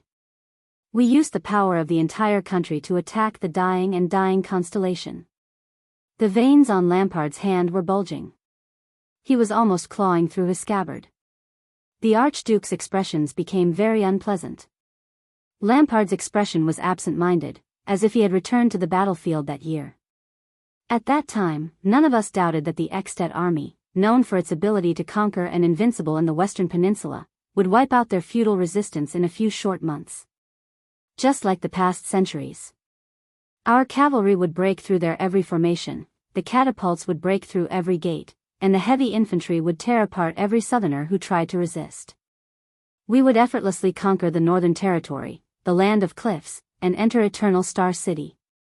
At the very least, you have to be like Khan Tranquil, the great spirit archduke from 400 years ago. You have to drive your army to the foot of Eternal Star City, plunder every village, plunder every bit of wealth, and stick the red dragon flag with a black background in front of Eternal Star City before leaving. Lampard raised his head abruptly as if he had just come back to his senses. What was the result? The Archduke of Black Sand region's expression was extremely pained. His next words seemed to have been squeezed out through gritted teeth. We spent a few months under the fortress. Not only did we suffer heavy casualties, even our pitiful supply line was riddled with holes by that Constellation butcher. It was only when the traitor betrayed Horus Jadestar and paid the price of the death of an archduke that we used his might to take down the fortress. Alcius lowered his head, as if remembering something. Lampard took a deep breath, as if he was trying his best to suppress his emotions. It's the start of spring. We're heading south to the Northern Territory. Ekstet's absolute advantage in military strength is a guarantee of invincibility. Aside from slightly increased casualties, our journey from Cold Castle to Ice River City was smooth. Tranquil sighed. Then, Lampard said absent-mindedly, was the Starlight Brigade. Letko snorted softly. His expression was complicated. Although the overall situation of the war was advancing, as the battlefront grew longer, our supplies became more unfavorable, and our military strength became more scattered. We were dragged into a muddy mess by those child soldiers, and it was difficult for us to advance or retreat. This made the bold claim of taking down Eternal Star City within a year seem like a joke. Soon, we had no choice but to dispel the idea of fighting on multiple fronts and launching an all-out invasion. Instead, we concentrated our military strength and charged straight at Central Territory and Eternal Star City in an attempt to subdue the enemy in one strike. Lampard took a deep breath and said solemnly, "We did not succeed. So, we had no choice but to turn into Land of Cliffs region and try to open up another battlefield." Lampard clasped his hands together, the veins on the back of his hands bulging slightly. At the same time, our casualties kept increasing, the pressure on our logistics increased, and the Starlight Brigade became more difficult to deal with each time. At this moment, Archduke Letko added in a hoarse voice, "Not only that, but they were also recruiting locally. As they fought, they replenished their numbers, and as they fought, they replenished their numbers." Lampard nodded with a solemn expression. The Archduke of Black Sand region sighed and said, "What's worse is that after just a few months, our supplies ran out." Trentida furrowed his brows. "We've always planned to replenish our supplies on the spot, haven't we?" Lampard snorted angrily. "Forget it. Constellation has been in ruins for a long time. It's impossible for us to replenish our supplies on the spot," he said coldly. "The sowing and grazing of livestock in the spring have been delayed. The country is complaining incessantly, and the vassals are in conflict. In addition to our terrible transportation, the expedition of 100,000 people is even more terrifying than the arrival of a disaster for Extet's logistics." Archduke Alcius clenched his fists tightly.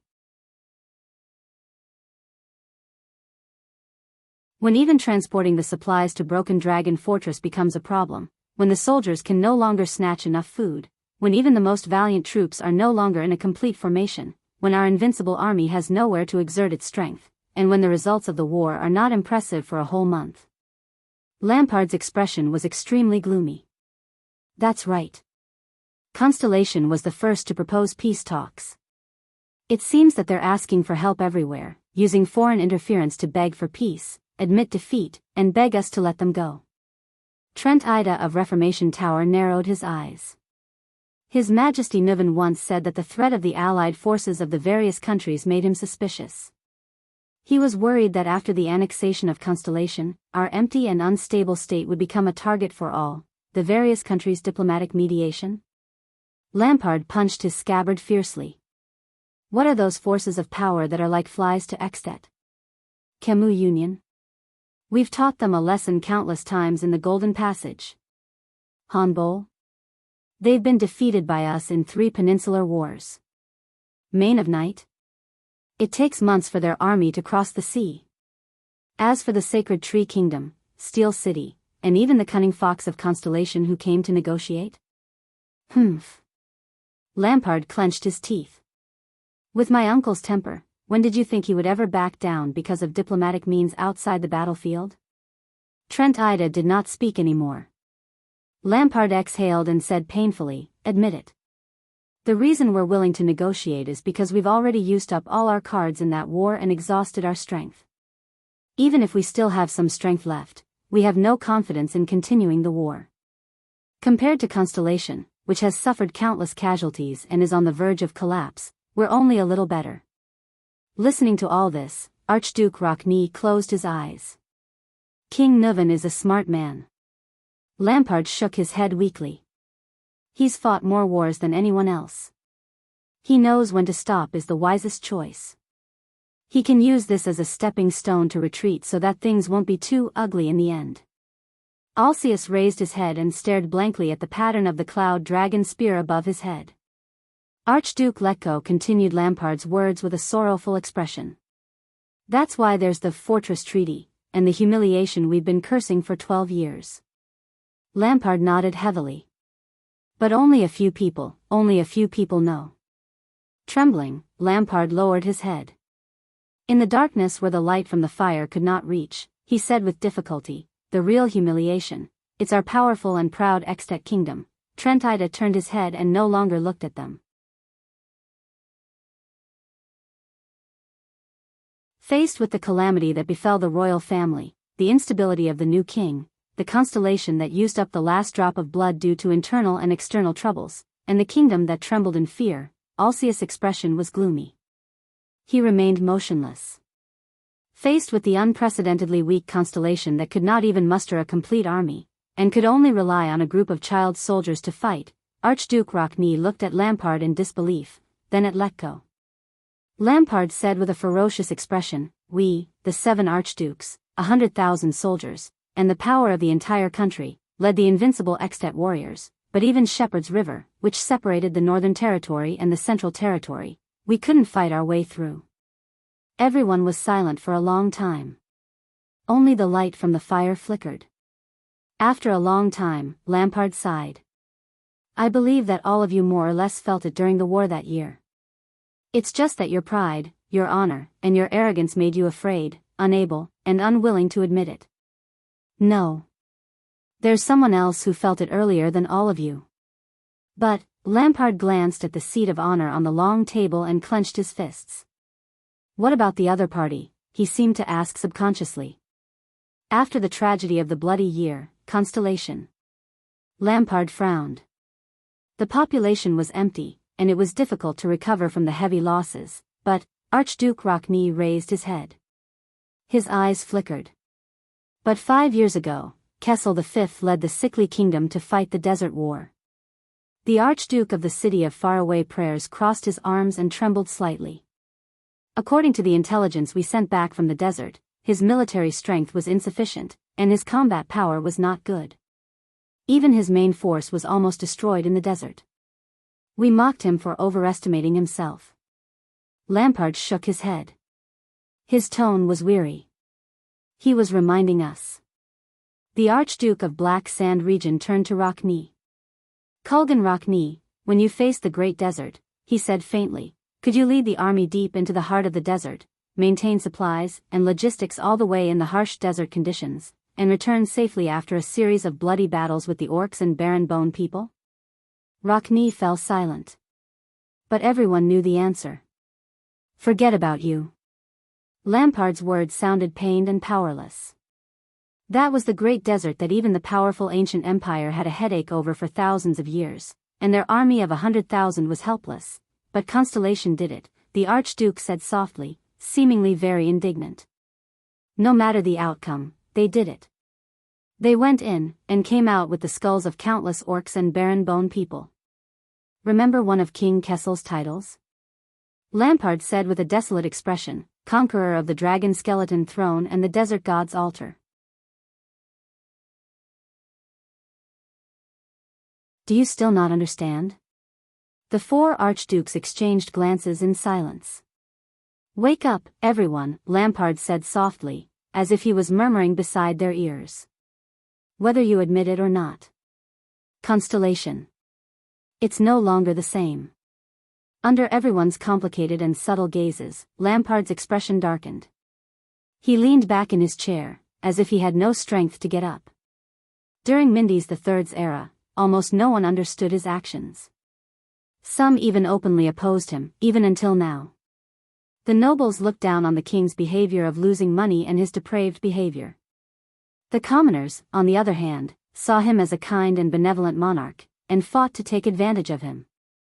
Archduke Rockne and Archduke Alcius looked at each other, their emotions complicated. Mindys III passed away in obscurity amidst the nobles' mockery and the commoners' tears of gratitude. The benevolent, virtuous king, who was good at compromise and mediation. Lampard raised his head and met the eyes of the 4 archdukes. His expression was solemn, and his tone was cold. "This title is half mockery, and half sincerity. Other than a few artists who were grateful for his kindness and wrote biographies and paintings for him, no one cared about the kind, virtuous king, who was praised by the people, but secretly disdained by the nobles, and these minor episodes in history." Lampard narrowed his eyes and gripped his saber tightly. But what about now, more than 100 years later? No one spoke. The atmosphere was very solemn. A few seconds passed. This is the virtuous king, Mindes III. Lampard collected his emotions and said faintly, the more I know about him, the more shocking and terrifying I feel. Archduke Letko stared at the brazier in the distance in a daze. His gaze did not shift for a long time. Rockne hugged his arms tightly, almost crushing his teeth. Trent Ida furrowed his brows tightly. Contrary to his usual cunning self, he was extremely worried. As for Alcius, he only stared at Lampard, as if he wanted to see more things from his face. It's been more than 100 years. Although he died, his officials built Constellation into a steel chariot of excellent quality and complete parts. We only noticed it slightly 12 years ago. Lampard shut his eyes tightly. His shoulders seemed to tremble uncontrollably. To me, Mindes Jadestar III is a terrifying chess player rarely seen in the world, he said with difficulty and pain. More than 100 years ago, he placed his chess pieces in a seemingly casual manner. However, the royal power, the vassals, the people, the country, and history were all in his inconspicuous chess game. He used a long-term game of chess that even his own grandson would not be able to see. He made Constellation, which was originally at a disadvantage against us, be reborn.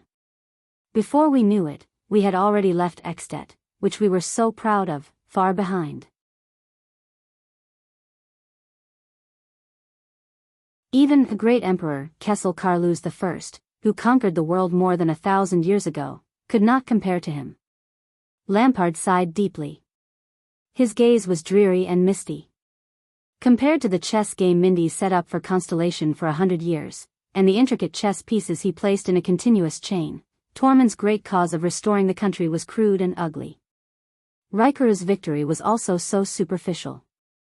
As for the calamity's endless power and destruction, it was as despicable and laughable as a stronger baby wielding an iron hammer. What Mindes III cared about was not the victory or defeat of a day or a night or a place. Lampard's expression was desolate. His emotions were actually a little hopeless. Nor was it the loss of a family, a clan, a city, or a territory. He used the country as a chess piece, the world as a chessboard, billions of lives as his wager, and the foundation that would last for 10,000 years as his victory. The brazier crackled. The archdukes were silent. Finally, Lampard closed his eyes and sighed softly. Once he placed his chess piece, he played the game for 100 years. The hall fell into a deathly silence. After a while, Lampard came back to life from the almost dead atmosphere. He started to breathe again and started to speak. So, more than 100 years after the virtuous king passed away, Lampard left his seat, or rather, Archduke Cameron's seat. I, Archduke of Black Sand Region, Chapman Solenholt Lampard. He walked towards the four archdukes step by step. Kinslayer and Kingslayer. Lampard's face darkened. For the first time, he said these words with a trembling face. The archduke's expressions changed slightly. As a Northlander and an Extension, Lampard clenched his teeth and swept his gaze over every single Extension archduke who held military power and power in their hands. I stand here and plead to all of you, to all the archdukes of Ekstedt, to the suzerains who hold the future of the kingdom of the great dragon in their hands. His voice was as sonorous, hoarse, and full of vicissitudes. Stop your meaningless internal strife and suspicions, let go of your inextricable family grudges and conflicts, do not fall into the trap of the joint ruling pledge, which protects unity but encourages division. Do not be like King Nuvan, who is muddle-headed and unable to extricate himself from his bloodline and family. Let us stand together again and face the terrifying chess player from 100 years ago, and face the terrifying Constellation 100 years later. The archdukes responded solemnly. At that moment, even Trent Ida, the most eloquent of them all, felt extremely heavy. Because in this duel of life and death between us and Constellation, between Northlanders and the Empire, no matter how noble a family is, it will appear lowly, no matter how powerful an army is, it will be extremely thin, no matter how valiant a king is, it will be weak, no matter how vast the land is, it will be empty and poor. Lampard exhaled slowly. And I have a hunch. Under the Archduke's solemn gazes, the Archduke of Black Sand region narrowed his eyes. It's been more than 600 years. What we are facing now, I'm afraid it will be this duel's. Lampard clenched his fists, his voice desolate.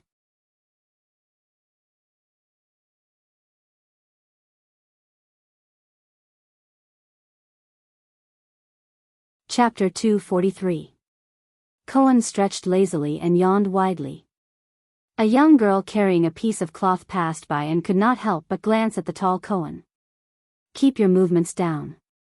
An attendant should behave like an attendant. Raphael walked beside Cohen and frowned. We're surrounded by Northlanders. It's inevitable that there are Lampard spies around.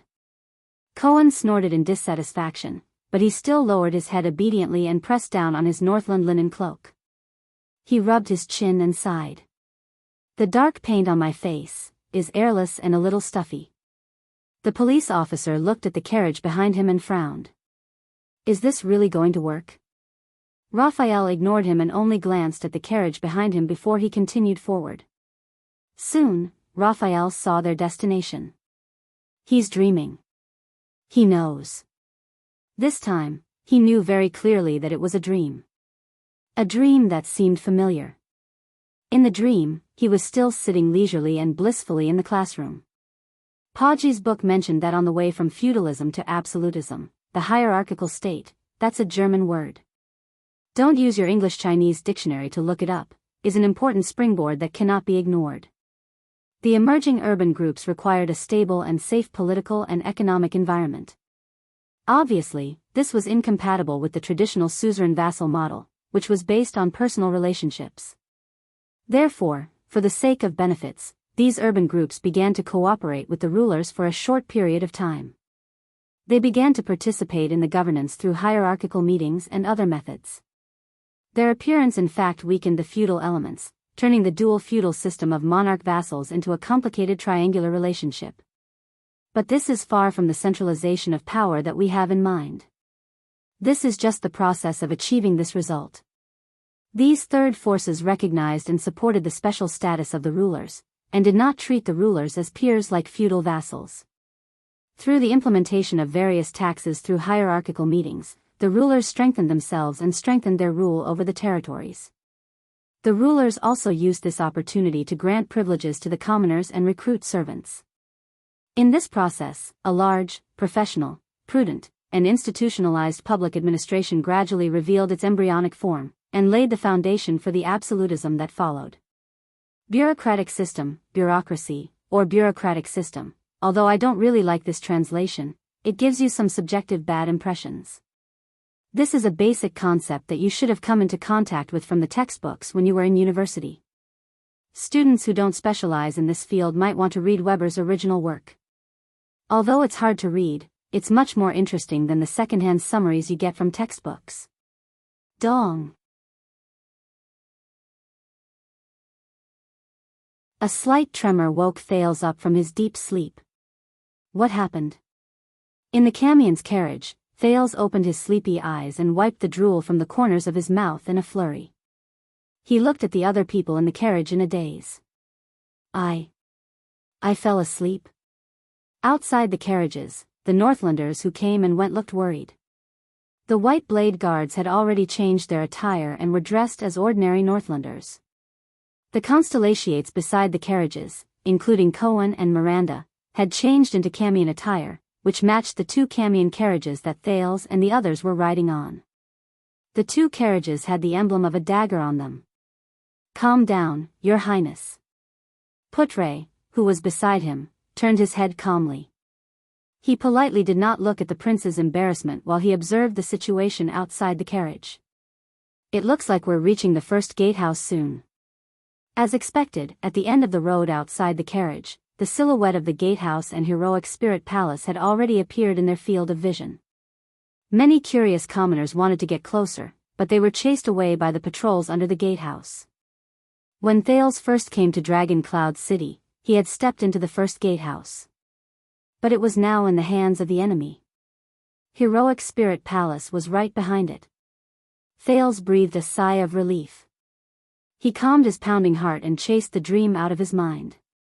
He cast his gaze at the stern Nicholas opposite him. It's time. The Star Killer raised his head. We'll part ways here. I'll go to the other carriage. We have to leave with Miss Walton. As for you. Nicholas narrowed his eyes. Good luck. Thales exhaled through his nose. Thank you and your brothers. Thank you for bringing us here. The prince looked out the window and at the carriage behind them. He furrowed his brows. Take good care of her. Becoming a Walton is not a good thing in this situation. Leave the rest to us. Nicholas' expression darkened. But he immediately raised his head and looked at the captive beside him, Marquis Shiles. He said with hatred, be smarter, old friend. Otherwise. I promise you, you won't want to provoke the former commander of the White Blade Guards who is hiding in the dark. Shiles, whose mouth was gagged and hands were tied behind his back, nodded and tried his best to put on a calm and polite smile. Unfortunately, because his mouth was gagged, his smile looked a little awkward. At this moment, the carriage stopped. Everyone in the carriage subconsciously looked out the window. Outside the carriage, a dozen soldiers dressed in patrol uniforms waved at the group of carriages and walked towards them. Behind them, there were at least a few hundred of their colleagues who were moving back and forth in all directions. They seemed to have surrounded the gatehouse and formed a line of defense. Patrol? Thales was shocked. Are they Lampard's men?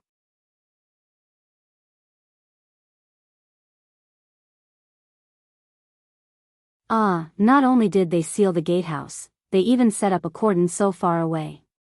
Putre narrowed his eyes. Looks like they're quite strict with their checks. Even though they know that it's fake, it looks like it's real. Get ready, it's about to begin. Thales' heart trembled. He looked at the first gatehouse in the distance and imagined heroic spirit palace behind it, as well as the few figures in the palace. He could not help but clench his fists tightly. His gaze became determined. It's here. My battle. Opposite him, Nicholas' expression tensed. The Star Killer cut the rope on Shiles' body and pulled out the cloth from his mouth. Putre smiled at Shiles. It's time for you to show your negotiation skills, Sir Marquis. Do you know what to do? Only then did Shiles breathe a sigh of relief. He leaned against the carriage. The Lady of Harvest above, of course, but I have to say, in the next moment, the Star Killer's hand instantly grabbed Marquis Shiles' shoulder. The latter immediately bounced off the carriage as if he had been electrocuted. Behave yourself. There was a faint threat in Nicholas' voice. If I find out that you dare to play tricks, Shiles broke out in cold sweat from the pain. Relax, relax, Your Grace. The Camion shook his head awkwardly as he sweated. If you want me to negotiate, you have to at least guarantee my safety, right? I can't guarantee your safety, Nicholas said coldly. But if something happens, I guarantee that you will die before us. In this regard, the considerate Shiles could only express his understanding with a face full of smiles. Thales took a deep breath and gave Putre a reassuring smile. More than 10 patrol members entered the two carriages with the Camion emblem. They looked at the Northlanders and foreigners who surrounded the carriages with hostile expressions. The carriage window was opened. Good day, diligent sir. I am Shiles Bamra from Good Flow City. The elegant Marquis Shiles with a blonde ponytail nodded slightly to a nobleman who looked like a disciplinary officer under the carriage. His expression was at ease and his tone was relaxed. He nodded slightly at a noble who looked like a disciplinary officer. I am sorry, I have a very urgent matter to attend to. I need to enter Heroic Spirit Palace. Can you make an exception? The disciplinary officer was slightly startled. A Camion? Everyone in the carriage was silent as they waited for Shiles to negotiate with them. If he suddenly goes back on his word, or, Thales sighed. Nicholas touched the hilt of his knife gently and stared at Shiles' back. If you can't make the decision, I think your superior should know me. I mean, your immediate superior. Shiles smiled and nodded. The disciplinary officer who looked like a leader frowned. He turned around and patted the shoulder of a soldier beside him. He whispered a few words into his ear. The latter seemed to have received an order and turned to leave.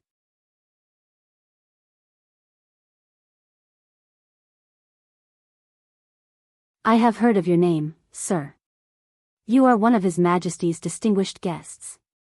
The disciplinary officer raised his head and nodded respectfully at Shiles. But I am also very sorry. Every carriage that attempts to enter Heroic Spirit Palace and every noble that attempts to enter Heroic Spirit Palace must be inspected. This is an order from the Prime Minister. The moment he finished speaking, everyone in the carriage was shocked. Thales and Putre looked at each other and saw the surprise in each other's eyes. Prime Minister? Not Lampard? This means, Shiles' expression was especially astonished. Wait, you mean? Shiles furrowed his brows suspiciously. This is an order from the Prime Minister. The disciplinary officer also seemed to be a little surprised by the Marquis' reaction. He first looked at his colleagues and subordinates, then nodded at Shiles. The Marquis in the carriage opened his mouth wide. He looked at the patrols around him and asked nervously, You mean, Count Leespan, Prime Minister Leespan? Yes, all the patrols in the city are now under the direct command of the Prime Minister, the disciplinary officer replied with a solemn expression. Is there a problem? Shiles stared at him in a daze. Prime Minister? Where is he? In the palace? The disciplinary officer shook his head. No, he's right here. The disciplinary officer pointed at a house guarded by soldiers on the street to his side. He's working in the temporary stronghold behind us. I've already sent someone to invite him over. If you have any questions, you can ask him or ask him directly. Shiles raised his head with a complicated expression. Gatehouse, the first gatehouse. The Marquis looked at the first gatehouse in the distance. He looked at the vague figures on it and asked hesitantly, It is already past time now. Why is it not open yet? Could it be that something happened to Heroic Spirit Palace? The disciplinary officer's expression changed. Of course not. The disciplinary officer reacted quickly and shook his head. His expression was solemn and seemed to allow no doubt. You know, the calamity has just descended last night. We will be more cautious during critical times, but please be rest assured that everything is under control. Shiles narrowed his eyes. He took a deep breath and looked at the house where the Prime Minister was. The Marquis asked keenly, Then why doesn't the Prime Minister enter the palace to keep watch? Instead, he is temporarily stationed in a house? Isn't the patrol on the gatehouse a little too far away from the cordon that you have set up? Could it be that all of you dare not go near the gatehouse? The disciplinary officer furrowed his brows imperceptibly. You misunderstand. We deliberately set up the line of defense a little further away from the gatehouse for safety, he answered very seriously, as if to cut off all unnecessary associations from the foreign noble.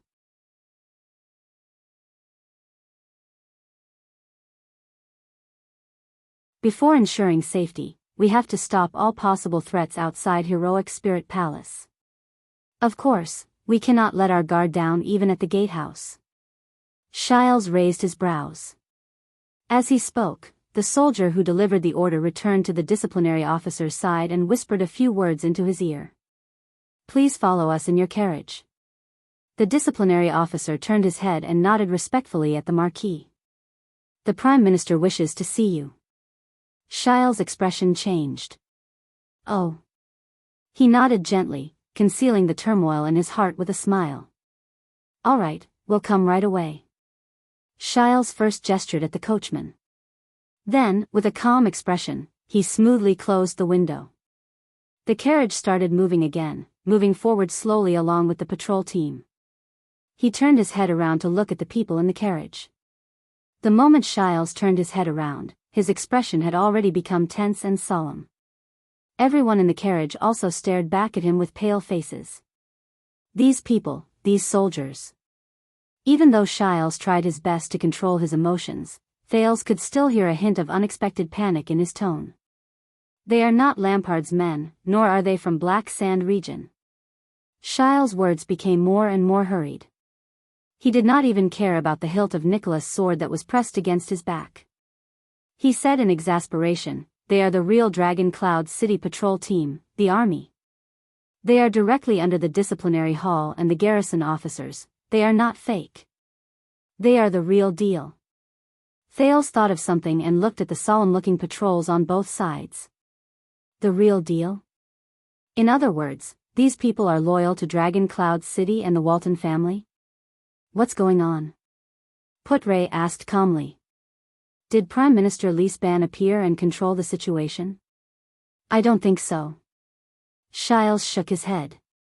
It was obvious that he was also thinking hard about the current situation. I managed to find out. The gatehouse is still in Lampard's hands. Obviously, they are confronting each other and even negotiating. The two carriages, along with the Northlanders and Constellatiates, were moving forward.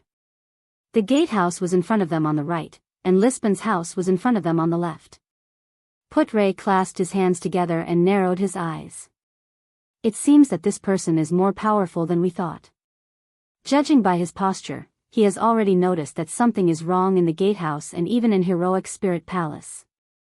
He has led his troops here. Thales sighed softly. He looked at Nicholas with a firm gaze. Now is a good opportunity. You can take advantage of the situation and evacuate with the Waltons, with Miss Walton. Go to your Prime Minister Lisban. You can either seek help or leave. The image of the terrified little girl on the other carriage appeared before his eyes. We're going to part ways here. Little rascal. Nicholas' expression changed.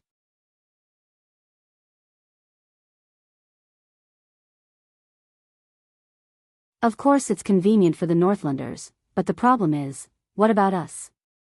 Beside him, Shiles gritted his teeth and furrowed his brows.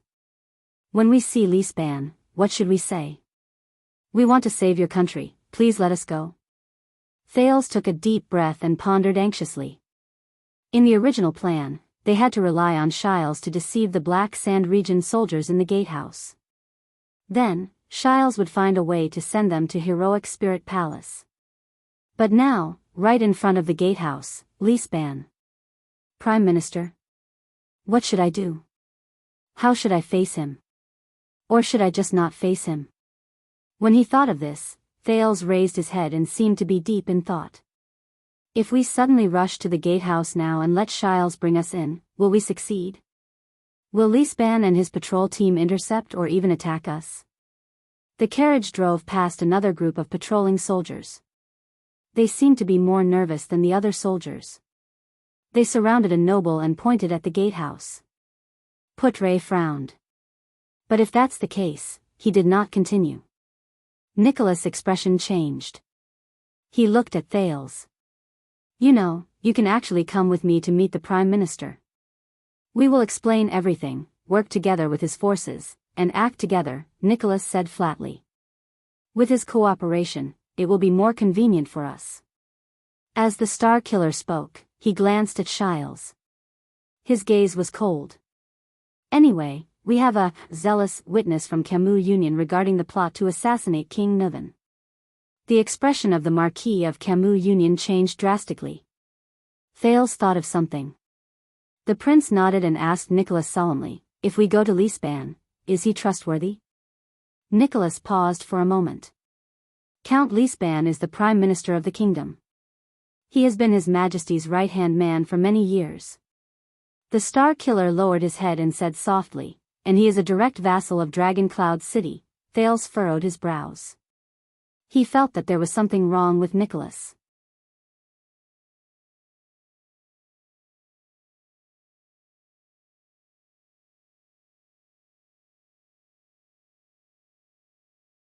Chapter 244. At this moment, of course not. A sonorous voice rang. Thales turned his head in surprise and turned to Shiles along with the others in the carriage. The Marquis shook his head with a serious expression. He looked at Thales and said resolutely, you can't go to Lisban. Shiles first coughed to cover up his loss of composure.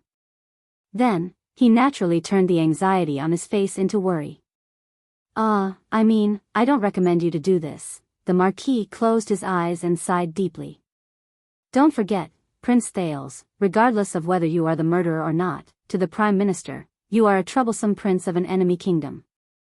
Shiles shook his head solemnly and spoke in an unprecedented tone of righteousness. "And Lisban is only a count under the Archduke of Dragon Cloud City. What can he do? He can't let you fly freely, and he can't pass judgment on you either. Of course, he can only detain you and wait for the Archduke's and suzerain's decision. Believe me, this will only make the situation worse." Nicholas snorted coldly and interrupted him. "When did you become so enthusiastic?" Shiles smiled in a friendly manner. "This is to fulfill the contract between me and the prince." The Marquis nodded sincerely. 4. Putre frowned and helped him finish his sentence. "To save your own life." Shiles shrugged and smiled from ear to ear. "This is just something I did along the way." Thales sighed and turned to Nicholas. "You haven't said whether Lisban is trustworthy or not." Nicholas frowned slightly. A second later, Caslin was once His Majesty's right-hand man. Against Thales' expectations, this strong and callous warrior, the commander of the White Blade Guards, actually lowered his head with a dejected expression. He shook his head and said, "So, I can't say." Thales was slightly startled. At this moment, the carriage door was suddenly opened. Raphael Lindbergh from the kingdom's secret intelligence department boarded the moving carriage with a calm expression. The carriage that was already filled with 4 people became a little more crowded. "You all know the situation, right? We have to make a decision as soon as possible." The young man from the kingdom's secret intelligence department looked at Nicholas and smiled. His tone was still relaxed, but his words were chilling. "Your dear Prime Minister is walking towards us." Everyone in the car stirred slightly. Thales was puzzled. "The Prime Minister is coming personally? Why?" "But that's not the worst part," Raphael said calmly. "The worst thing is, he opened the other window a crack and pointed in a direction outside." Thales moved closer to the window. In the distance, an old noble with a medium build and white hair walked towards their carriage, surrounded by soldiers. But Thales' gaze immediately froze. An old lady dressed in a red robe walked beside Lisban with a composed expression. They talked from time to time, and pointed at the 2 Camion carriages.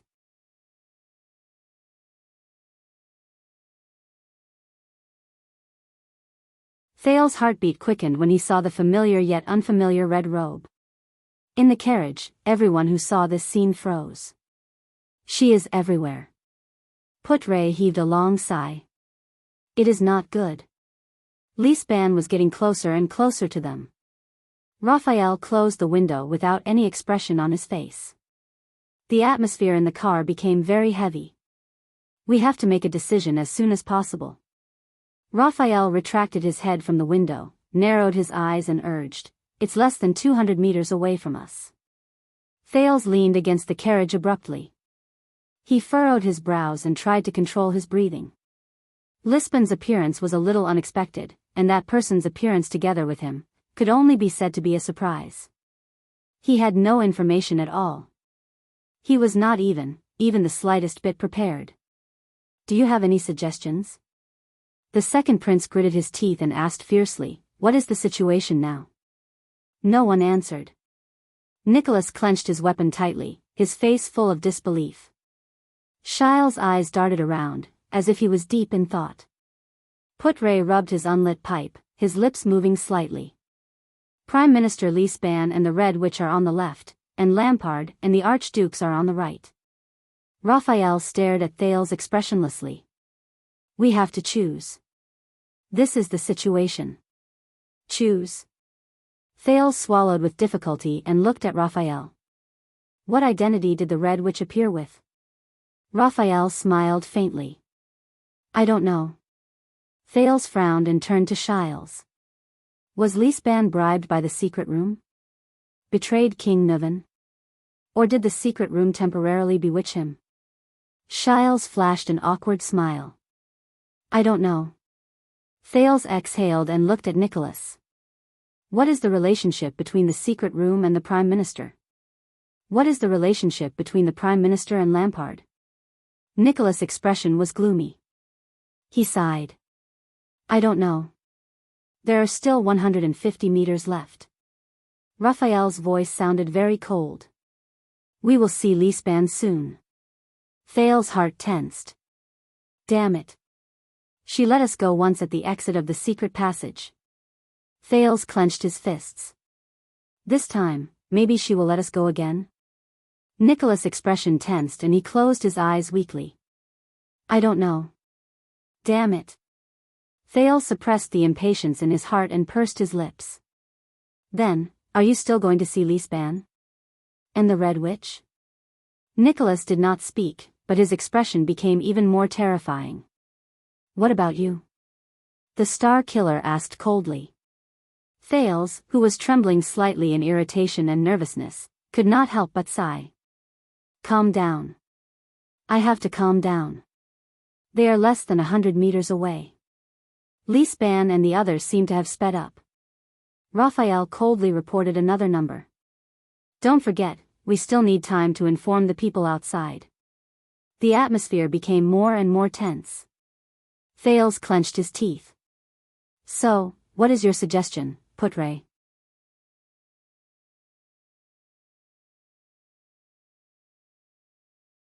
The prince asked in a low voice, controlling his volume.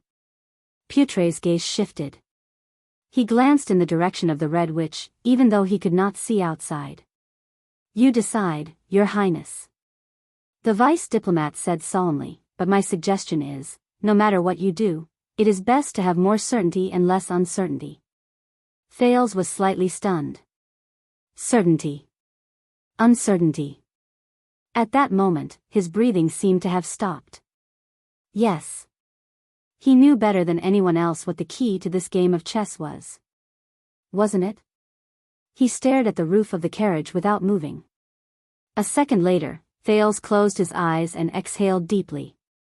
I have decided, the second prince opened his eyes and said faintly. The Prime Minister is on the left, Lampard is on the right. More certainty, less uncertainty. As for all of you, Lord Nicholas. Thales looked at Nicholas calmly. Are you more afraid of death or failure? Nicholas frowned. Outside the carriage, Count Lispan, the Prime Minister of Extet, was talking to Madame Calchon in the distance. I understand your concerns, but this is absolutely not allowed. The Prime Minister frowned and forcefully rejected the smiling Red Witch. The Archdukes will use their own troops to defend the gatehouse. There has never been such a precedent, but his words were quickly interrupted. Prime Minister. In the distance, Viscount Lysden roared at him at the top of his lungs and pointed in a direction. The carriages. Prime Minister Lispan quickly realized the situation. The two Camion carriages that had just arrived and claimed to be visiting Heroic Spirit Palace, along with a dozen or so attendants, suddenly turned around. They dashed towards the gatehouse. The coachman whipped the horses as if they did not care about their lives. They rushed past the patrol team at the fastest speed possible. The Red Witch looked at the two carriages and frowned slightly. Prime Minister Lispan was stunned at first, then his entire body trembled. Something was not right. The Archduke's subordinates? The gatehouse? Heroic Spirit Palace? He turned his head and looked at the Red Witch, feeling doubtful. Something was not right. Lispan had a feeling that the key to everything that happened today was in that carriage. In the next second, Lispan's expression tensed. He strode forward and roared furiously at his patrol team with the loudest voice he could muster, "Stop them! Stop those two carriages! Everyone, stop them at all costs!" Above the gatehouse. Count Levon, who was nervously observing the patrol team, saw the change below and was slightly stunned. In his field of vision, a dozen or so people were guarding the two carriages. Under the pursuit of the patrol team behind them, they were heading towards their gatehouse. What's going on?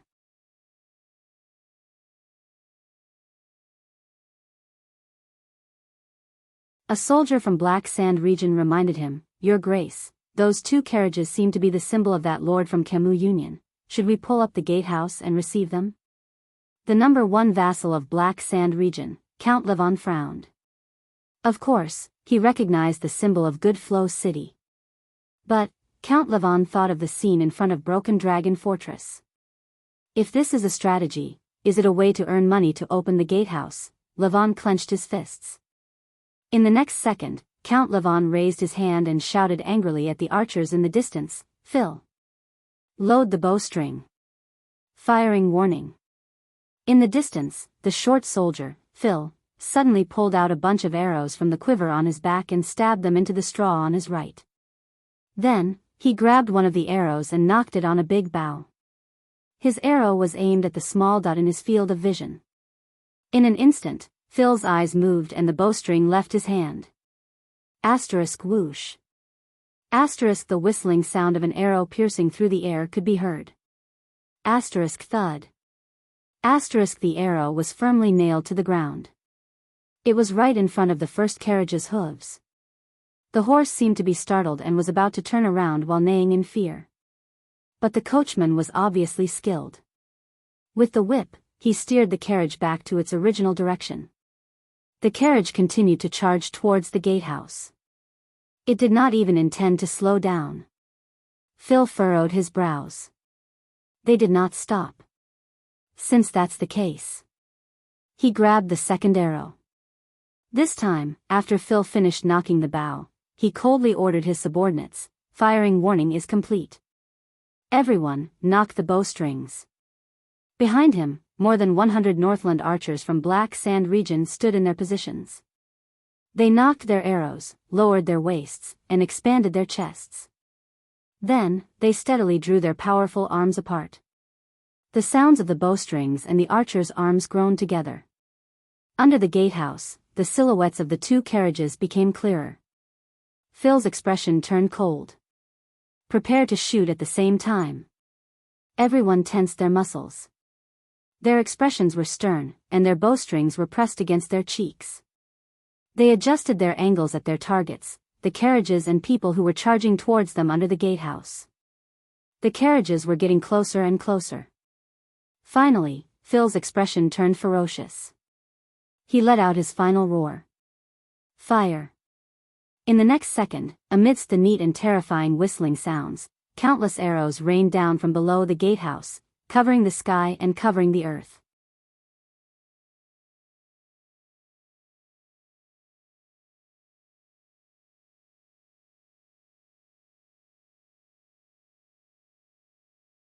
Chapter 245.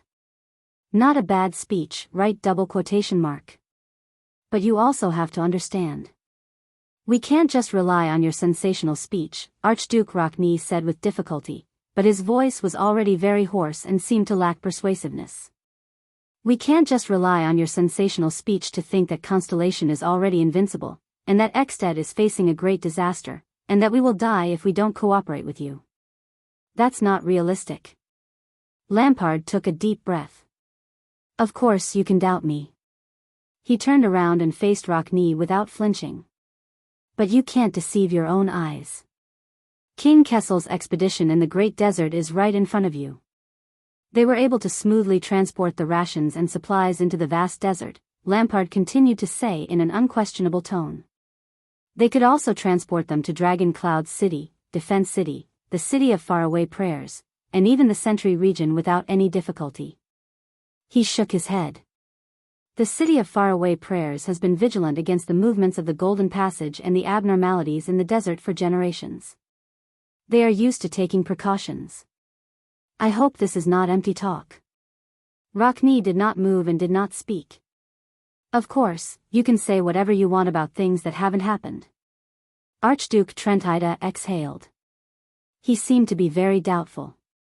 Alarmist words can bewitch idiots who don't use their brains. He narrowed his eyes. But it's best not to use it on us. Archduke Letko raised his head and glanced at Trentida. Alcius lowered his head and stared at the ground. He did not speak for a long time. But they have an efficient and powerful team of officials. This is not a lie. Lampard gestured to the four archdukes. After the Bloody Year, the Jade Star royal family's direct regular army has been increasing year by year. The mystic guns and other valuable equipment in Broken Dragon Fortress have also increased greatly. These will affect our victory. You can even seek confirmation from Madame Calshon. Over the years, the quality of the members recruited by the Secret Intelligence Department has greatly surpassed that of the Secret Room. In the face of their spies and schemes, the famous Red Witch can only passively counterattack most of the time. But please believe me, as long as there is the slightest possibility of taking the initiative to attack, she is unwilling to carry out such a risky strategy. The Archduke of Black Sand Region walked past the 4 archdukes. His gaze was solemn, and he gave off an extremely oppressive feeling. Let's look back at the example of the war more than 100 years ago. It's not a difficult task. Compare it to the present, he said in a low voice. But we are at a critical juncture that will determine the future of the kingdom. There is no doubt about it.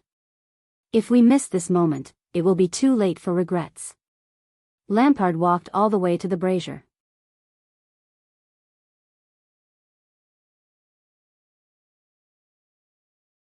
The blazing flames reflected his back in the eyes of the 4 archdukes. At that moment, Chapman Lampard's voice seemed to carry a heavy weight. Constellation and us are like 2 heavily injured swordsmen who saw each other's weakness in the last battle of life and death, he said softly. That weakness is time. Archduke Lekko's expression changed. Our weakness is that we can't afford to waste time. We can't give Constellation time to recover from its injuries and slowly reform itself. Constellation's weakness is that they need to fight for time. They will definitely delay the conflict at all costs until the scar of the Bloody Year heals. Lampard's expression became solemn.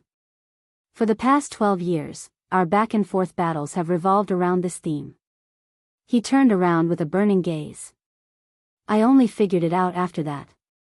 King Kessel's desert expedition, which cost him a lot, was not only a demonstration of their expeditionary abilities, but also a smokescreen. It was to make us doubt the existing forces in Constellation, and make us hesitate about sending troops south. All these years, Constellation and the Kingdom's Secret Intelligence Department have done everything they can to create internal strife in order to buy time and clean up the devastation in the kingdom. The Archduke of Black Sand Region raised his hand and clenched his fist. And I've done everything possible to expand the local conflict into a war through the prince or the territory, all to buy time and disrupt Constellation's plans. So you want us to send troops? Alcius suddenly said. Even if it's to tempt us with benefits that exceed our expectations? Lampard nodded wordlessly. Trent Ida exhaled and rubbed his palms together. Let's talk about something realistic. Even if we all agree with you and send troops south together, then what do you plan to do? 12 years ago, when we had the greatest advantage, we still couldn't conquer the south of Shepherd's River. The Archduke of Reformation Tower spread his palms with a strange expression. If it's really as you said, and our neighbors to the south are no longer what they used to be, Trent Ida chuckled. Then what makes you think it will definitely succeed 12 years later? The archdukes fell into deep thought. But Lampard seemed to be prepared. He snorted softly, walked to the rectangular table, and knocked on it. He shook his head and said softly, "There's still a difference. 12 years ago, and now." Archduke Alcius revealed an interested expression. 12 years ago, we were too arrogant. When we sent troops, our strategy was to destroy the country. Lampard shook his head, seemingly very regretful. After we crossed the fortress, we launched an all-out attack. Not only did it deal a heavy blow to Constellation, but it also brought us great pressure. It left an opening for the Starlight Brigade's harassment.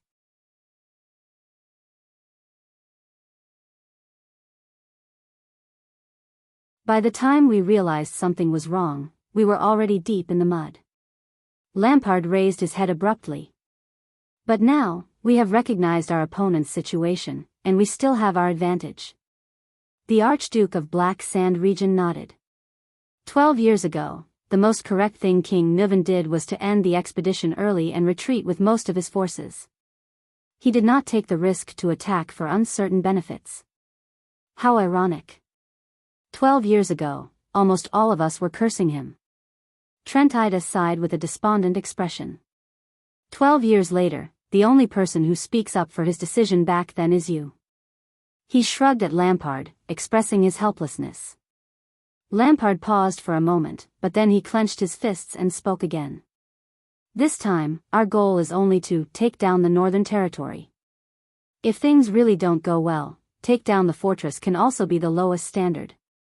Lampard slid his scabbard on the table, as if he was drawing a map. You all know how despicable the Constellations are in the National Conference. As long as it doesn't affect their own interests, the feudal nobles of Constellation will not be willing to help King Kessel. The latter has been pushing them too hard these past few years. So, just like 12 years ago, we will be facing an isolated northern territory with no reinforcements other than the royal family's regular army, or even better. Because the grudge between Manchester and Jadestar has not been settled, the neighboring land of Cliffs region will not send troops. The great damage the Northern Territory suffered 12 years ago is far from recovering. Archduke Letko's eyes flashed. Lampard raised his head and stared straight at the archdukes. And we still have the righteous cause of avenging the king. We have their prince and the heir of the Northern Territory in our hands. This will give us more leverage outside the battlefield. His words seemed to be filled with endless confidence. In this war, we will concentrate our military forces and rely on the military advantage that Ekstedt still has. We will fight steadily on the battlefield and only take down the Northern Territory. We will not bite off more than we can chew, and we will not add to the logistical problems. I am very confident in this. Lampard nodded at the archdukes. After we achieve this goal, we will have a foothold in the Northern Territory, and we will be able to completely reverse the 300 years of stalemate. Without the Northern Territory, Eternal Star City will have almost no place to defend. We will have the absolute initiative. We can attack or retreat. Even if we do not advance or retreat, we can still give Eternal Star City an invisible pressure and threat. He pointed at the invisible map on the table with his scabbard. So, you volunteered to take over the land in the Northern Territory and guard the south. Alcius raised his head sharply. Is this your goal?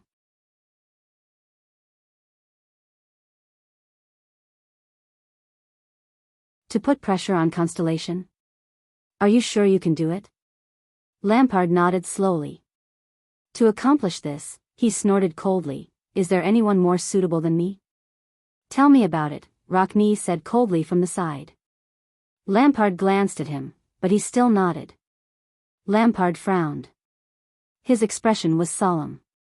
I will use year-round invasions and military deployments to form continuous pressure on Constellation, especially Eternal Star City.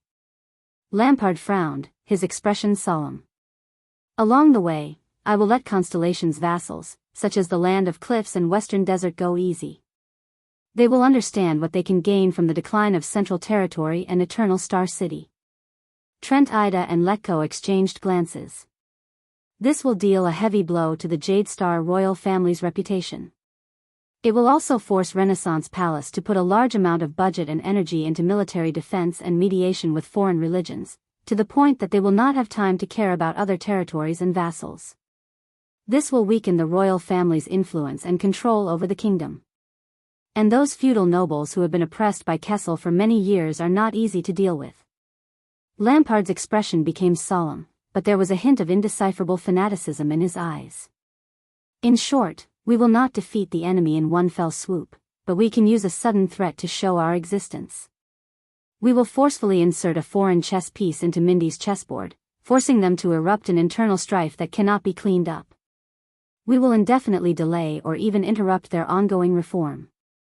As time goes by, Constellation will fall ill from the difficulties of the journey of change and transformation step by step. Lampard raised his gaze, and the expression in his eyes became sharper. And we will turn the tide with all our might. Even turn the tables. The Archduke sank into deep thought. At this moment, Your Grace, a valiant female voice rang from outside the door, I am coming in. The sound of weapons rubbing against each other immediately came from outside the stone hall. The four archdukes' expressions tensed up, and they all looked at Lampard. Lampard's expression changed at first, then he nodded at them. Let her in, Archduke Lekko said loudly. Everything will be fine. As the Archduke's voice faded, the sound of a sword being sheathed came from outside the door. In the next second, the figure of the swordswoman Croche appeared in the hall. This female warrior, which was rarely seen in Extet, respectfully came before Lampard. With a solemn expression, she whispered a few words into the Archduke's ear. At that moment, Archduke Trentida sharply noticed that Lampard's eye sockets had suddenly widened. Something is happening. Trentida quietly said, it seems to be related to the situation at hand. Bang. Like a swarm of insects, the arrows rained down on the ground from above the gatehouse. Thud. Clang.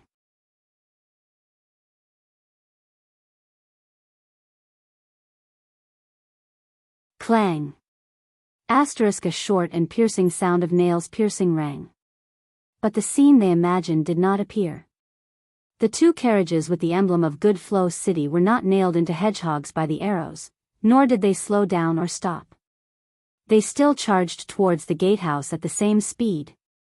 Instead, the three patrol squads chasing after them stopped in their tracks. Their scalps were numb, and they looked in front of them in shock and bewilderment. Countless arrows were nailed to the ground in a densely packed manner, just a few meters in front of them. They were firmly separated from the two carriages. If they took another step forward, one of the arrows might land on their heads. With this thought in mind, the patrol squads raised their heads to look at the gatehouse with shock, anger, and confusion. Above the gatehouse, Phil the archer put away his bow and arrows. He watched with satisfaction as the patrol squads were intercepted by his troops on the road. Phil turned around and gestured to Count Levon. The Count gave him a thumbs up. The two carriages, together with the attendants who were lagging behind them, all ran towards the gatehouse's gate. What's going on? Outside the gatehouse, as the nominal commander of the patrol squads, garrison officer Viscount Lysden was already jumping with rage. How many years had it been since he saw his troops stopped under the gatehouse by a warning shot? And in Dragon Cloud City? Sir, madam, you saw it. How dare they? With two equally enraged guards, Lysden pointed at the gatehouse and roared furiously at Prime Minister Lisban and the Red Witch, Kalshan. Attack my troops? In Dragon Cloud City, attack the patrol squads guarding Dragon Cloud City, attack the king's regular army. He clenched his fists and roared, no matter who they are, *CK their whole families. Boom. With a loud bang, the temporary gate in the middle of the gatehouse was slowly pulled up with the sound of metal rubbing against each other. The two carriages then slowed down and passed through the first gatehouse with the people around them. They entered the highest part of the inner city, Heroic Spirit Palace. Count Lisban frowned slightly. He first glanced at the carriages that broke through the encirclement and rushed into the gatehouse. Then, he quietly observed the situation above the gatehouse. His white hair swayed slightly in the wind. Calm down, Your Grace, the Prime Minister said faintly, everything happens for a reason. Only then did Viscount Lysden stop talking. But his breathing was still rapid, and the veins on his arms bulged. He stared at the Red Witch beside the Prime Minister with an unfriendly expression.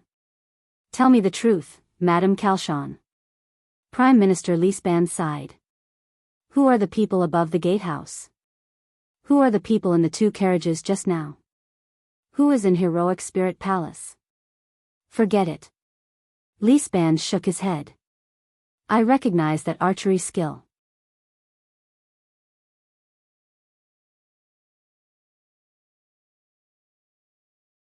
"12 years ago, when we attacked the fortress, Phelps and his colleagues were the best at suppressing the enemy's shots.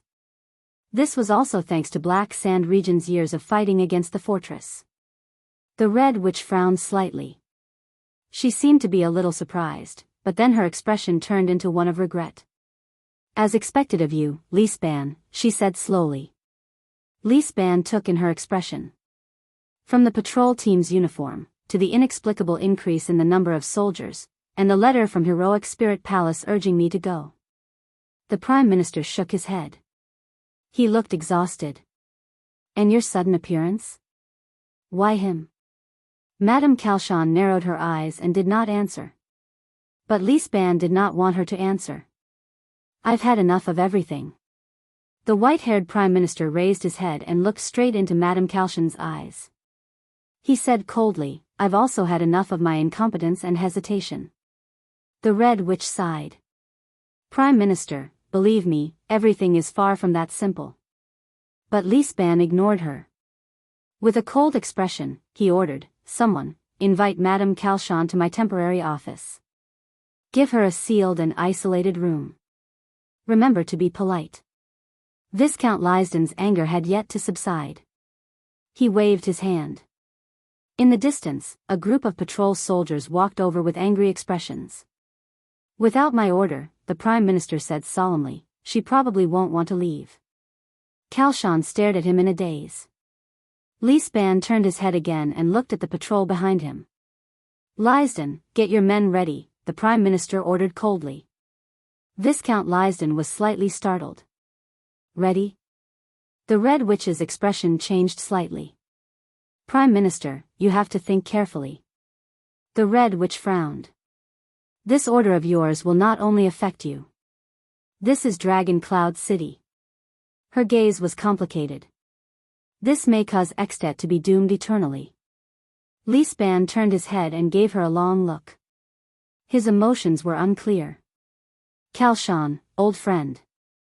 The Prime Minister put his hands behind his back and walked slowly to her side.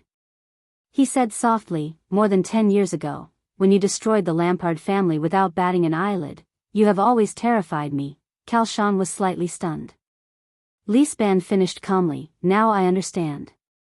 You did not choose Chapman Lampard. The Red Witch closed her eyes and sighed softly. Lisban, the Prime Minister's gaze was extremely terrifying. You created him with your own hands. Calchon lowered her head and smiled gently. Viscount Lysden came to the Prime Minister's side. With a hesitant expression, he asked, Sir, what should we prepare? Lisban no longer cared about the Red Witch's reaction. He turned his head abruptly and looked at the gatehouse, at the slowly descending steel gate. His gaze was firm. Prepare to attack the city. You're tuning into the Carefree Valley YouTube channel. Don't forget to subscribe and join us on this journey to catch the most captivating stories.